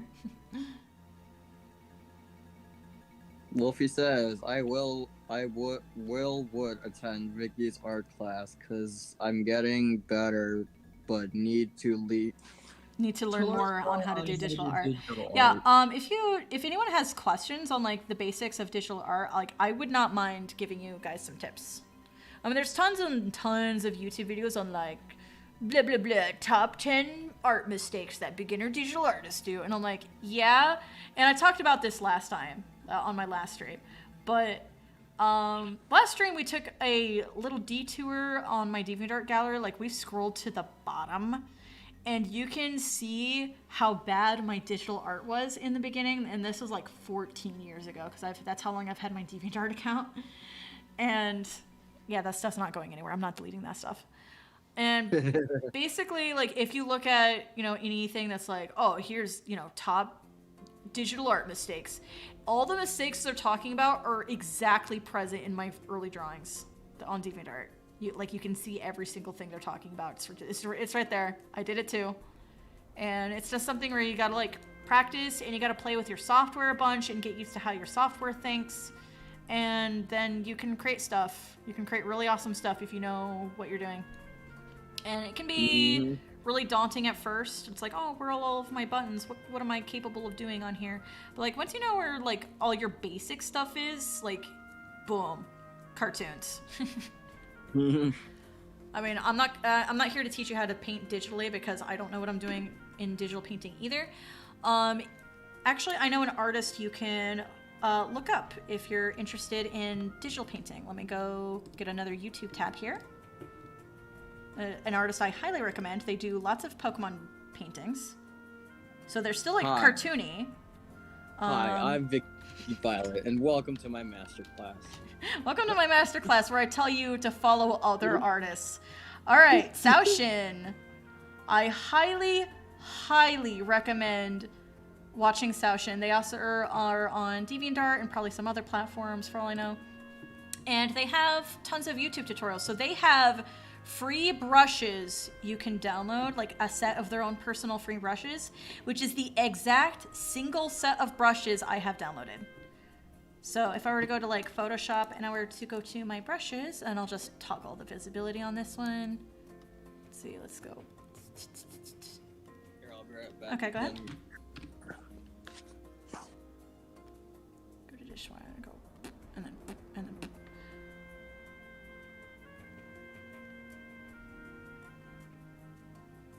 I don't know where Pyro went, but I'll go ahead and talk about Saoshin some more. So Saoshin has specific things that talk about specific aspects of like, oh, how you would do this texture. So you can just download his brushes. They're completely free. And it's like, oh, this is kind of a cotton texture. This is kind of a rock texture. Here's like a foliage or grass texture. Here's clouds. Here's stars. You know, just basic things that you expect to have anyway.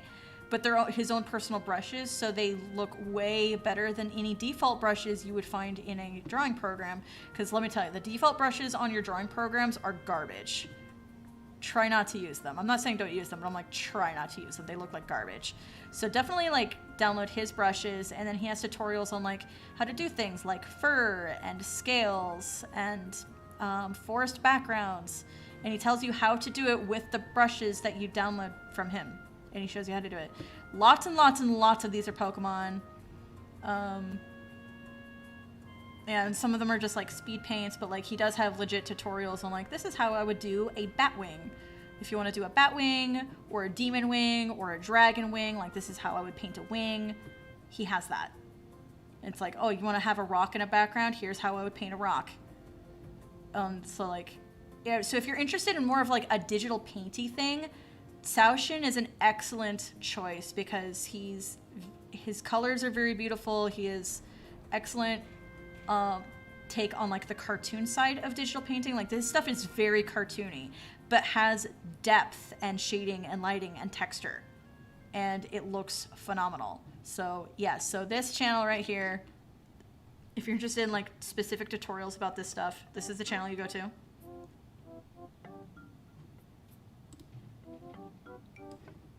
Boop. Hey, what's up, guys? It's me, Markiplier here. Just joking. Hello, everybody. It's Markiplier. Welcome to Markiplier.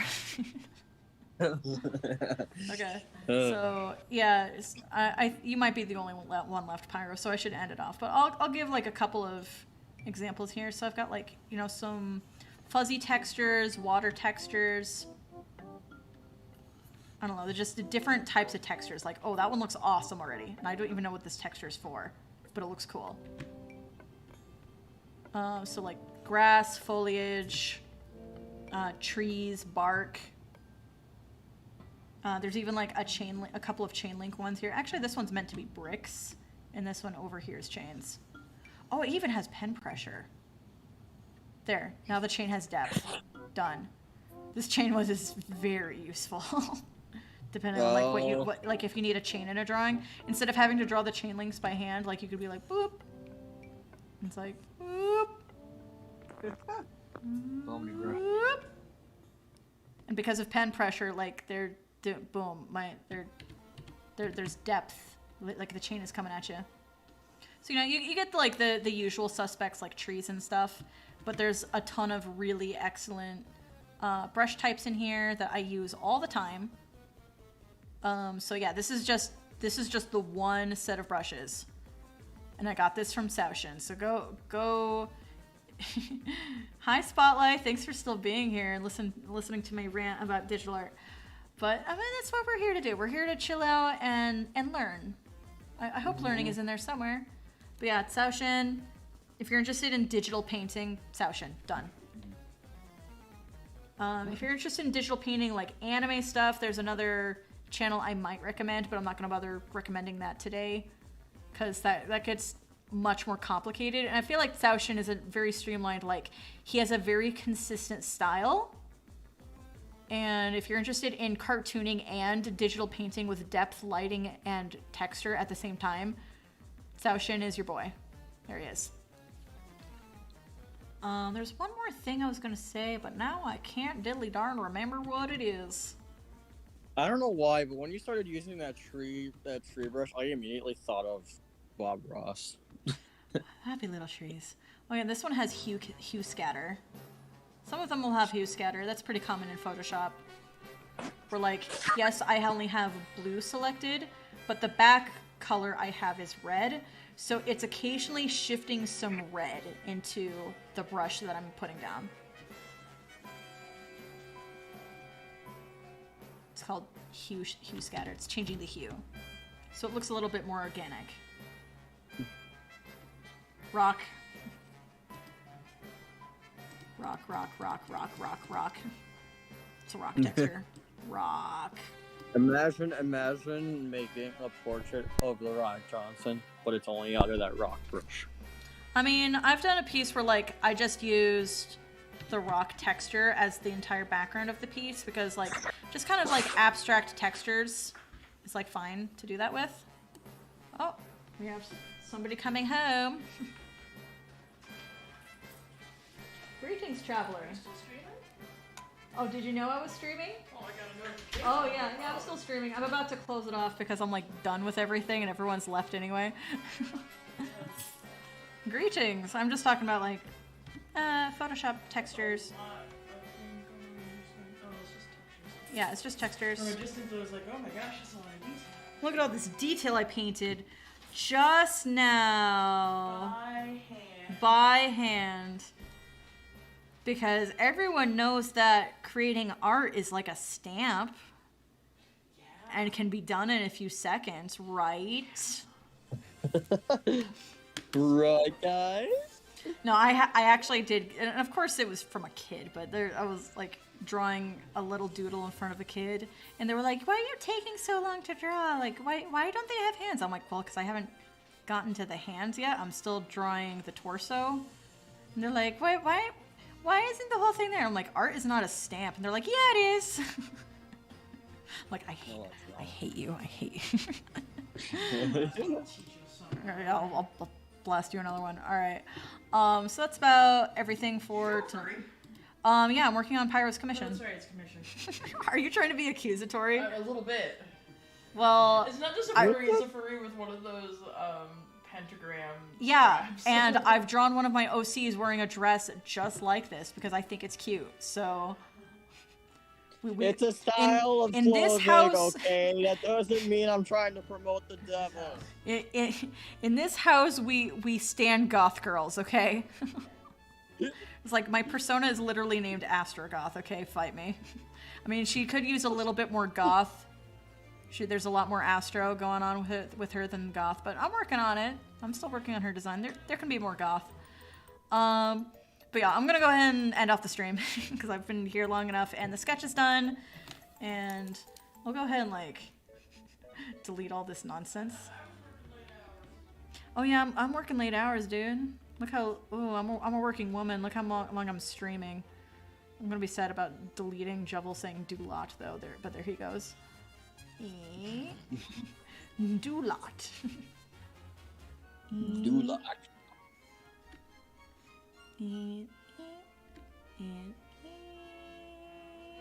Oh my gosh, that would be like a big project. What? Oh my god. Imagine just like out of all the art pieces you've done and like out of like all like the side pieces, like all the side like just drawings that you've done, but just imagine all of those in their own art piece. I mean, Not like a collage? separate. Yeah. I mean, I've sort of done collages before. Like, here's my Patreon. Advertising my Patreon! Go, come support me on Patreon. I do drawings like this, or I do drawings like this, or this. Like, ooh, look at that. And sometimes I upload videos. Check out my Patreon, guys. Please. Check out my Patreon. Here's another commission I did for Pyro previously. Ho ho ho ho. But yeah. This will be like the third time I've commissioned you for like an art piece. Yeah. Well, actually fourth time. Fourth? Because remember those drawings that I asked you to color in for? Oh, I mean, yeah. It wasn't really. I mean, it wasn't like a commission, but like I doodled a thing for you, and you're like, "Can I have this like color too?" And I'm like, "Here you go." Like done. It's not that hard. I'm keeping them, by the way. Good. Well, I mean, I should hope you keep it. These are going on the fridge for sure. But yeah, here's my Patreon banner, which I keep meaning to update because I think it's kind of like tacky now. But it is like a collage of a bunch of art I've done, and like the focus of it was like the fact that I do fan art, and I'm like, you know what? Nowadays, I'm more focused on fan art and OCs. So the new banner I started working on, which I clearly haven't updated to yet, I haven't finished it, where like one half is very fan art and one half is very OCs, is the next banner I'm working on, with like basically the same vibe, where it's still like a collage of like, these are individual pieces, these are not meant to be in the same piece together. Like even the art styles and art techniques I've used with these are wildly different from each other, but this is all my art. I do a variety, like I keep changing my mind, like I try different things, but this is all my art as an example. But yeah, I do think this banner is like really tacky and kind of just busy, even though the next banner is intended to be similar. Yeah. But yeah, that's my current banner. Here's my Patreon if you want to support me on Patreon. Ho ho ho. If you want to give me $1 and then cancel after that $1 and then never speak to me again, like that's fine. that's cool with me. Donate your Patreon, or I'll personally come over to your house and beat you with a baseball bat. Why is Aki being so mean? I can do it all. No. Why, I'm talking to Aki, Pyro. why? I mean, we're talking on Discord this whole time, but yeah, I'm doing the stream. Yeah. I'm doing a stream. She's ching at me. Why do you have an entire bag of sugar next to you? I will explain that later. Don't be telling the public that I have an entire bag of sugar next Guys, to me. she's got an entire bag of sugar next No! to her. Very sus. Oh, I'm one sussy baka, let me tell you what. Alright. Bye everybody, thanks for joining. Even though like most people have left. I think Spotlight's still in here. Oh, 6 watching now. Oh man, how can you enter this stream? 6? Oh, it says 4 watching. Wait, let me reload. Now let me check the participants list. Participants list says just me. It doesn't say anyone else is here. Wait, no, 4 is the number of likes. Where's the number of people watching? Oh, it's over here. It does say there's 6 people. But then the participants doesn't have anybody. Spooky. How can you end the stream on 6 people, Vicky? I don't know. Okay, but yeah, here's the drawing I got done over the course of like 3 hours, just because I spent most of the time putting my pen down and going on long rants. Because I can't, it's difficult for me to talk and to draw at the same time. Like my brain does not want to multitask like that. So that sucks. Yeah, I'll probably get used to it with a lot of practice, but in the meantime, thank you guys for joining me for tonight. This is still technically a test stream, but hopefully we'll get into like the real ones where I can feel confident in calling them real streams at some point. So yeah, I'll just end it off there. Thank you very much.